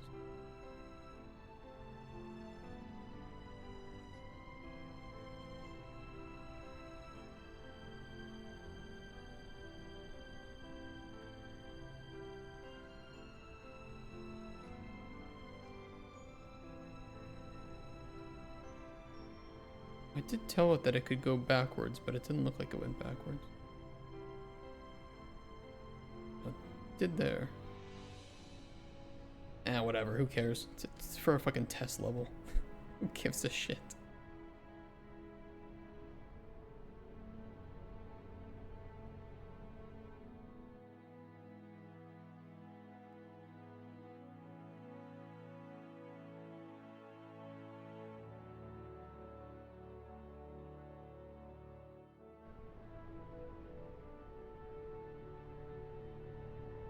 Okay, 10 is too long.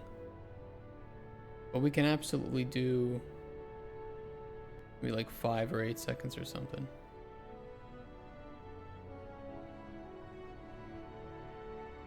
Or you know what? I'll just parameterize it.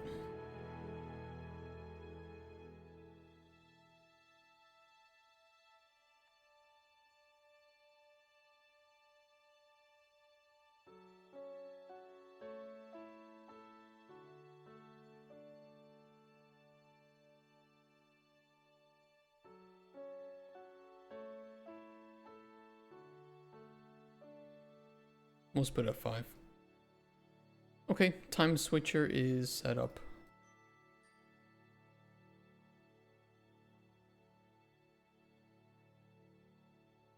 And I think it's quite useful.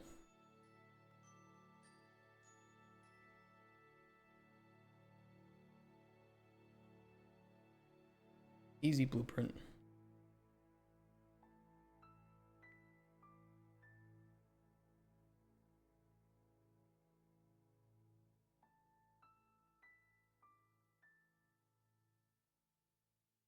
We'll make the Wild West the default start map.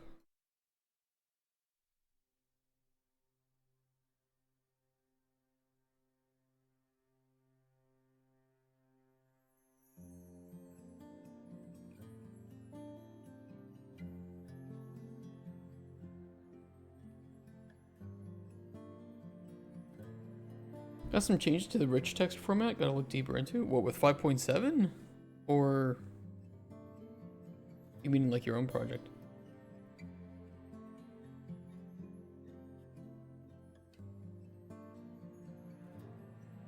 Added beautiful corner map and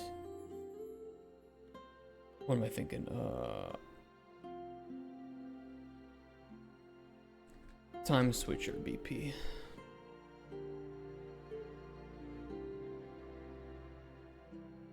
Really, in 5.7, I didn't see that yet. I was gonna take maybe one day this week to jump into 5.7 and just play around. Particularly with the... whatever they call them.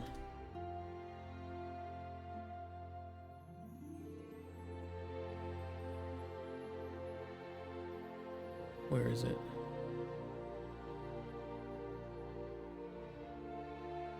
The nanite assemblies. Wait, is that right? Basically this, I want to mess with the, no, it's the procedural vegetation editor. I want to play around with the procedural vegetation editor and nanite foliage. And I'm very, very curious about that.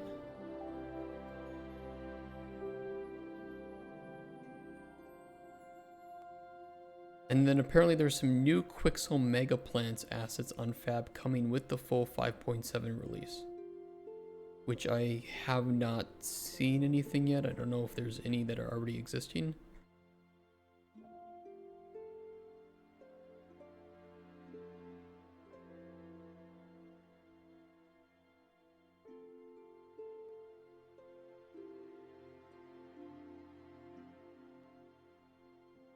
I don't know. I don't think they have yet.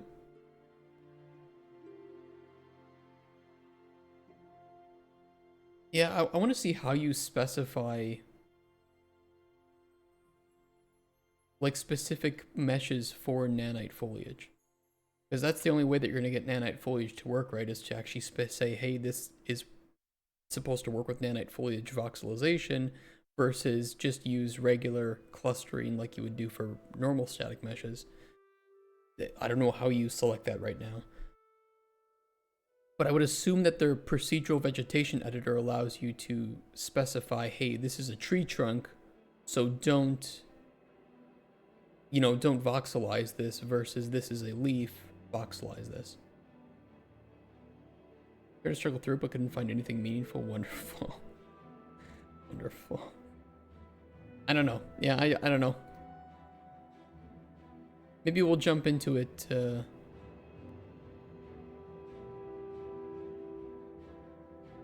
one day this week and just see if we can figure it out. But I did see that Megalites is in beta, which is really cool. So it's good to see that making some progress.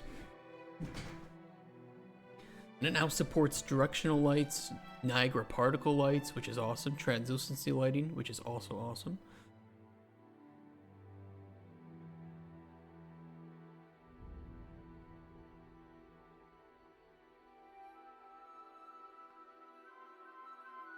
Physics world collisions make characters interact realistically with their environment.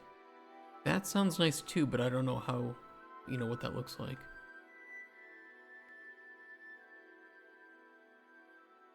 But either way, I'm excited to jump into it.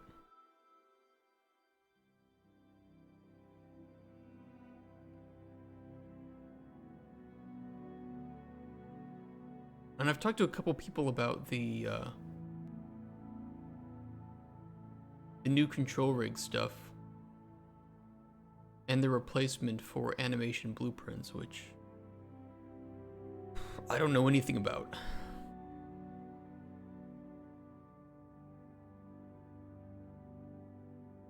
Megalites require some moonlight in your scene or things get really noisy and splotchy. I mean, Lumen is always noisy and splotchy. But yeah, Megalites can be, I don't know. It's not a silver bullet, put it that way.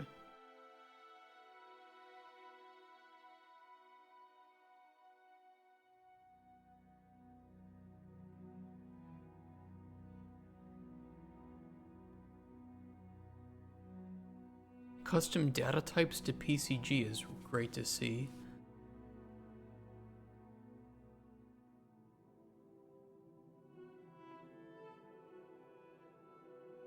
We worked with PCG, it's pretty complex. I don't know if we use PCG in Coin Pusher Realms for anything, but it was kind of fun to play around with, but it's not easy to use.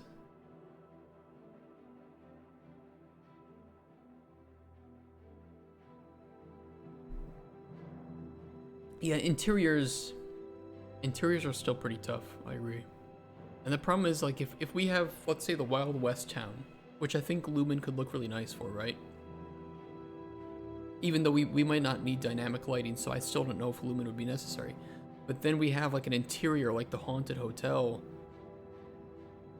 I feel like it would be nice if we could turn it on or off for certain levels, but it's not really the way that Lumen works, unfortunately.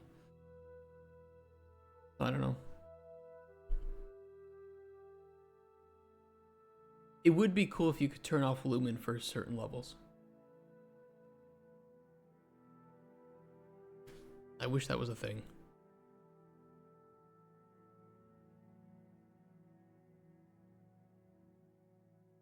Let me rename this.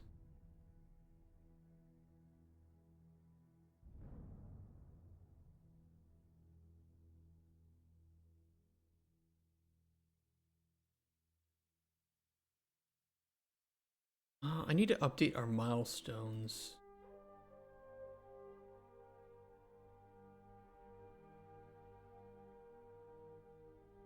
FP1.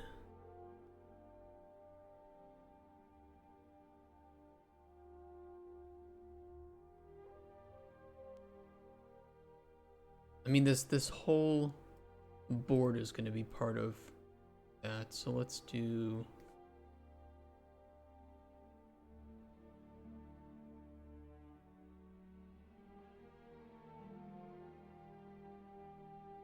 FP-1.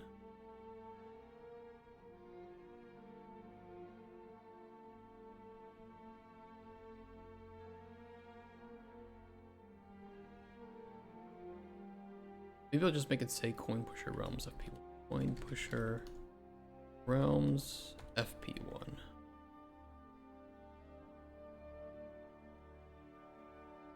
Okay, functional minigame. I'll rename that once we actually determine what the first minigame is going to be.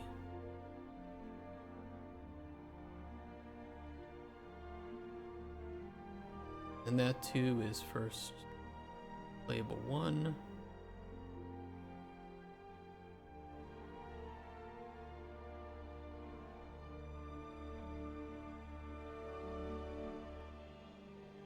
Beautiful Corner, FP1.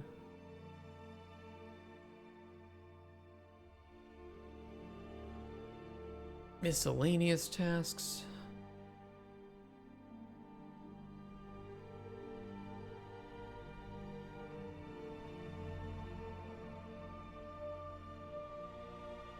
And then the TDD and GDD.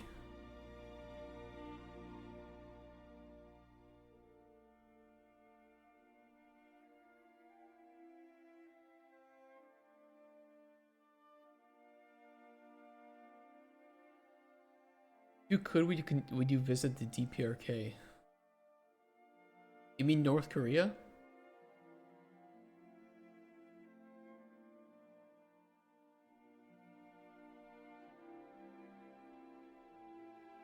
Would I visit North Korea? I don't know.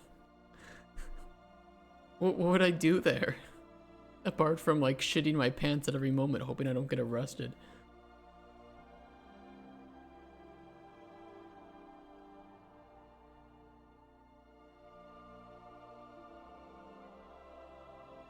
Poverty porn, you can just watch it online. Why spell it too?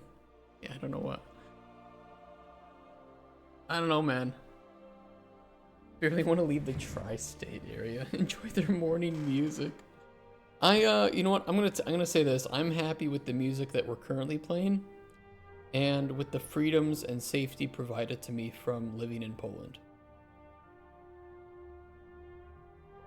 I'm okay with it. I enjoy being able to walk out in the streets and occasionally see some like drunk guy asking for money for beer, and that's the scariest part of my day. And then when I tell him I don't have any money, he leaves me alone.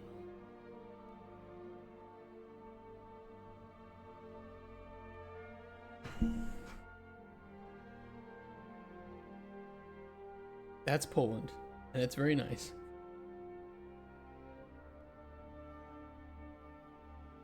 Try searching DPRK morning music. Are they gonna copyright strike me if I look up their music?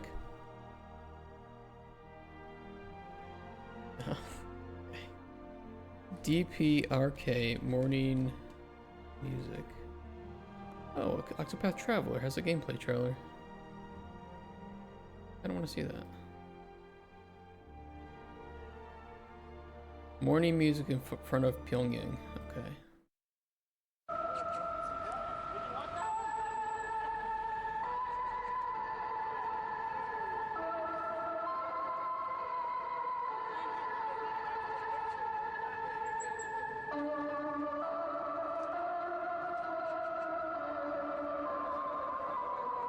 This is really dystopian.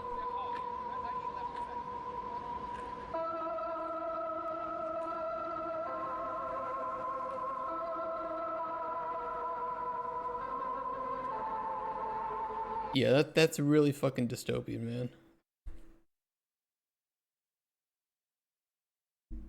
There's like 2 cars and like there's no people. In a world where everyone has vanished. And then it's just this music in the background.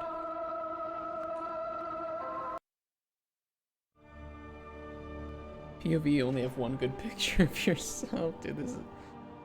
I don't think I would visit the DPRK. I'm okay. I've said enough bad things about China that I would feel pretty afraid of visiting this place.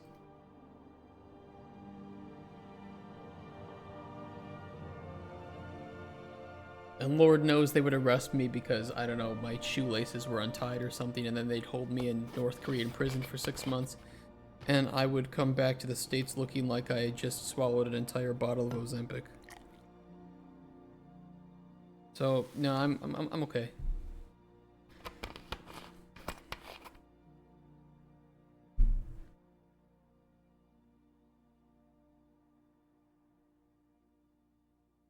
I have no tasks to put in this necessarily. Well, we could have the block out mood board and asset list. The miscellaneous tasks. Level block out.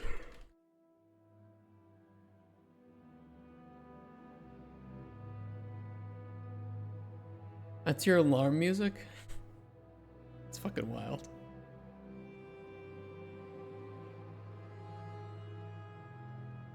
Are you okay? Do you need to talk to somebody?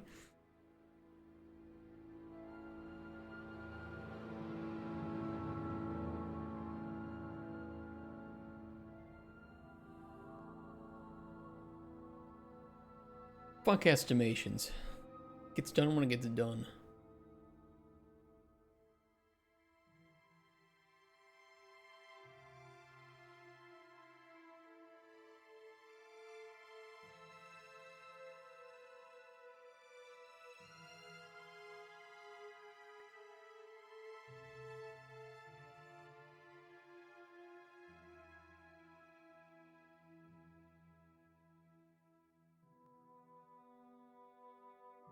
I think a mood board was technically in progress.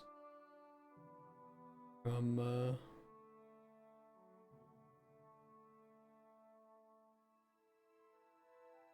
Rex. We need to continue to iterate on that.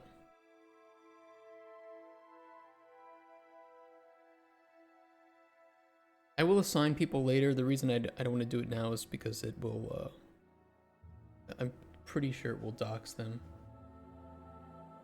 A little bit, just their names.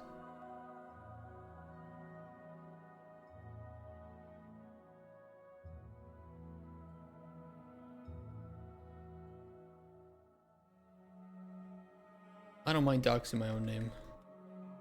Pretty public anyway at this point.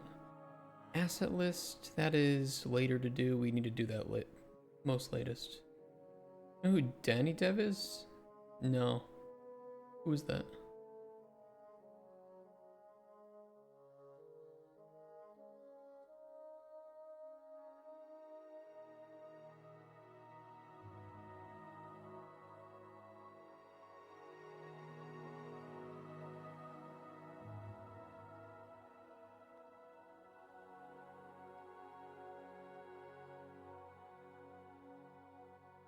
I feel like I have heard them.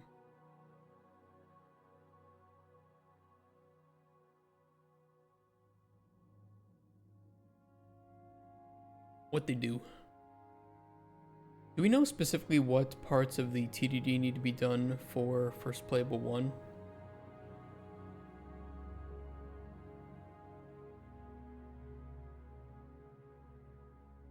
Ba, ba, ba, ba, ba, ba.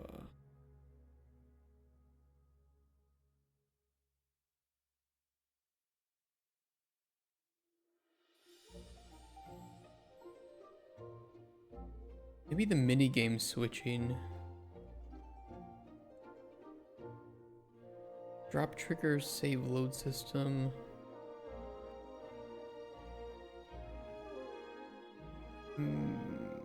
Probably save load, minigame switching.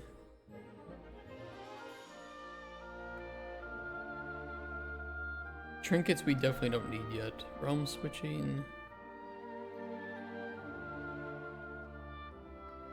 We're not gonna have realm switching until we start entering production.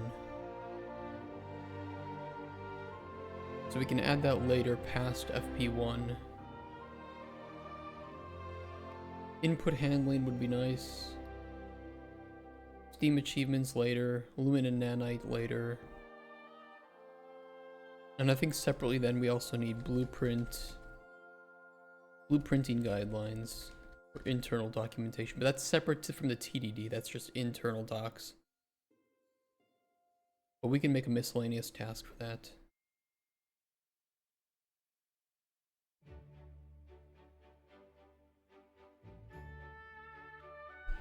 Blueprinting guidelines documentation. Need full document in knowledge base. For how we blueprint, standards, expectations, etc. You know that elephants can't jump? I mean, it kind of looks like they can't. Big old fatties, aren't they?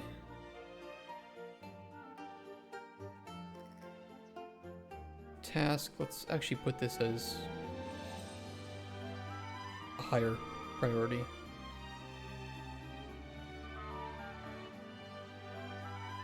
And I'm just gonna assign that to me real quick.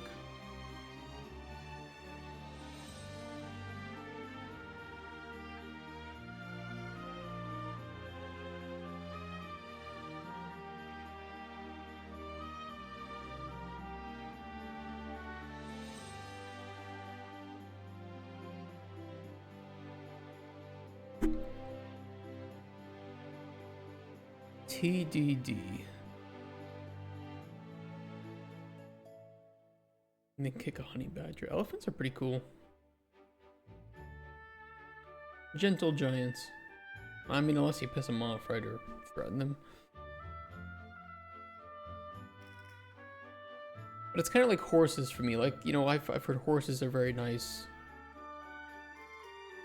But they're so big that it scares me. Like, you know, whenever I see a horse walking in the streets, I keep my distance just because one wrong move and I'm toast. You know, I become Hodor at that point, so.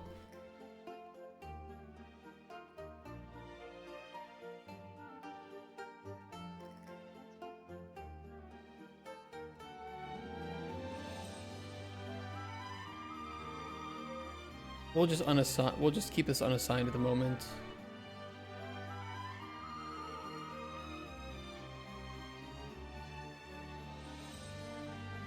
Most documentation we can save for the end of the milestone, so that we focus on just making something fun first.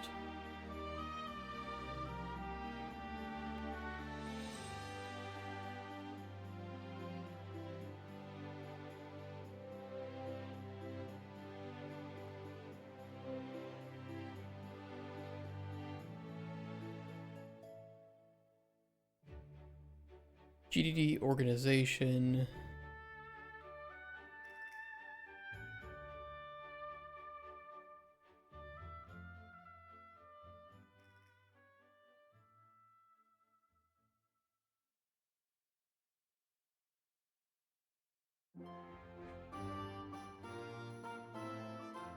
Put those there.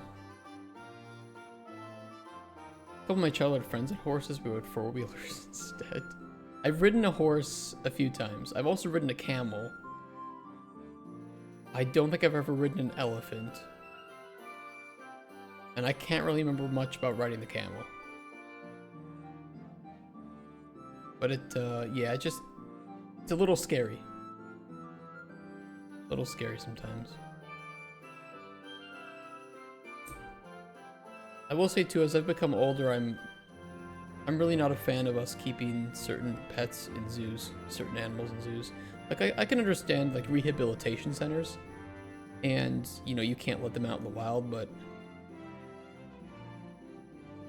when I see, like, chimpanzees and orangutans in zoos, nah, I don't know.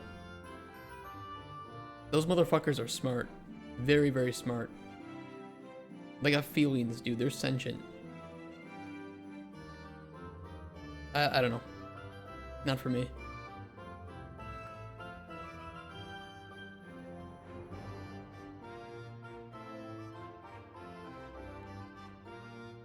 Functional cabinet. Functional cabinet. Red horses, they can be jerks. Depends on their temperament. Yeah. Like, do you get the Haru Urara or do you get the gold chip? Which one are you riding today? Functional cabinet. Functional cabinet. Rex, are you still here?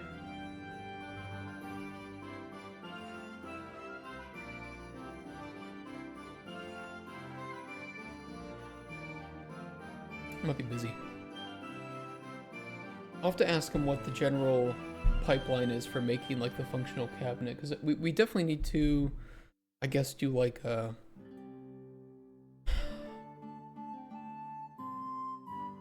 I think we need the mood board first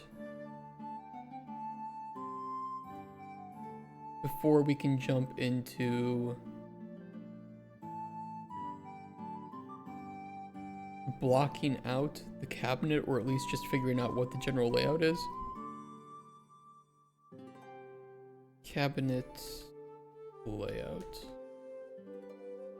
Or block out, I don't know.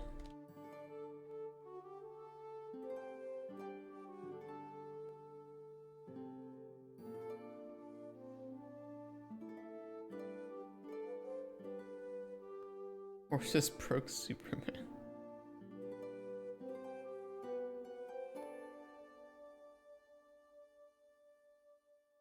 No, I'm not like super crazy into horses. I'm about cats. Like I'll fuck with, well, maybe I shouldn't use that word. I'm down with cats. Cat's great. Big cats, small cats, any cat, I'm in. I mean, I'd still be pretty fucking scared if I had to, you know, like go up and say hi to like a tiger or a lion. I don't think I'm ready for that.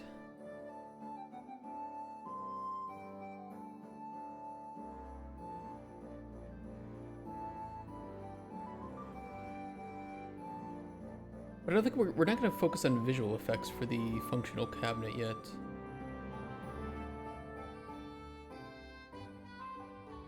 Just functional, not visibly handled. So cabinet block out, we then would need to break it up into separate functionalities.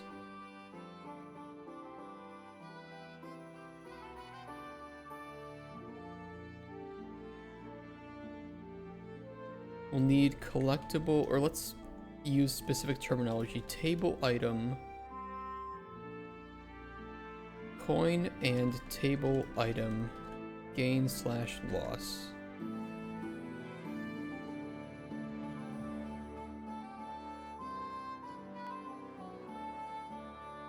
We will need the poker hand minigame. Is that what we called it?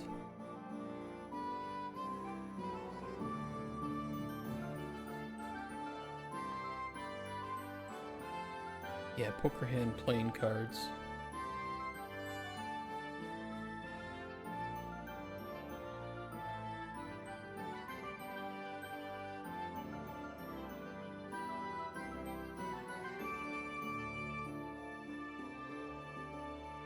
Seen a couple videos of dudes petting bobcats that seem about as nuts as I want to get with big cats. Yeah, you know, I feel like if I'm gonna pet an animal, or like spend a lot of time around it, I feel like it should be an animal that I think that I can overpower. And I may not be able to overpower it, but I need to think that I can overpower it, right? Like with most dogs, and I'm not like the biggest fan of dogs. Like I don't hate dogs, but I'm just not a dog person. I at least know that for a lot of dogs, if I need to, I can punt that motherfucker across a football field. Big dogs, you know, it gets a little bit more worrisome. I don't know what it is. I'm just not a big fan of dogs. Not my vibe. It can be a lot sometimes. My grandparents have always had dogs, and they've always been nice, right? Like golden retrievers. I think they had a chocolate lab once, but I think that was a long time ago. And I really enjoy golden retriever. I've never known a golden retriever that wasn't an absolute sweetheart. And a 45 kilogram German Shepherd, I had to remind him of the pack order from time to time. You have to do that with cats too. What the fuck did you cook? What do you mean, what did I cook? Am I cooking? I always feel undercooked. But no, with cats, you have to show that you're an alpha too. Otherwise, they will own the house. I think my wife is still impressed that of how I am with our cat. Because I can just be like, just snap my fingers and point at the cat, and she will. Like, that's right.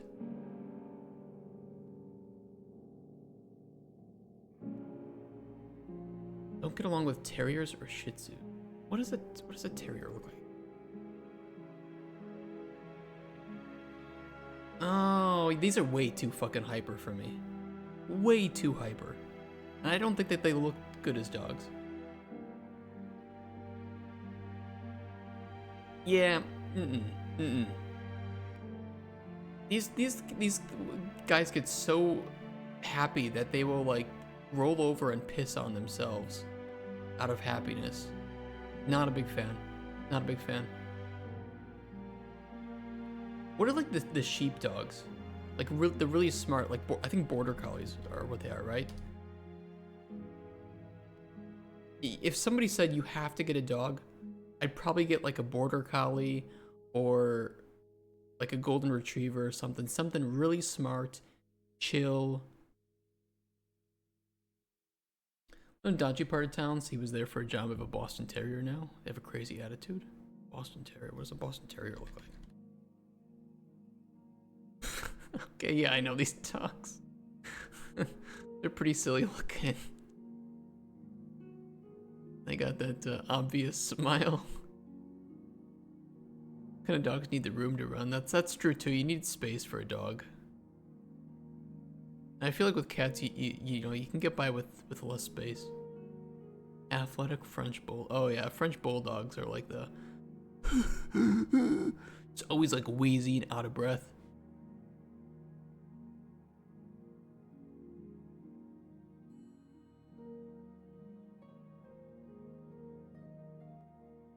Yeah, border collies are pretty cool. Every time I see a border collie, I've never seen a dumb border collie. They're always doing like the most intelligent things ever. It's pretty impressive.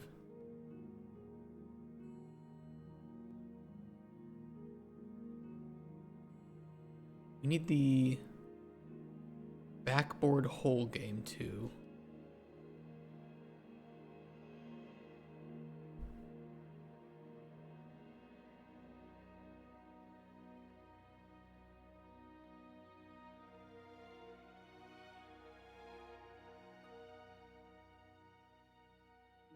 Hey, Emily's. Morning. Grew up with an old wire-haired. How do you even say that? Like, how do you fucking pronounce that dog breed?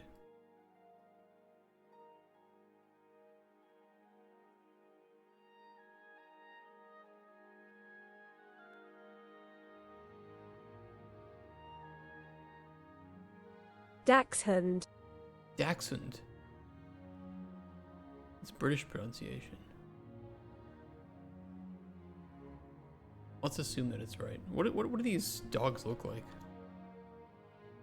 Oh, yeah. I've heard that these are actually pretty chill too. Had too much energy for being 15 plus years. They kind of walk slowly though, don't they? Lean into your American side and fuck up the word as hard as you can. I try not to. I've seen some pretty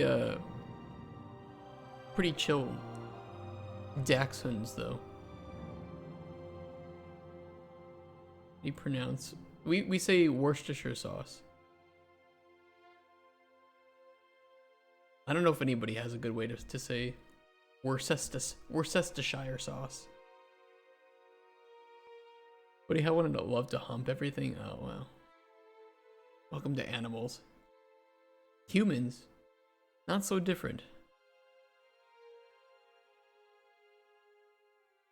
Worcestershire sauce. They have back problems. Who doesn't?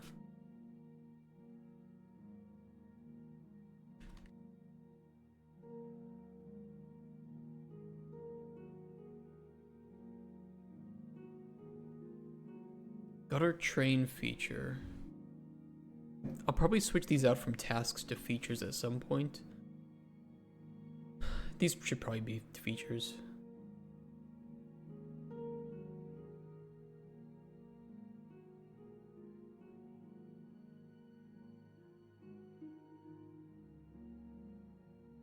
It shivers down my spine.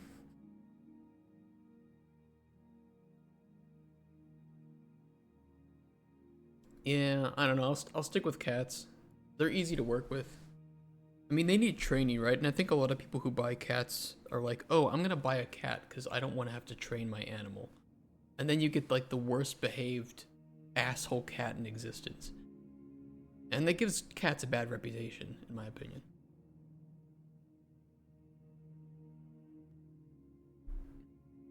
Easy to chew? What's easy to chew? Stick with rocks, no need to feed your train. Yeah, pet rocks, can't go wrong, huh? What else do we have here? The wind tray. Table item. We'll need at least some of the table items. We'll need coal nuggets. Well, it depends too what minigame we'd be going with. Okay, I'll tell you guys about the mini games that we have, and you can tell me which one do you think sounds the coolest.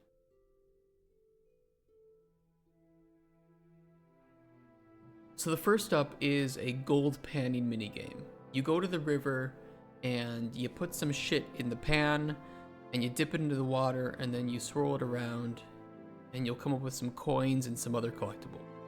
That's one. The second is Runaway Minecart. So it is a procedurally generated mine track that gets faster and faster, and you have to choose the side that is clear and open until you reach the end or you crash. These are all 3D, by the way. Then we have Tumbleweed Toss. So imagine this room filled with whiskey glasses, and you have to toss tumbleweeds to try to bounce them into the glasses. And there are power-ups, there are some secrets, some hidden mechanisms. There's a shooting gallery, which you ride around the train, and you bang bang. Yeah, it's kind of like beer pong. And you bang bang from the train to shoot targets around the town.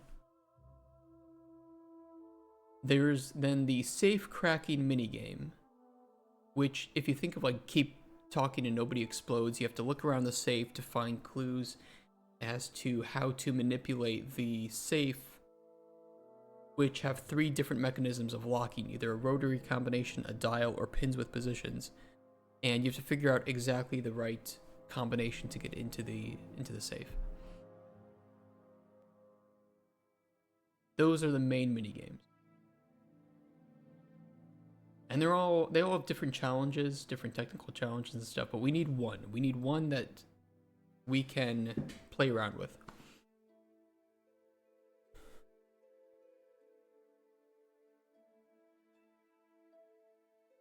Growing on trees? What's growing on trees? Bearded dragons are a good halfway point. I've owned a bearded dragon before. Super lovely animals. You can hold them, you can play with them, they're chill, they're easy, they're cheap to feed. Bearded dragons are really nice. And you can kind of just go find random bugs in your like garden and just feed them bugs. Pretty fun.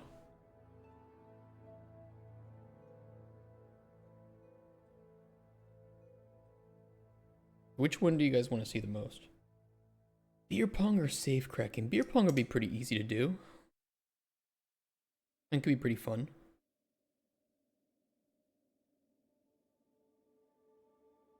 I'm into doing that one.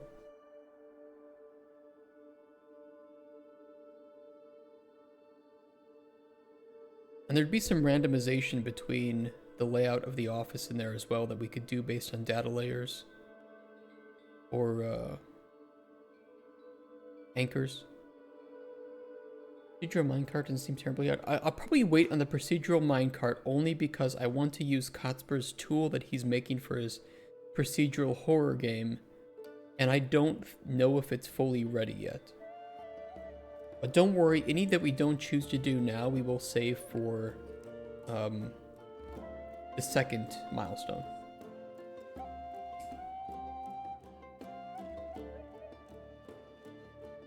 So maybe this will work. And it'll give us an excuse to make some props too. Although I don't think we'll focus on making props for the first playable milestone for number 1. Yeah, it's a good tool. It's a really good tool, and I even wanted to use it in Colden Chronicles. Or like a roguelike mode. But this will be a good use for it. Okay, we'll do Tumbleweed Toss. I'm into it.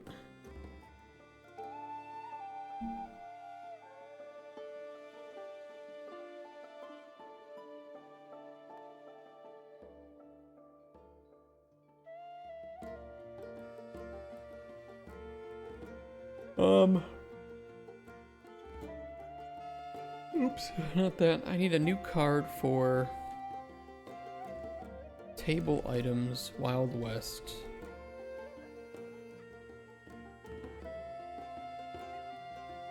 We're gonna need...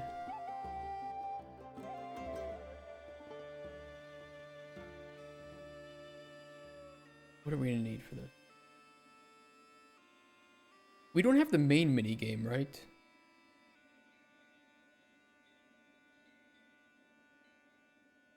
We need to include that somewhere. I guess that would be in first playable too, for the all minigames functional.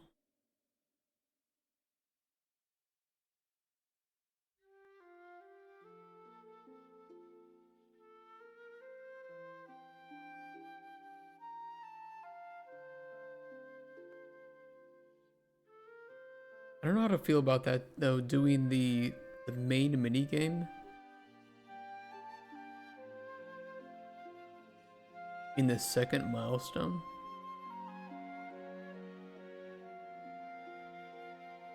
It almost feels like more of like a milestone 1 kind of thing.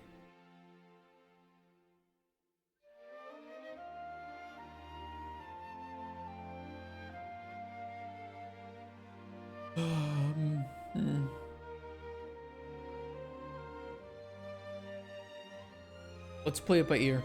We'll be agile if we need to. Your space heater died last night? The blue smoke escaped and made a loud noise. What the fuck does that mean? The blue smoke?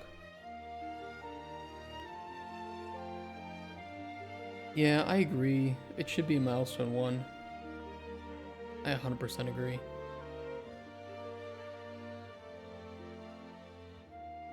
Getting all that done by quarter 4 though, I mean, who cares? We don't have a publisher.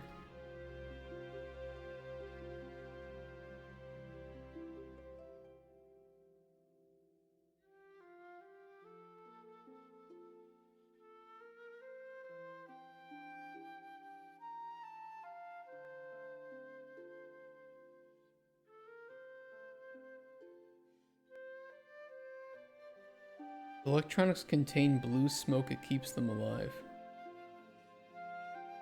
What are you talking about?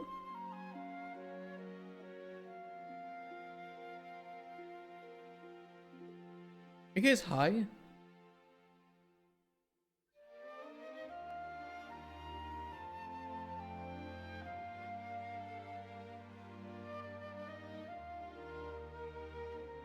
I've heard a capacitor blow. I've heard transformers blow. No, you're too low. I used to work with big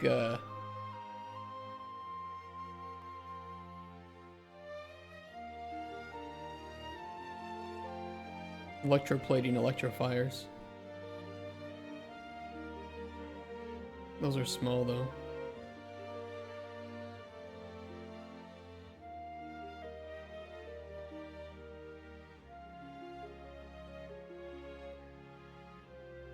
I'm fucking retarded. A fucking rectifier. It's like, wait, that doesn't seem like the right word. Nah, I worked with these. These things are massive, man. It's hard to see the scale. These things can get taller than a person. Especially depending on how large they are. Wait until one of these motherfuckers blows.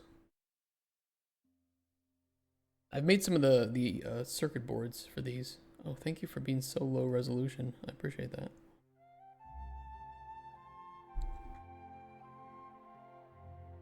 Yeah, there's some big ones here. That's a lot of them.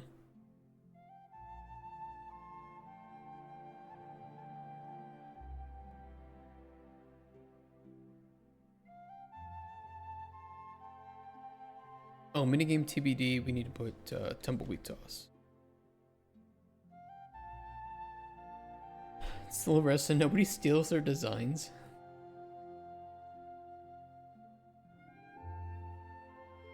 I actually saw one of my dad does electroplating service and repair.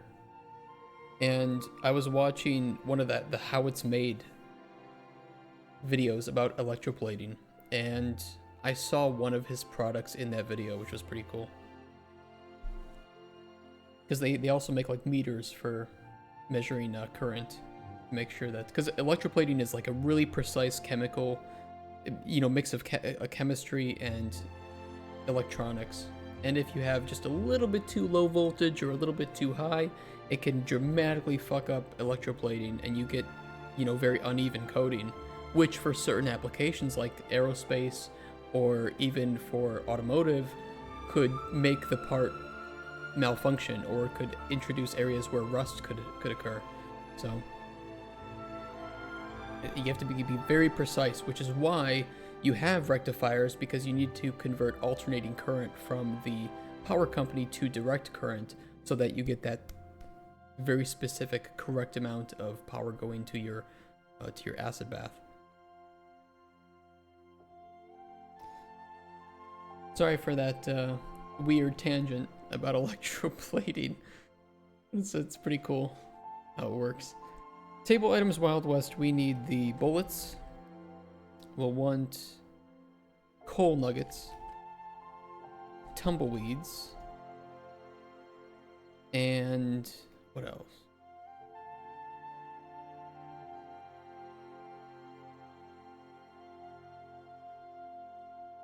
Train ticket, no. Key, no. Plane cards, we'll want. And now, wait!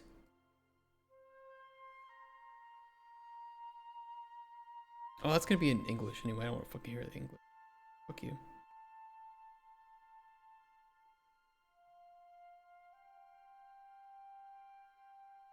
I feel like we're missing something from this. Table items.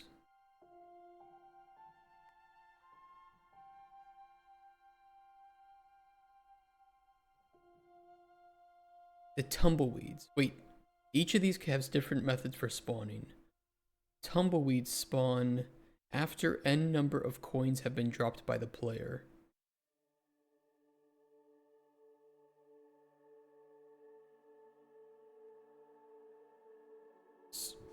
So we will need some of the TDD working at this point, or some of the table item. Well, we could also just spawn it whenever. We care about functionality. Drop triggers we can handle in first playable too. Yeah, you know what? Skip the drop triggers. I'll just have a hotkey to spawn them in. I'm not going to worry about the rest of it. First playable one.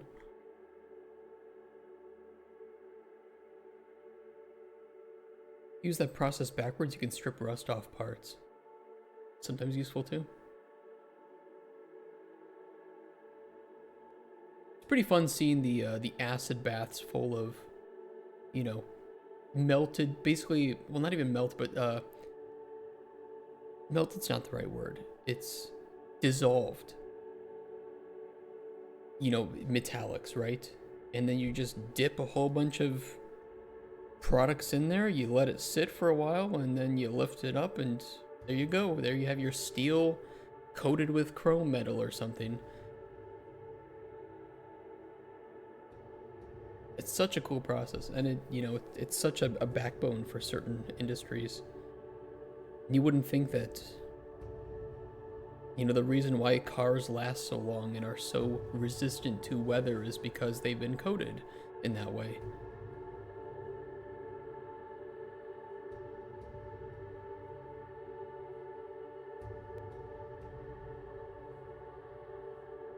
Table item. Functional minigame tumbleweed toss. The tumbleweed toss minigame is going to...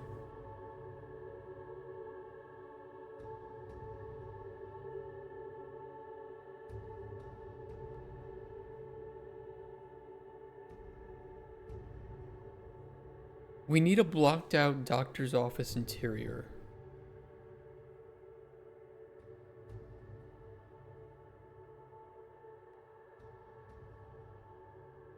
We'll want a randomization system, or we could introduce the randomization system in... No, the randomization system should be there from the start. Functional minigame. That is part of its functionality.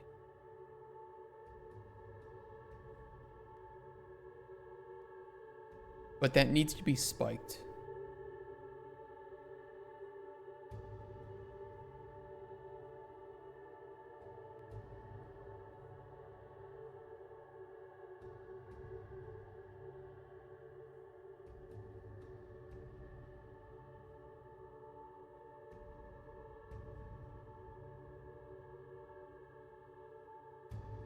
That is higher priority.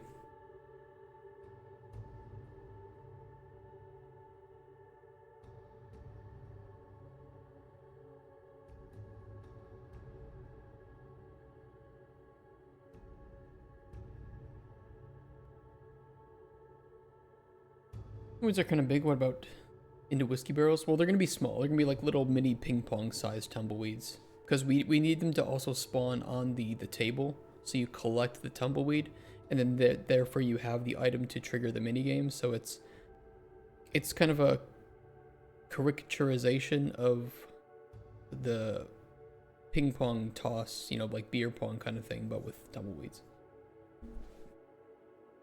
With our drunk doctor. Hope that makes sense.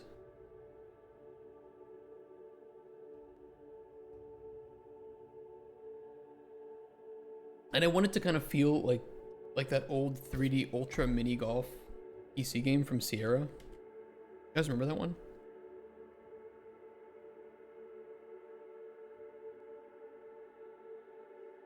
From 1997.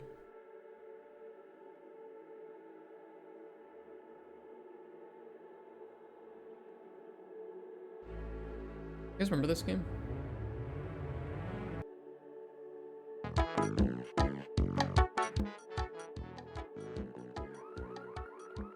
I don't know, I want it to feel silly and have lots of different little mechanisms that you can trigger with your ball. What a throwback this game is. the pre-rendered backgrounds.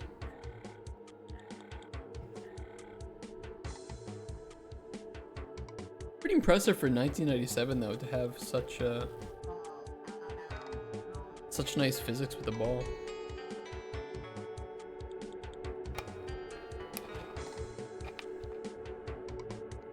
Hit the ball harder, you idiot.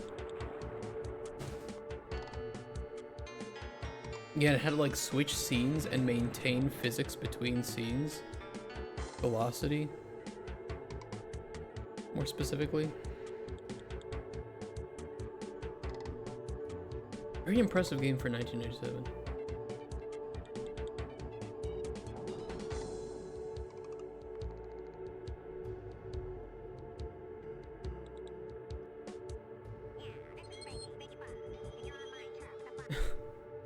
What a game. Lockout randomization, we need to spike that first.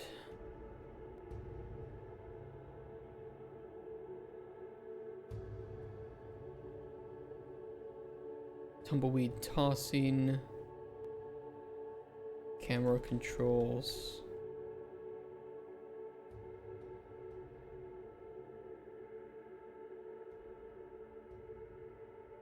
The music is very 97. Yeah, it is. Okay, what if we go even more old school?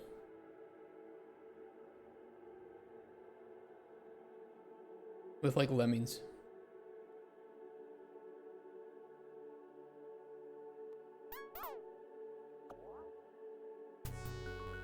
Which I have always wanted a spiritual successor to Lemmings.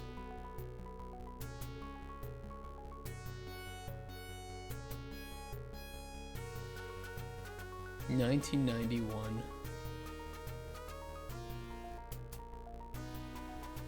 At the Sega. I wonder which one I played more. I don't know if I played Lemmings 1 or 2 more.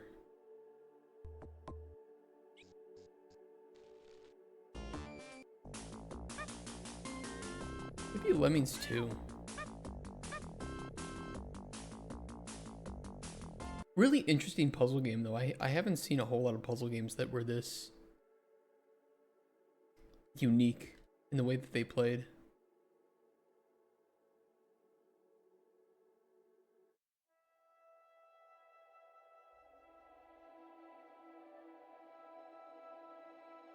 We'll probably have to add more once we determine, you know, start getting into making Tumbleweed Toss. That'll be a whole probably week of work.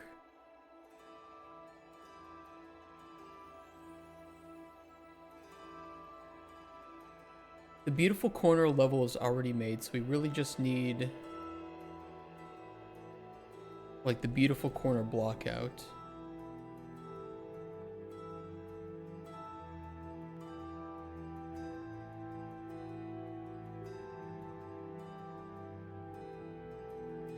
And then meshing.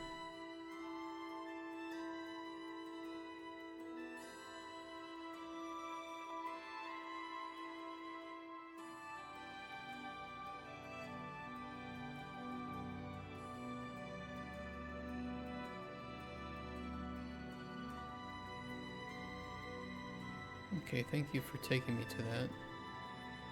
You weirdo. Where's my board? There it is.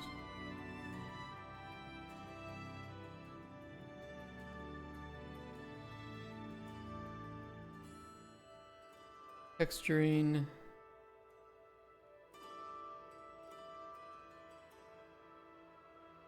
We will probably want some visual effects in there too. Let's say beautiful corner lighting VFX Wild West. Lanterns and such.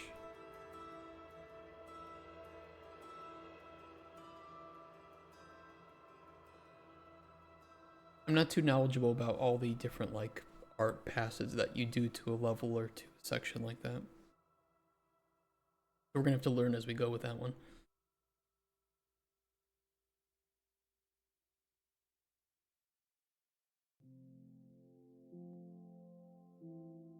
But the rest of it I'm pretty okay with.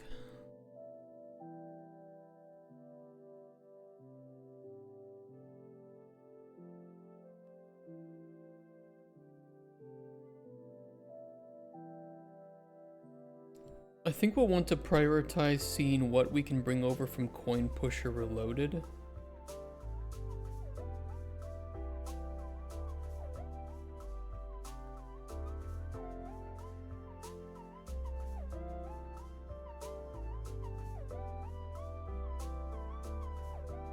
Bit of a lengthy title. Primarily need to see if we can bring over coins, collectibles, any table meshes.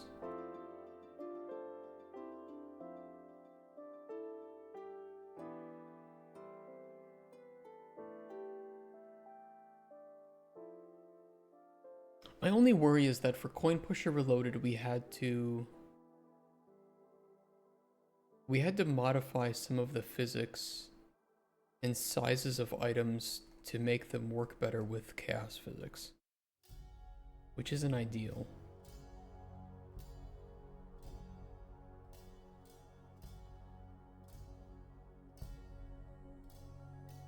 I'm not really happy with how chaos physics works in Unreal Engine. There's a Sega Master System 2 with Alex Kidd built in. It's a fun game. There's so many good. I really like how many great games were on Genesis and Master System. I'm a big Toe Jam and Earl fan. There's no like PhysX working with it, right? A port does exist. PhysX 5.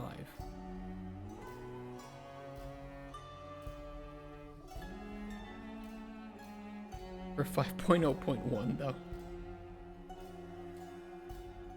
More of a hacky proof of concept, but it works.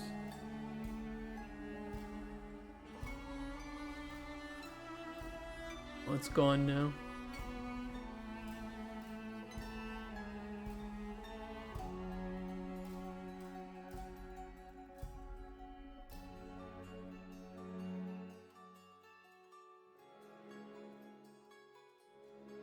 Oh, it's a poll request. Yeah, and I'm not signed in at the moment.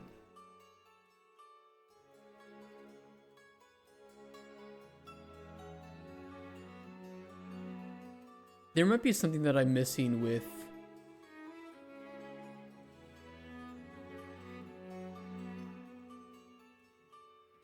chaos and small items in Unreal. It might be useful for me to spike it and do some research and talk to some people with experience working with small physics items in Unreal Engine 5.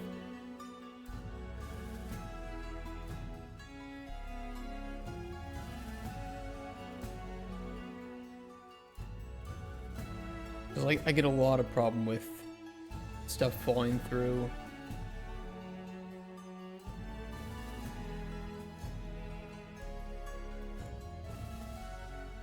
Yeah, a lot of violent reactions.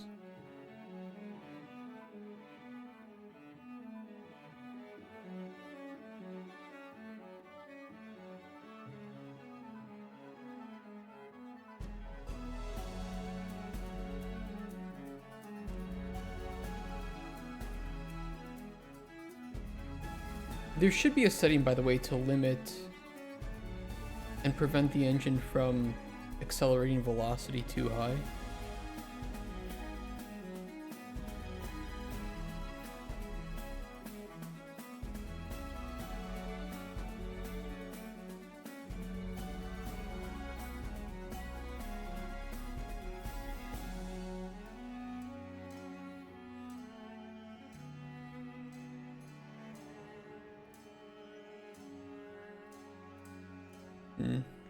Yeah, video interview is so helpful.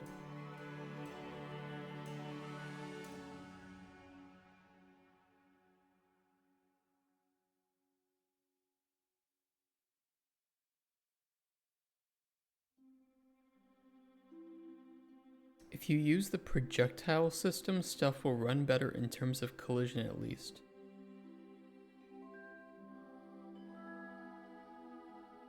Don't rely on physics, particularly since chaos is a mess. Projectile system?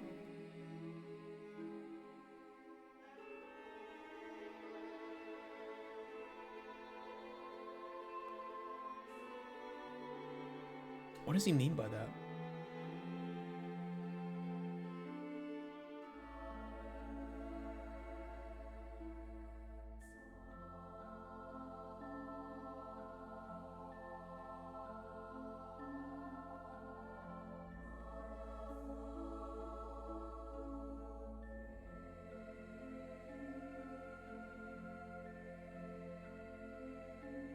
Find CCD to both the mesh and the box collision. Use a line trace.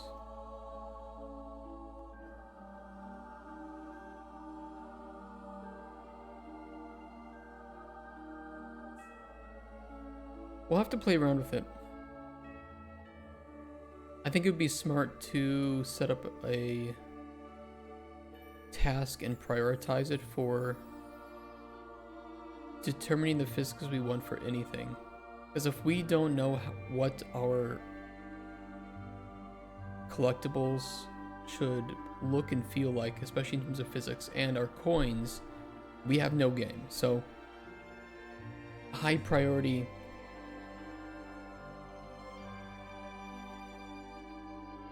Coin collectible physics.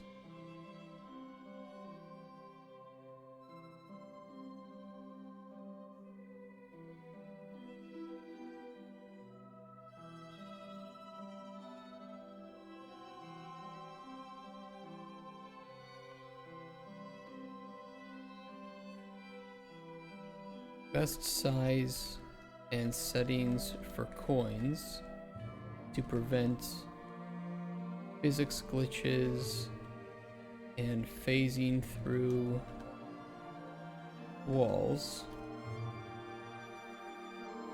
How to avoid weird table sliding issues that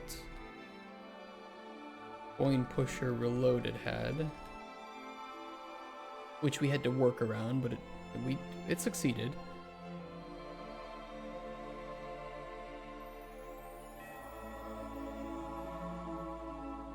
What else?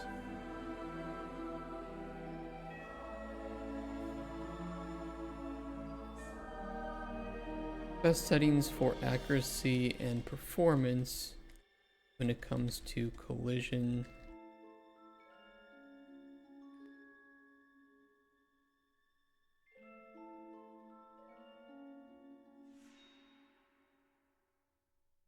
Yeah, I thought I was going to write more than that, but that's fine.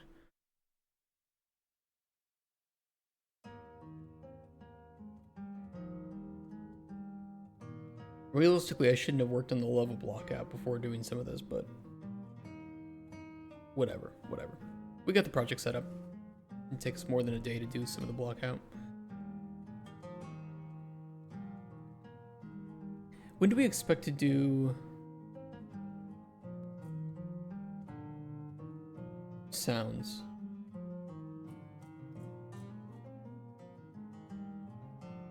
Here as first playable 3.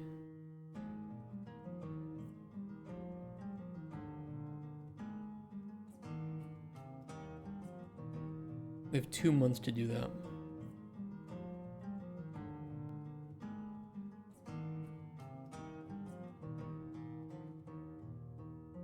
Or I'm sorry, not 2 months, 2 quarters, 6 months.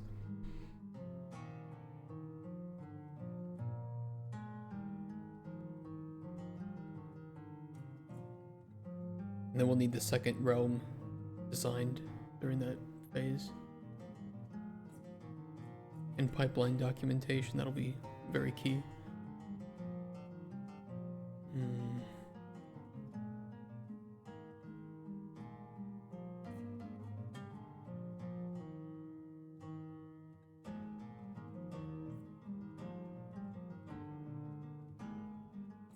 I definitely believe, no.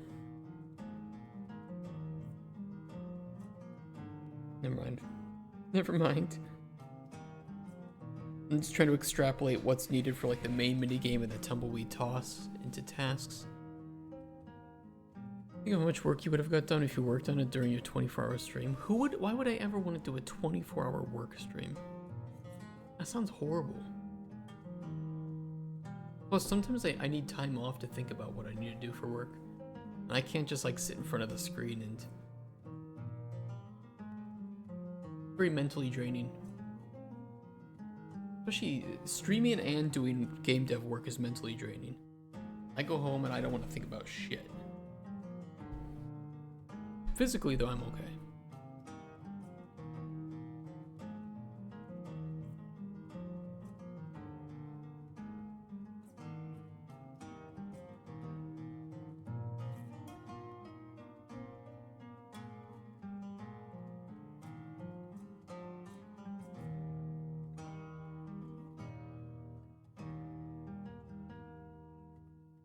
I wonder if we could rework the cabinet from Coin Pusher Reloaded to test out the mini games. Because that's all we need to do.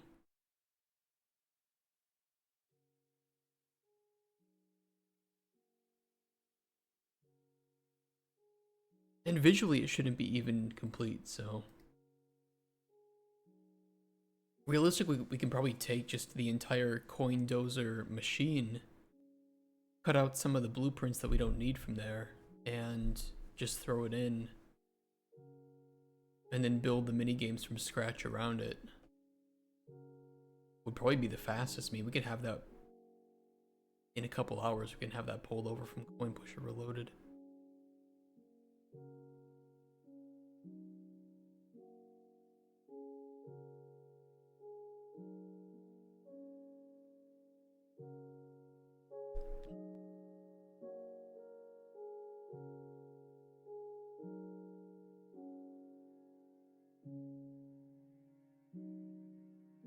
No, I'm happy with that for the moment.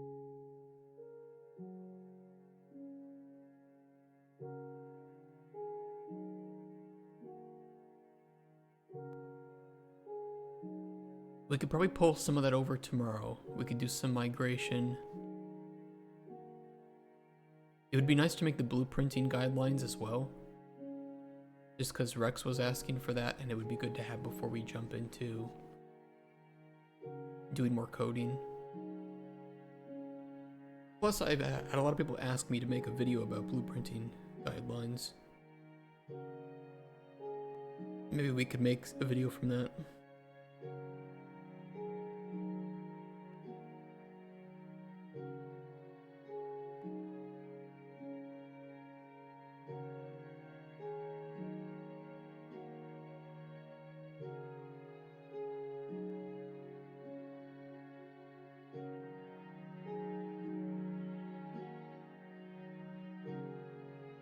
I'm sure there's some stuff missing, but I don't see anything missing at the moment.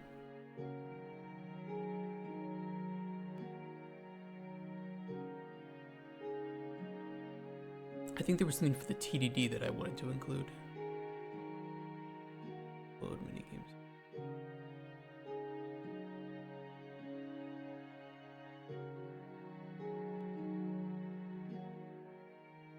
Interior randomization.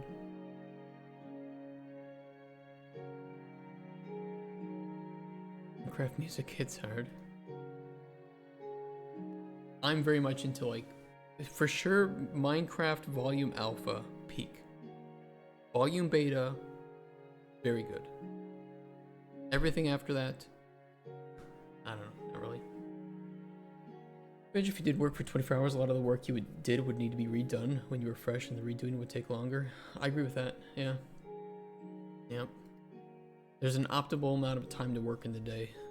And if you go past that, you just become inefficient. Or make mistakes.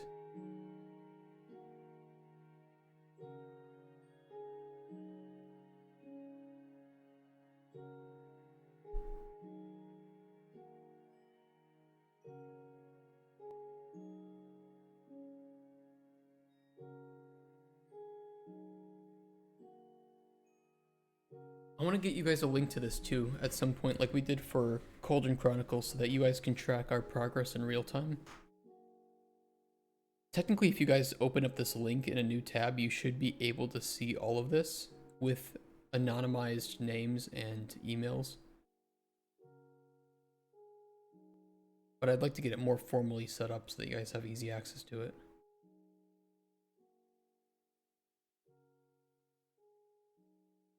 But I think you guys should be able to see the full project for Coin Pusher Realms, which would then have all of our... Oh, that's a little... We shouldn't see that. That has our emails. I think you guys would then be able to see our agile boards from that. But it always takes you to the current one, if I'm not mistaken.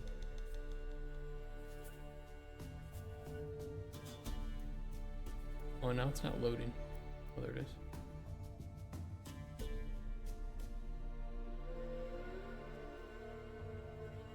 Yeah. But then you can switch up here.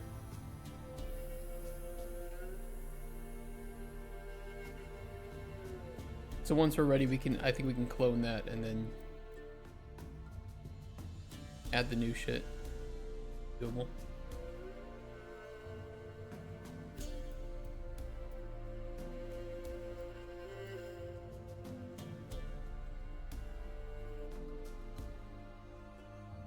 So that'll make it easy. And of course, we can link to all these tasks in our knowledge base. And we can link knowledge base to here. So those are both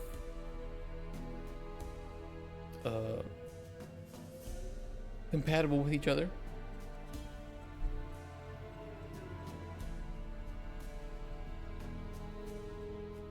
So like we can take this code, put it up into here. I think we can actually even link a...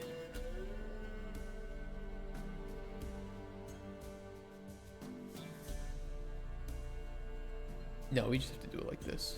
But then we can put that and we have the Wild West link in here.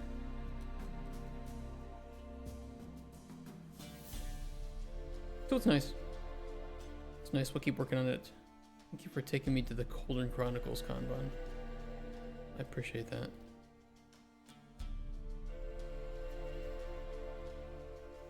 Thank you so much.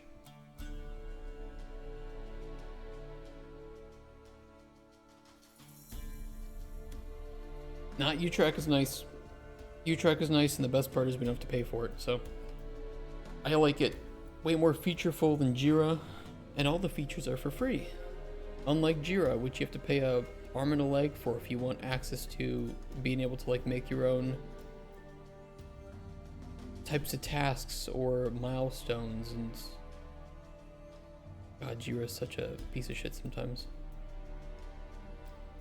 It was so expensive. Jira, I remember when we were working with Jira, it was just so much money per month was going to it to get basic features. I have one package in transit. Oh my God. Amazing.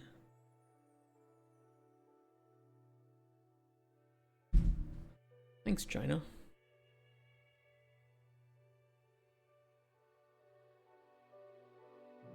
I don't want to work on any of this stuff today. I'm still tired. I need to sleep earlier today. But I think tomorrow what we can do is we can determine assets to migrate. We can migrate some stuff over where necessary. Although it might be a little bit of a mess. You know what it might be easier to do is just get Rex to re-import.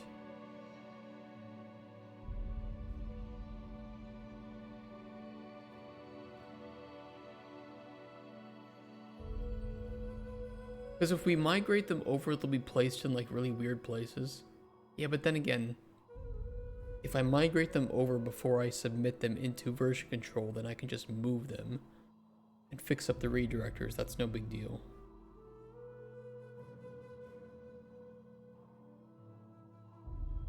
Oh, I don't know. I don't know. Oh, it would be a mess to migrate. But that's kind of why it would be nice to just take a day and focus on that. How do I avoid arguing with players if I take a stand as the game designer? I feel like people will start throwing out accusations of not listening to feedback.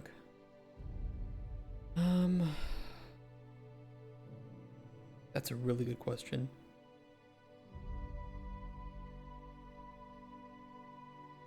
Number one, you will never please all the players. Number two, there are players that no matter what you say or do will think that you have it out for them. There are people that are just absolutely schizophrenic and are like, you know, Adderall riddled and will just go absolutely crazy. That's horrible. Number three, who's that behind you? Number three, you have to pick your battles. Sometimes it's easier to just say, we will look into it, which I know is really kind of a horrible thing to hear as a player. But sometimes that is the best thing to say. Okay, that's great. It's a great idea. We're going to look into it.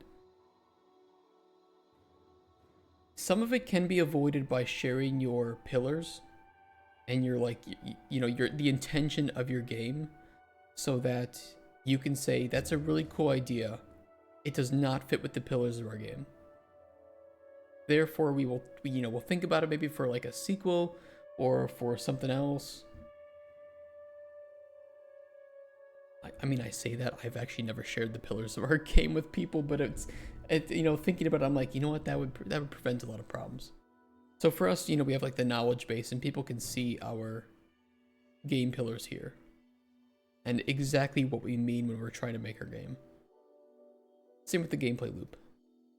We can just say, okay, look, you know, I understand that you really like this mini game and you want it to exist in this new realm, but we want our mini games to be unique. So, you know, that's cool, but we're not going to do a reskin of that mini game as much as people might like it.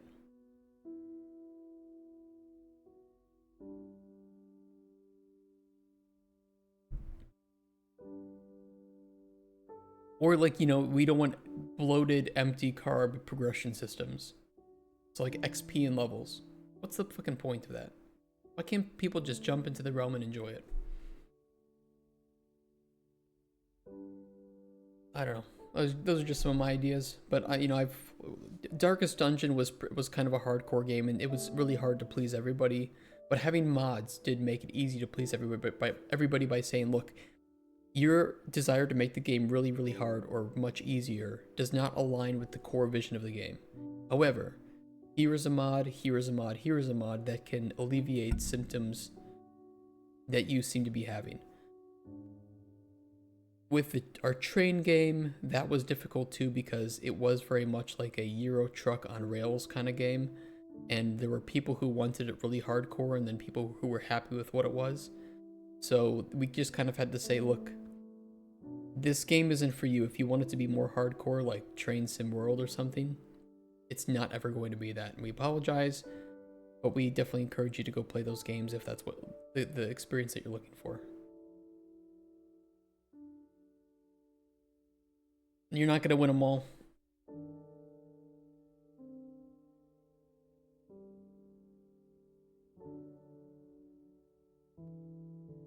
Is there any good game video we can watch for like an hour? Maybe some from Tim Kaine. Just to round out the day. And tomorrow we can come in and big dick the asset migration, blueprinting guidelines would be nice to do tomorrow too. And then if we have extra time, we can spike some coin collectible physics.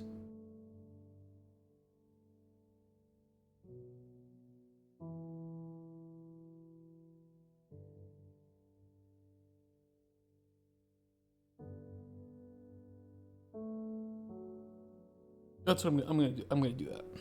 I'm gonna do that. It always sucks when we have extra time during the day, but hard to predict, right? Wow, my heart rate has been doing so much better after I stopped drinking alcohol. I'll tell you guys that.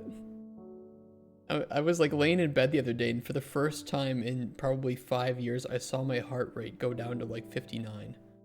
I'm like, oh my god, am I about to die?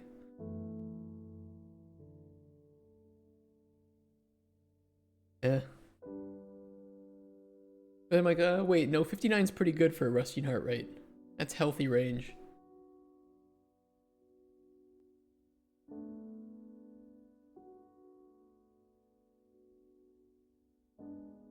Because I was comparing like this, and I was like, I'm 30, right? So I was like, okay, I'm sitting in bed, laying in bed, 59 heart rate.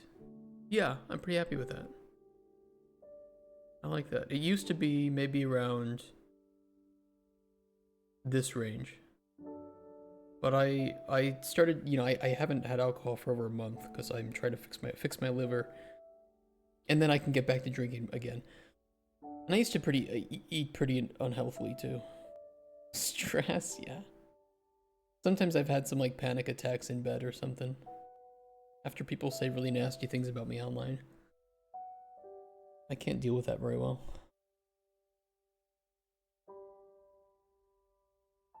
Yeah, it's pretty bad. I think somebody in the 24-hour stream asked if I was happy with the amount of viewers we had, or if I would want like 1,000 viewers. Are you kidding me? Saying one thing taken out of context, and then I get lambasted on it for weeks on Twitter? Oh, fuck that, man. I can't deal with that. I like the number of viewers we have. Very chill here. I want to shoot myself with a community manager or something. It's smart. I can't deal with the stress of having that many people.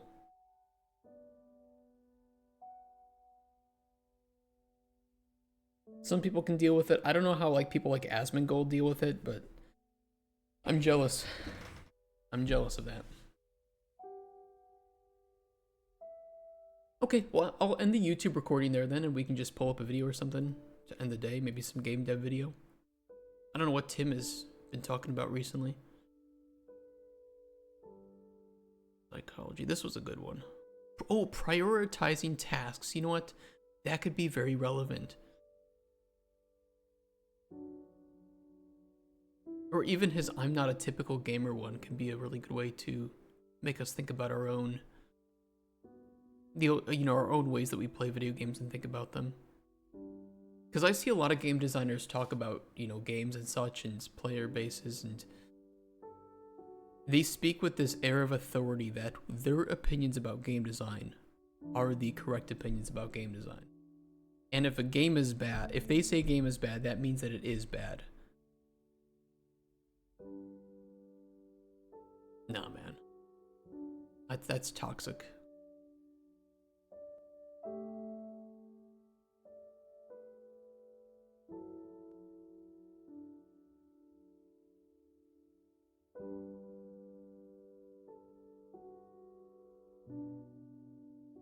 We didn't talk about the...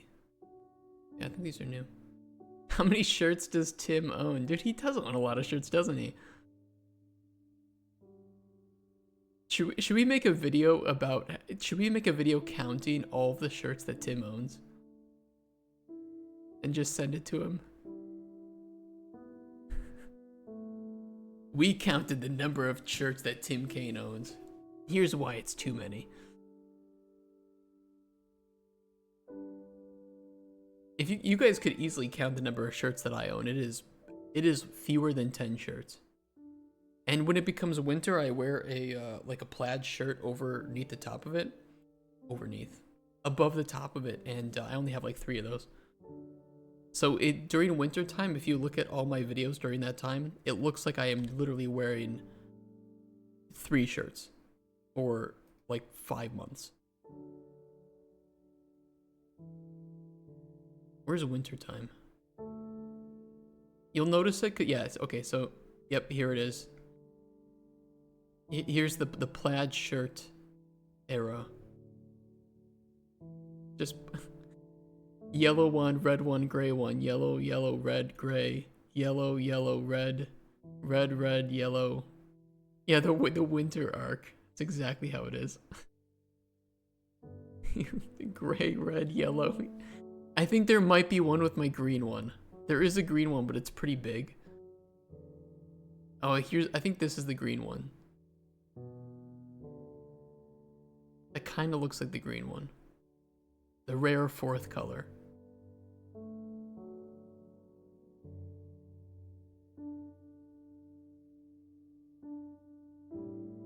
And then you can see where like the winter arc began. Where did the winter arc begin? Oh, it began around the time of Dragon Age Veilguard. Oh god, what a horrible game that was.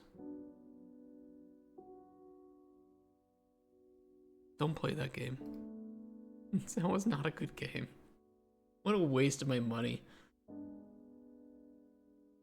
Nah, we can do these 2 games. It should be pretty fun.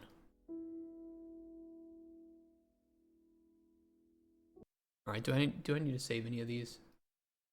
No, no, no. There are games you play and think are okay, but then you look back later and think it was a shit show. Games that I play and think are okay, but later don't think so highly of.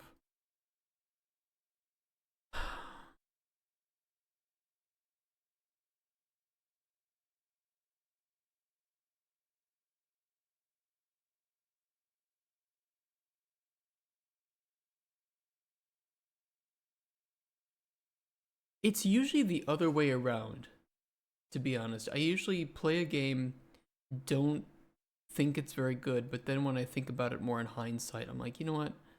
I think it was too harsh on that game. Dragon Age Veilguard is not one of those games, though. That game is just not. That was absolutely horrendous. Technically impressive, and it ran fine. Everything else,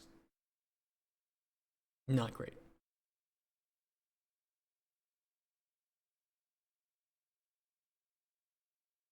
Yeah, performance was pretty damn decent on Veilguard, but the game also just looked beautiful. Like, whatever they did with their hair was amazing and incredible. I think the artist did a great job. The stylization was very consistent and fun. I enjoyed it. It was a good game to look at. But they needed to spend a lot more money on actually hiring good writers compared to, I don't know, ChatGPT or whatever they used to write that game. Alright, let me end the YouTube recording there. And then, oh, my Stream Deck isn't working. I can start a new recording for on this one.